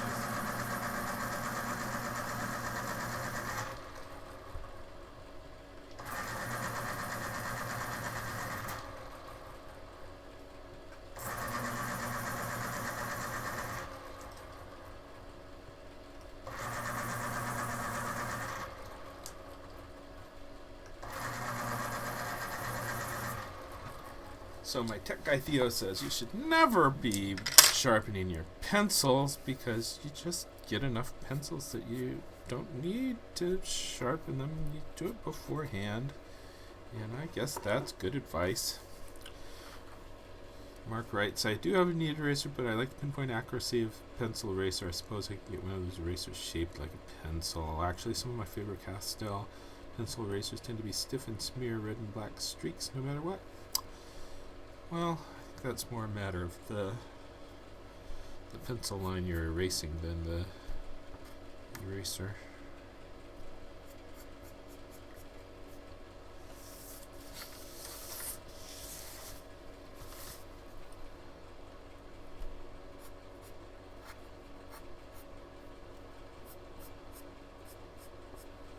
This shoe is at an awkward angle.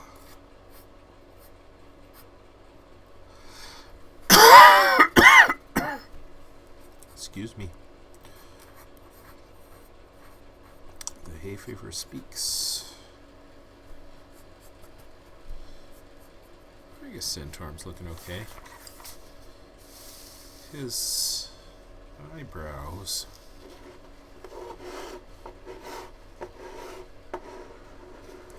Again, sorry about the mouse sound.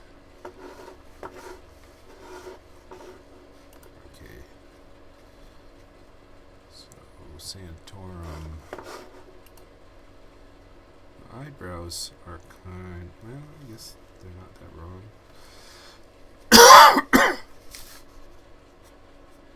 All right.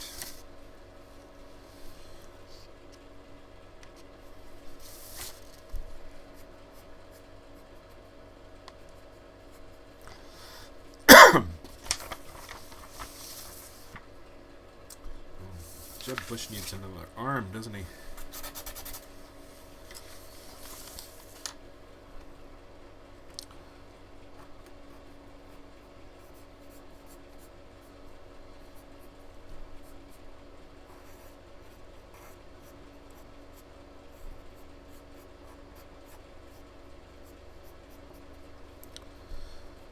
There, that looks more right. Now the back end of the teeter-totter.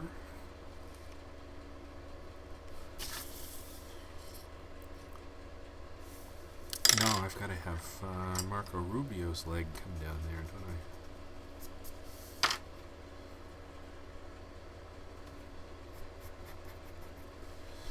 This cartoon is going to get reprinted a lot.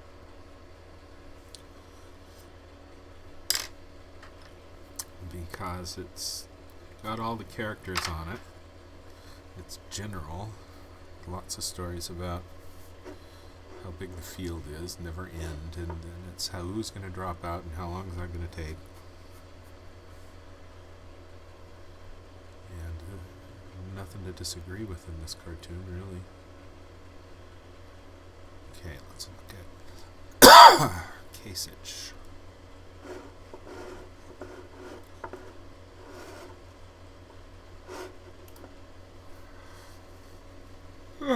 Boy, his hair differs through the years.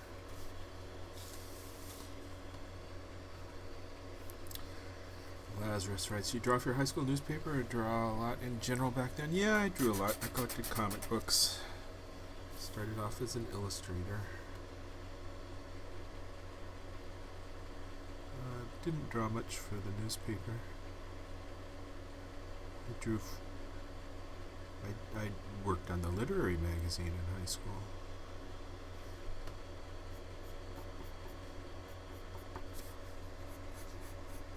Although I find that probably the majority of editorial cartoonists worked on at least their college paper. I didn't do that either.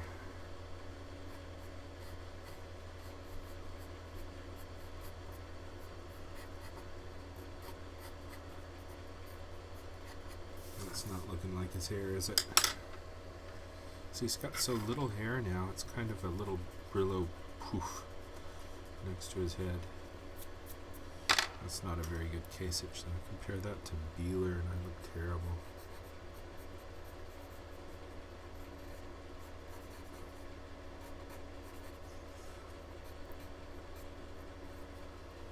That's better. Looking kind of scruffy. I think he looks kind of scruffy. He looks like he just woke up.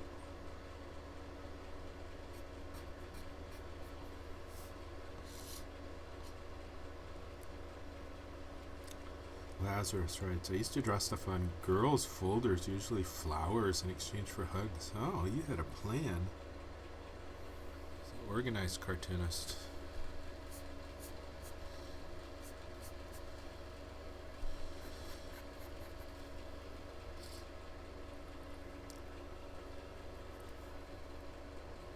Kasich needs another leg, and Marco needs to be sitting on the teeter-totter. Excuse me.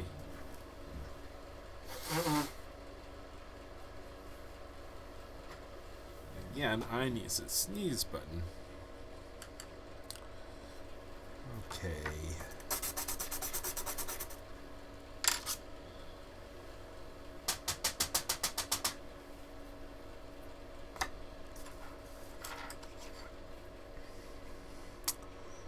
So, hey, any of you new people on here, come say hello.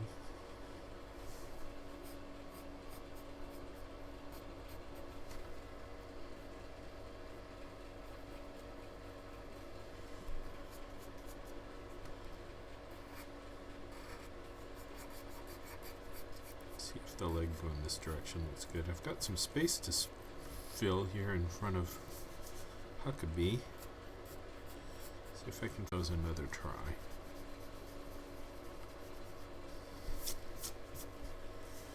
Christie's the one I'm having the worst luck with.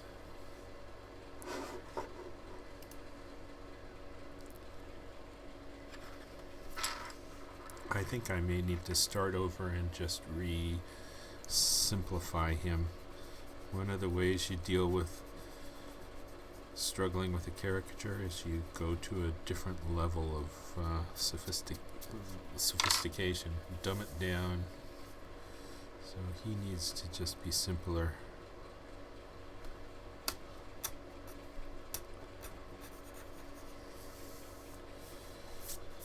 So let's dumb down Christie.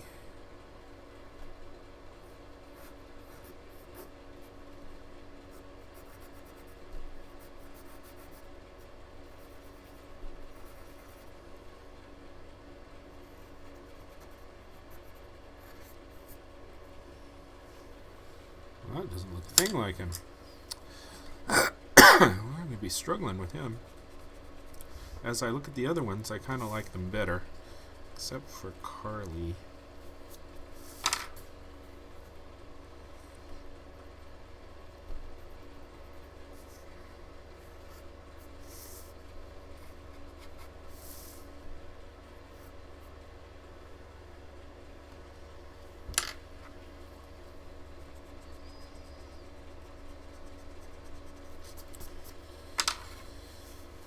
Lazarus writes, now I go to Hooters and draw the waitresses for hugs and pecks on the cheek. Who says rock stars get all the girls? Ah.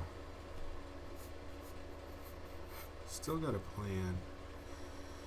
Have you ever done a multi-panel editorial cartoon? Yeah, I do those. Again, you can go look at my archive on politicalcartoons.com.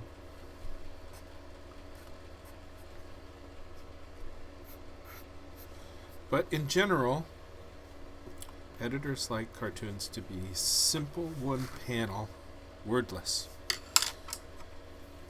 And the more you deviate from that by adding words, adding labels, adding panels, the less reprinted your cartoon gets. So I know when I talk to other cartoonists about what they ask, how do you get your cartoons reprinted? And the answers are disturbing to them. And then they blame me for selling out to the man. But I think it's just one consideration as you're doing a cartoon is will the editors like it? Top consideration, I think, is it good? Next consideration is how does it compare to how what the other cartoonists are drawing? Third consideration, is there a need for it? I mean, no point in drawing the same thing everybody else draws. And maybe fourth or fifth consideration is how much is it going to get reprinted? Because that's the amount of your voice, which relates to how successful a cartoon is. If you want to be part of the public debate, you got to get reprinted. But it's one thing. Basically, you got to draw what makes you happy to be drawing. Kasich needs a longer left arm, and he's got space for it.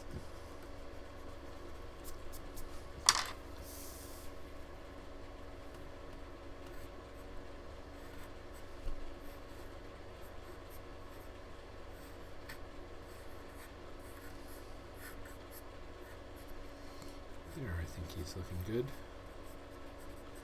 That's an improvement. Now, Marco Rubio, who's almost as big as Ted Cruz here.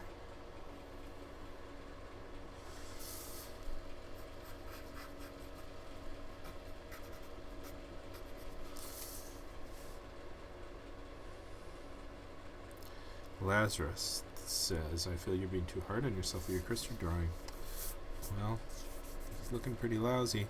Sometimes if I have too much trouble with something, I'll draw it on another piece of paper. I think I'm almost to that point with Christie. Draw it on another piece of paper 4 or 5 times and then drop it in Photoshop. Draw them over and over and over until you hit one that you're happy with. Carly Fiorina's nose is wrong.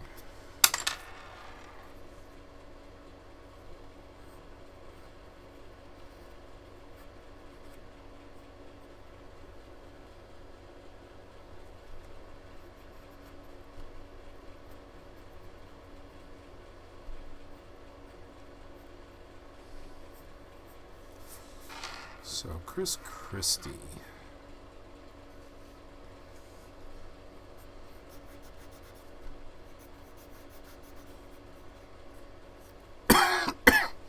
He does look a little bit like the Penguin in Batman.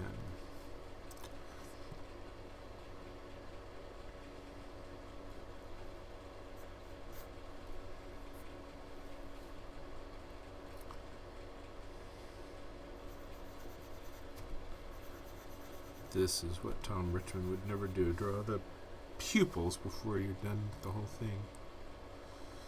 I don't have the confidence to do that.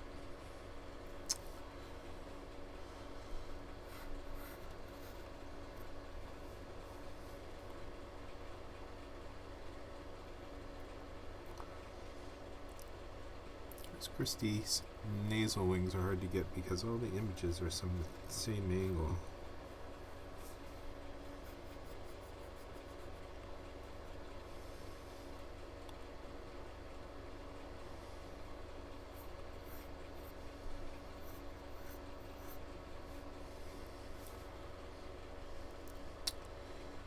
His mouth is very expressive when it's open, and when it's closed, there's nothing going on.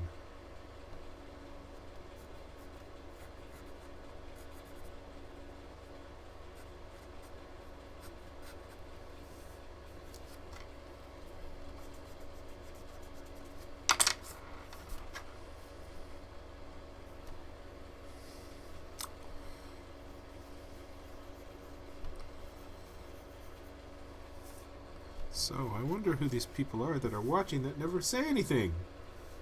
Maybe somebody turns it on and walks away and leaves it on and doesn't pay attention. Alright, let's do a little bit of air gunk.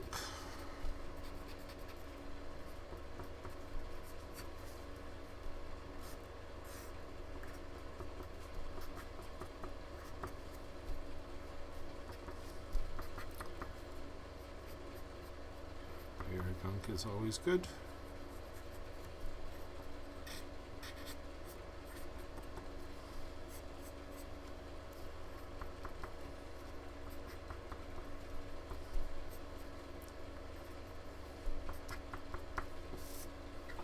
All right.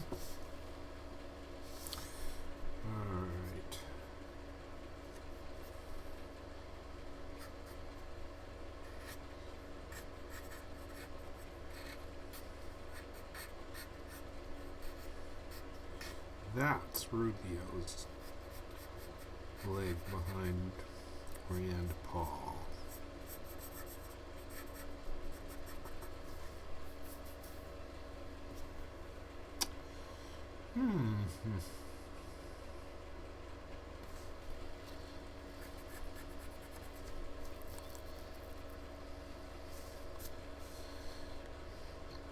Rubio can get, Christie can get the little fish mouth.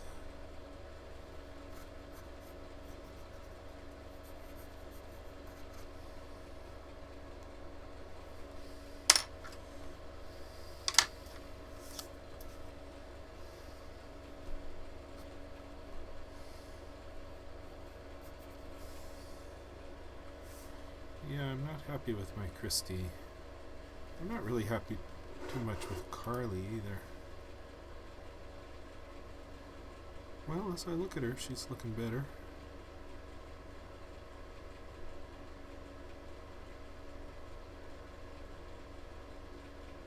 Alright, I'll go with Carly. Christie. What to do about him?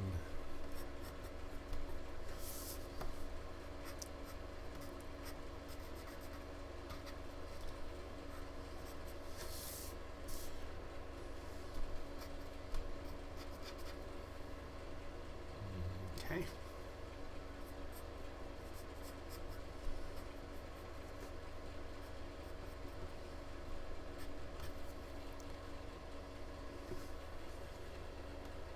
Yeah, Kasich is looking better as I get away from him. I need a little time after drawing these things before I'm comfortable with them.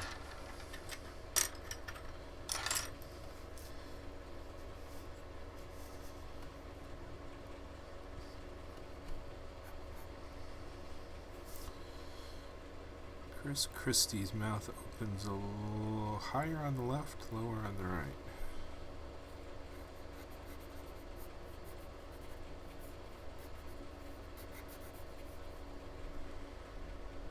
The chin is big and low.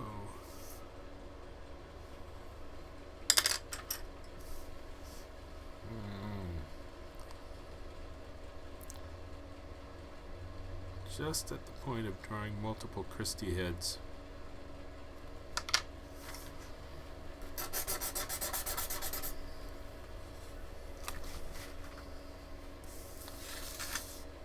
I do that sometimes. Sometimes 11 caricatures, one of them is a bugaboo. Only so much you can do. And the solution to that is just draw it 20 times, pick the best one, paste it in.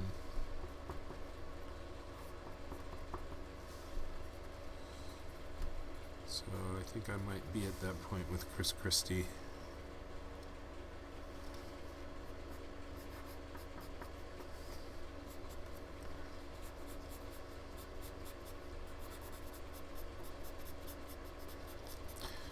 This is where the shadow goes in the grass under the teeter-totter, as the teeter-totter goes back in perspective.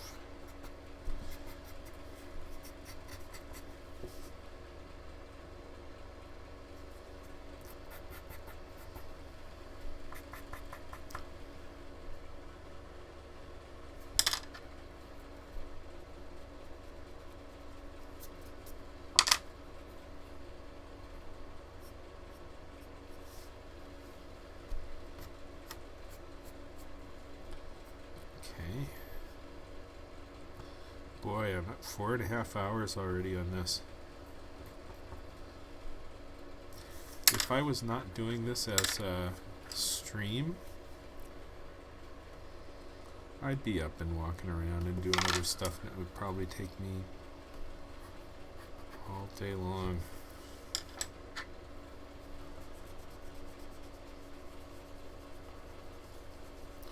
Let's take another shot at Christie. Only so many times I can erase even on the vellum, and the paper starts getting a little bit too much erased texture and a little bit bumpy from my having pressed on it too hard.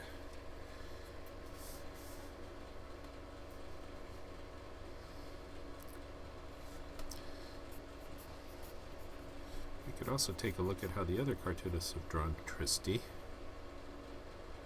His nose is short.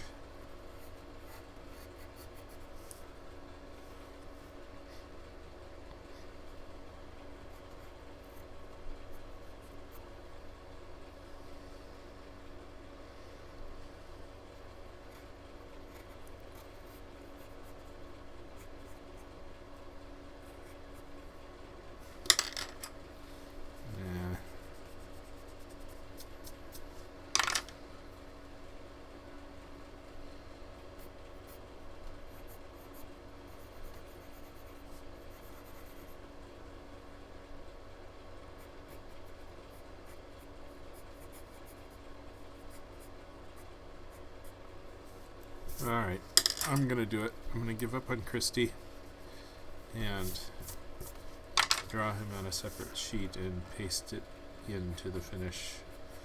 Sorry, would have been elegant to have him nice on an original. I'll do is do another shot to make the original nicer, but I think he's a goner and he's gonna get pasted in.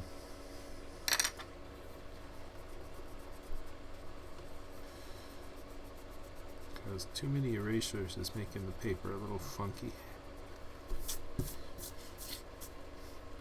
Lazarus writes, when I was in the military and stationed in Altus, AFB, Oklahoma, I tried to get editorial cartoons published in both the downtown and base newspaper. Neither wanted to offend the public officials. Somehow that doesn't surprise me. But you know, if a paper's willing to print national editorial cartoons, they don't mind offending the national politicians. But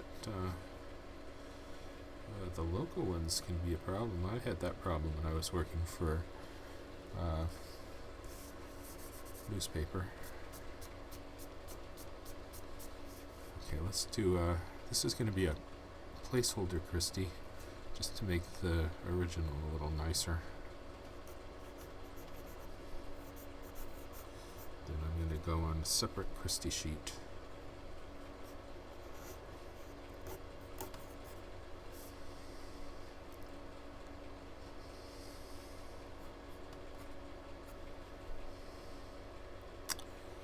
And the mouth is what?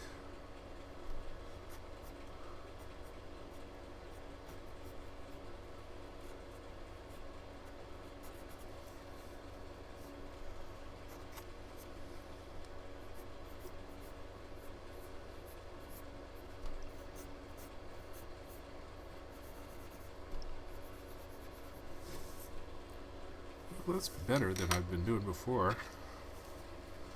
The eyes are better.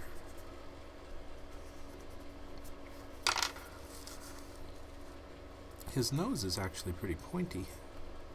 I think a problem that I've got here too is the shape of his head in this position.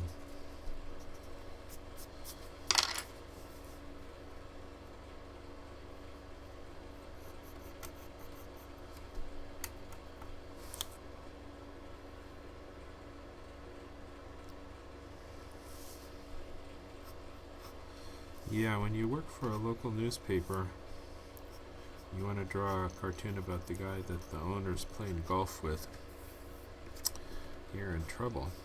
And very often, the owner will play golf with everybody of note in the community.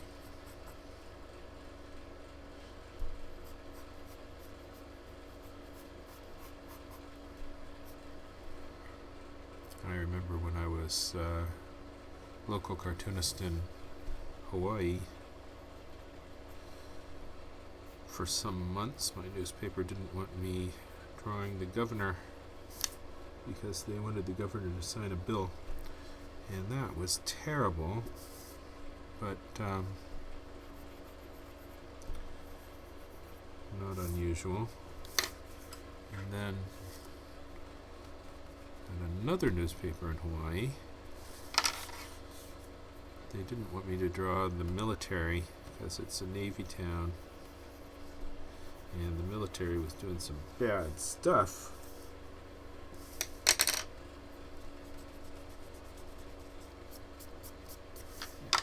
That was frustrating.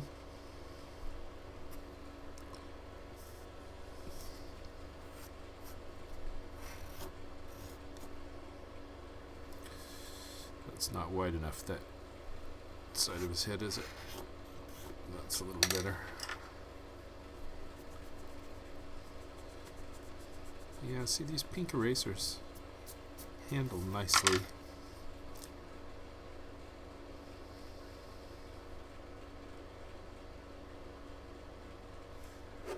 His mouth is never in the position that you want it to be. His face doesn't turn to the side to see his pokey nose.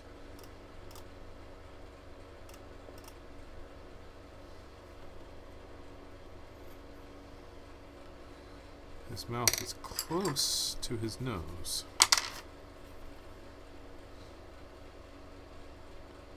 Except when he pushes it away from his nose.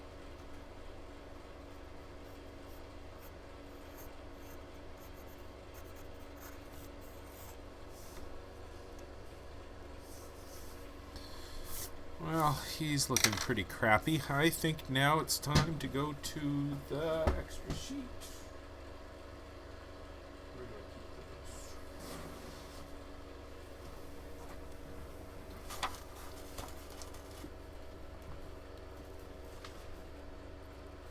Well, I'm not finding that, so we'll go with a whole new piece of paper. And just draw a bunch of Christies without worrying too much. And then hope that one looks a little brighter than the others.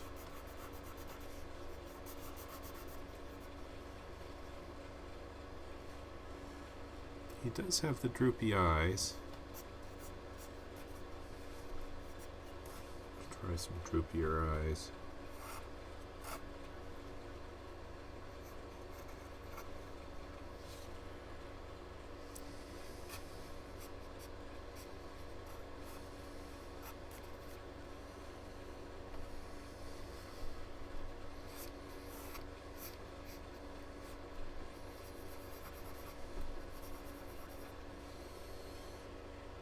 Yeah, he's looking bad too.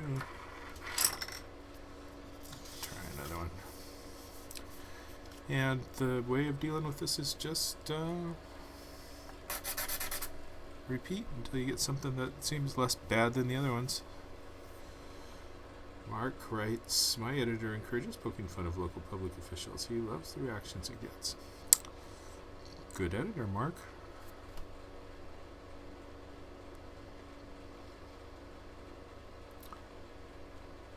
I think there are more good editors than bad.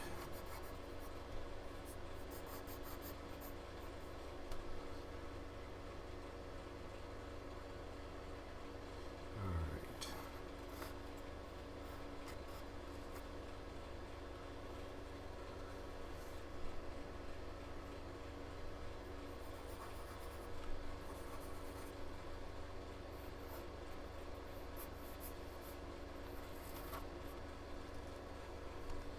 That doesn't look like him. Try some different photos.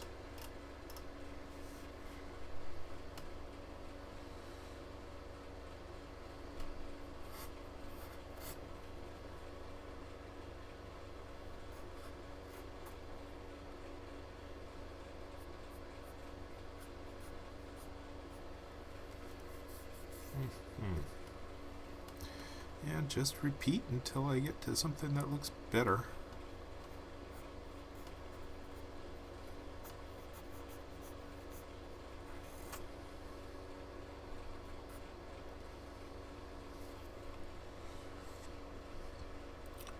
Droopy eyes.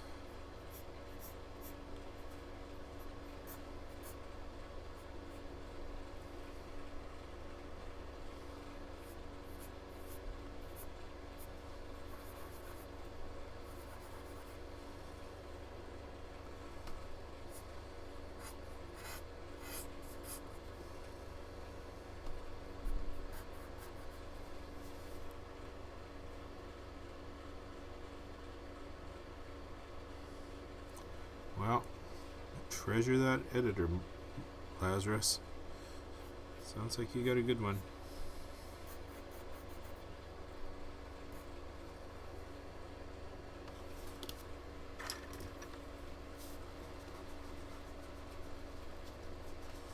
Well, I can simplify the eyes.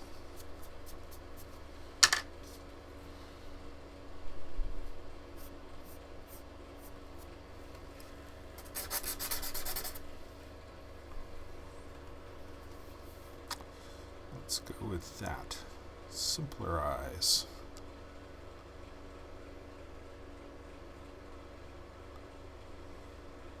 I'm kind of happy with that nose as it is there.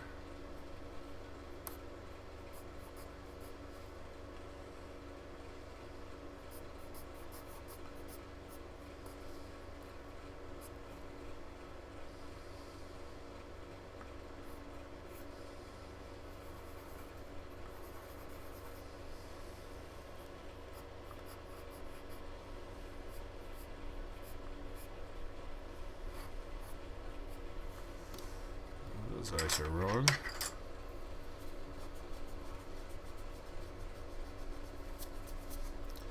This can take a long time if I've got somebody that I'm having trouble with and I need to count on a little bit of luck to get them right, which I think is the case here.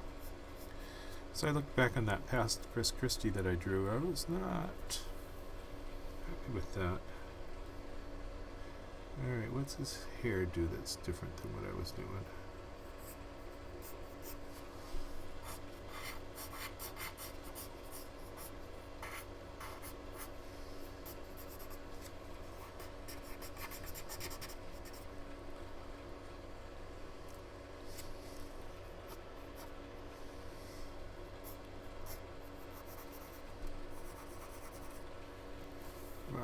doesn't look like him, does it?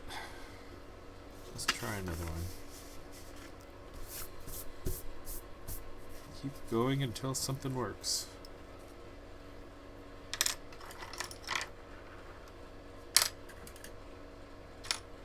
Theo says, don't click your pencils.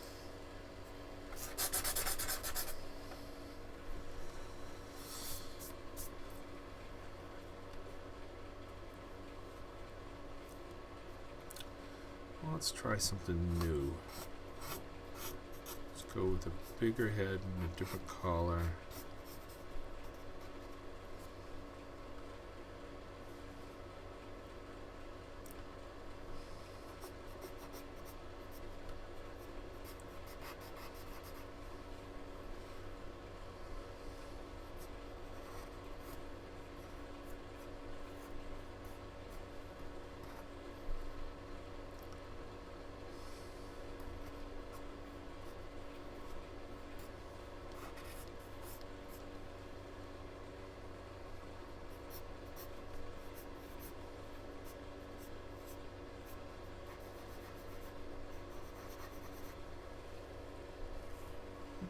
There's a little bit of something going on different here. Not good, but different.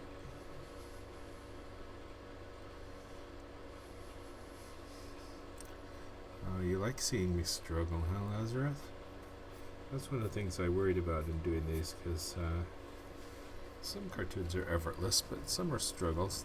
11 caricatures, bound to hit one that sucks.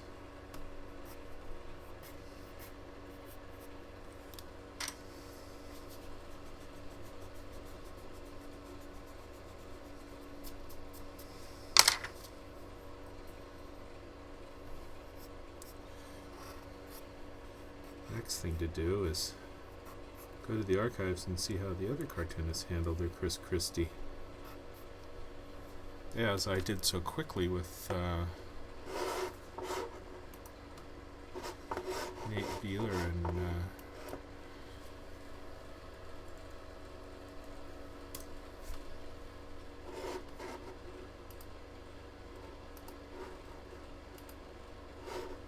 oh, it's Christie, isn't it? That's why I'm not coming up with anything. Alright. I'm going to look at what other artists did with Christie. See if that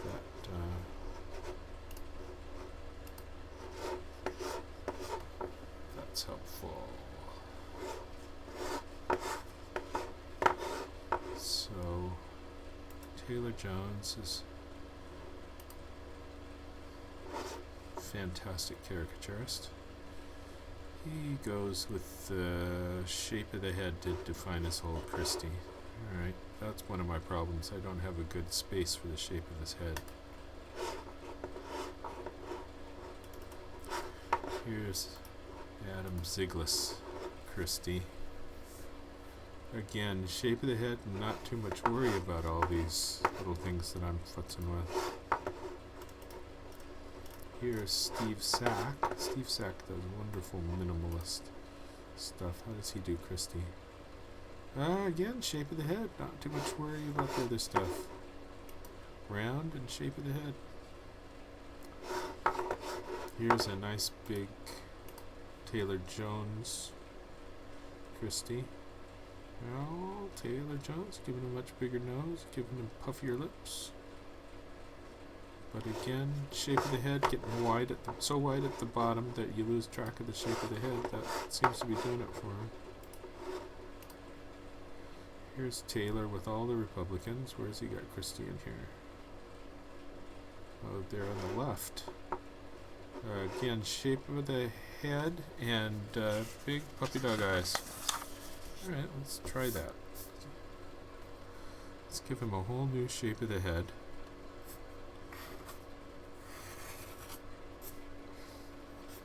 There, that's aggressive. Put that down here. Sorry about the mouse sound. So I'm going for a whole new shape of the head.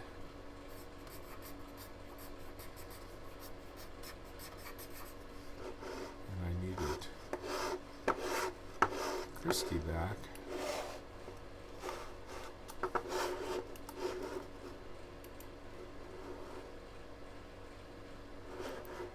Okay. Whole new shape of the head. I think that was a good deal of my problem.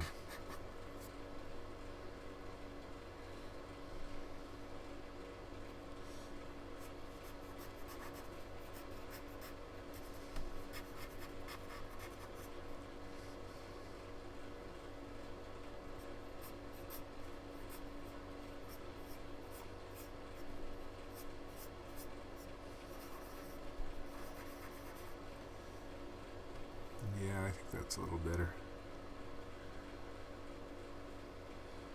Oh, so Lazarus writes, when I was deployed to Saudi during the Gulf War, I was approached about doing a weekly comic for the paper. Every idea was shot down for one reason or another. Before my tour ended, they got a new editor, and he loved all my cartoons.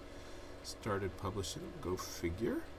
Seeing you struggle with your cartoon alleviates my own artistic frustration. If we hadn't seen this, we would think you nailed it the first time you drew it. Perhaps that is the impression I should defend and not show all of this struggle. Not that I like it, but it proves even someone as experienced and talented as you runs into some problems every once in a while. Well, a little bit of flattery goes a long way.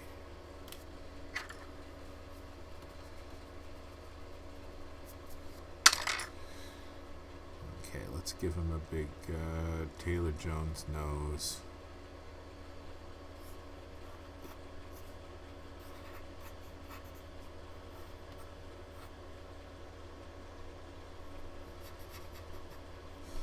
Yeah, he needed a different approach.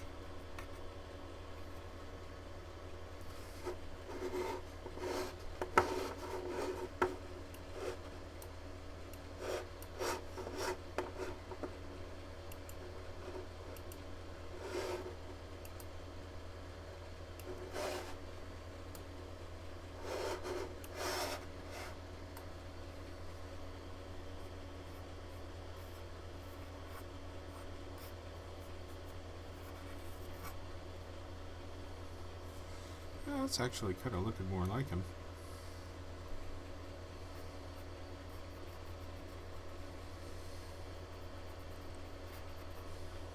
Get the nose to be a little more sophisticated here.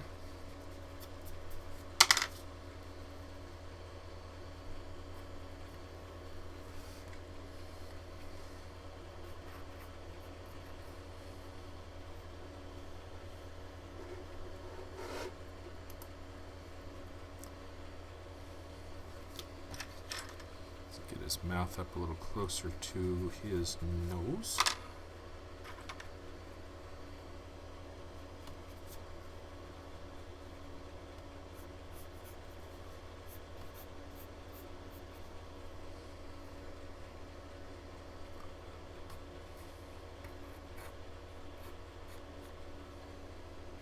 Nah, that's wrong.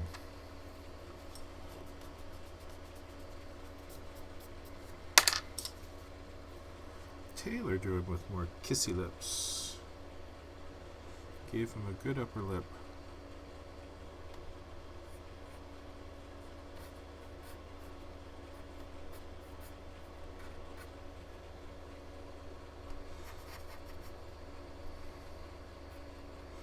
Well, that Christie's kind of funny. I'm not sure I've got him, but he's funnier. Give him a little more nose.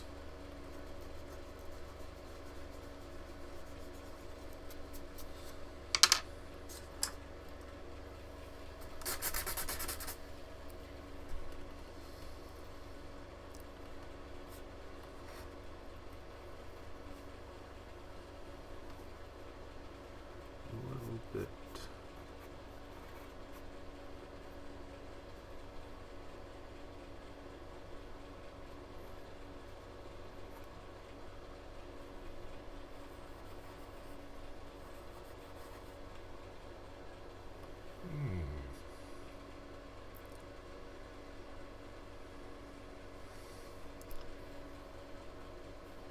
once you were going to draw, Mark writes, once I was going to draw a memorial cartoon of Thurl Ravenscroft and Frank Gorshin.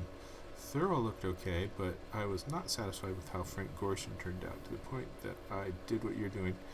Frank Gorshin, the Riddler, is not an easy one to draw.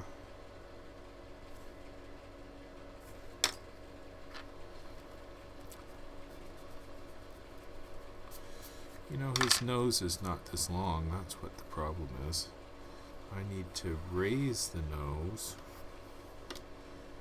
and give him just that much more neck.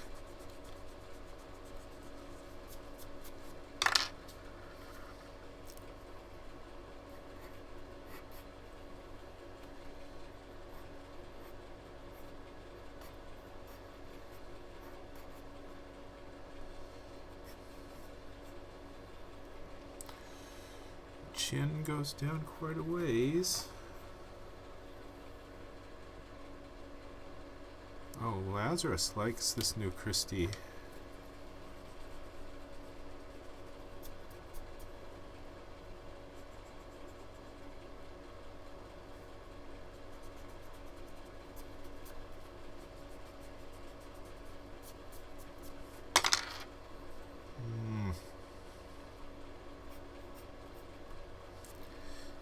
He's taken much longer than he should have.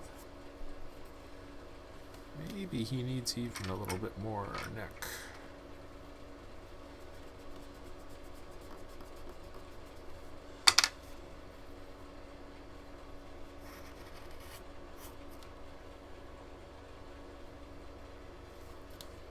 This part of his hair is wrong.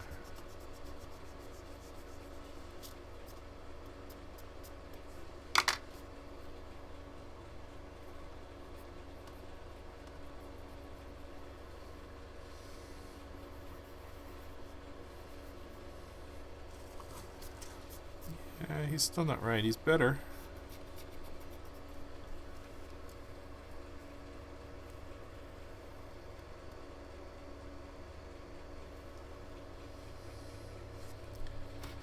I think I might do another one on top of that one, try to get it better. Interesting that he's proven to be so difficult today.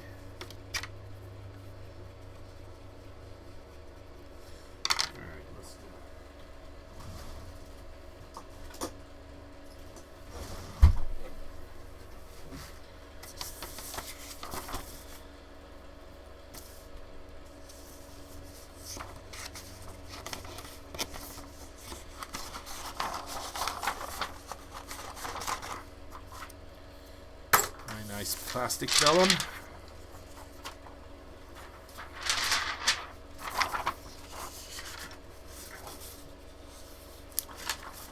Alright, let's make this Christie look better. The nose is flatter and meatier.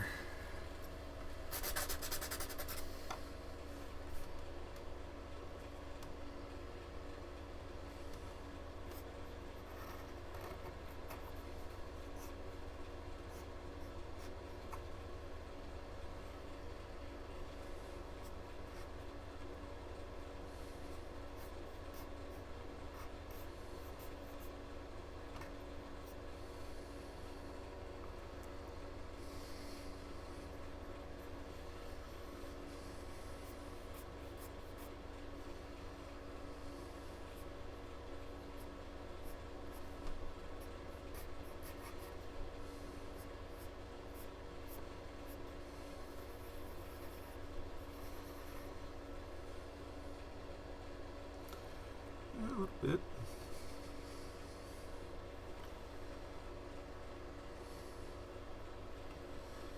He looks more like himself when he's got the angry eyebrows.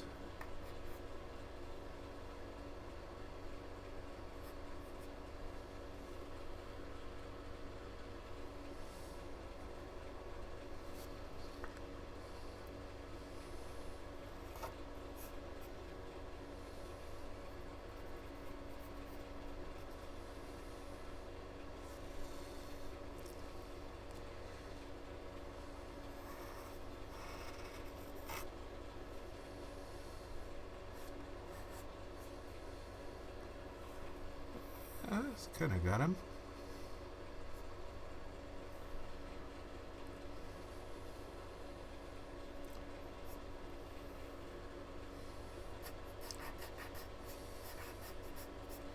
Nice of you guys to stick with me this long. I know this is pretty darn long.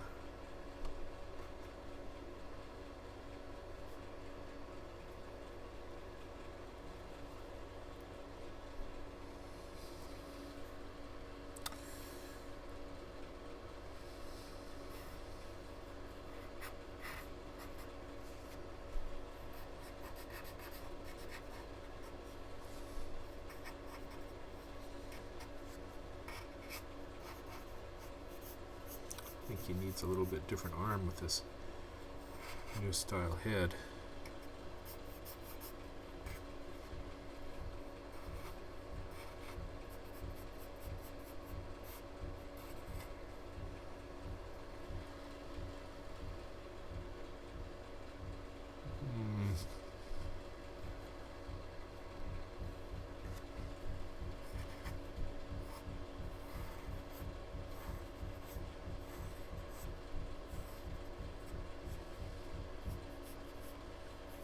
Okay, I've got the hands on here in a little different position.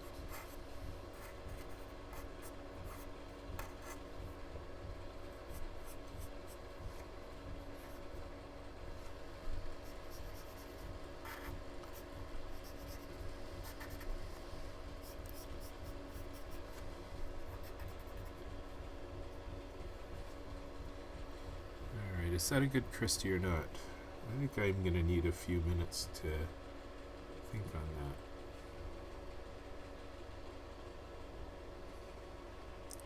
Possible I'll tweak it again in Photoshop because he is just too big.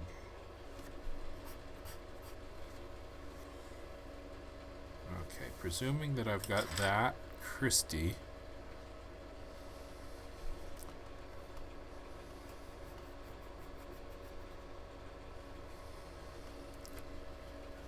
Just sign this and go to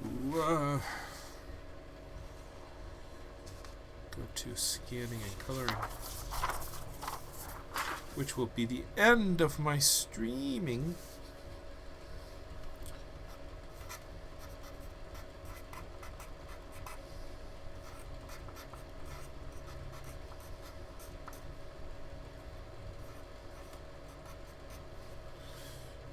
Cagle.com.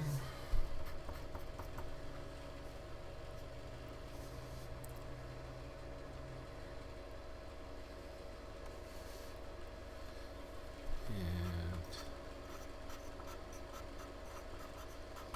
political cartoonist.com.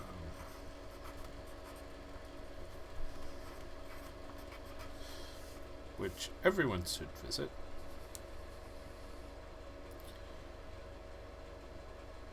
Mark says, it does seem to work better, and like you said, it's funnier. Yeah, that's funny. You know that's Christie. But I'm gonna reduce him in Photoshop so that he's smaller.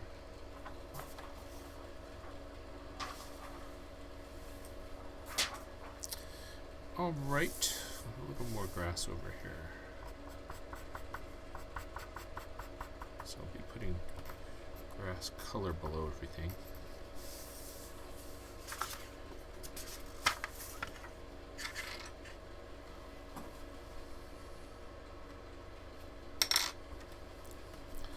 Let's erase Christie's offensive head because it troubles me. If somebody wants to buy this, then I will make a face there.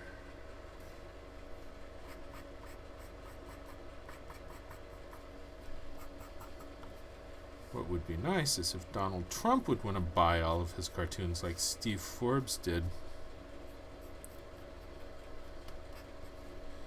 He would have quite a collection.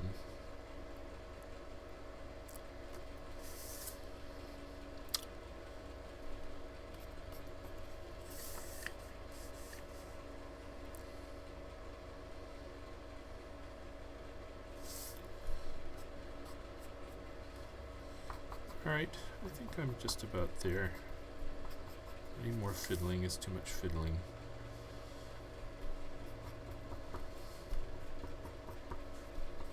I'm going to make Ted Cruz's head a little smaller too in Photoshop.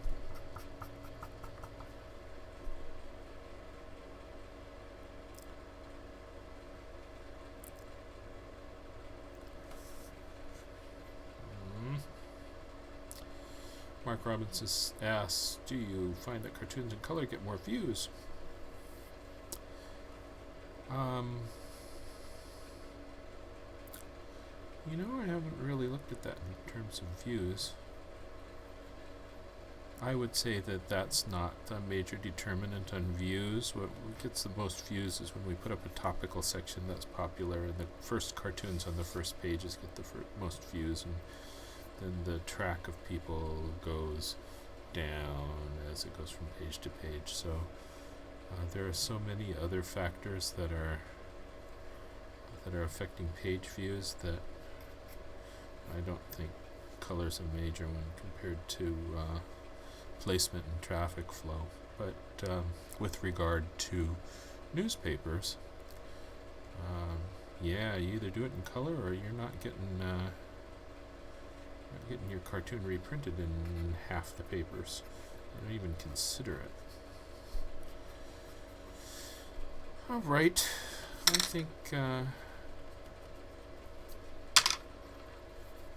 I've got it here. I'm just being obsessive compulsive now.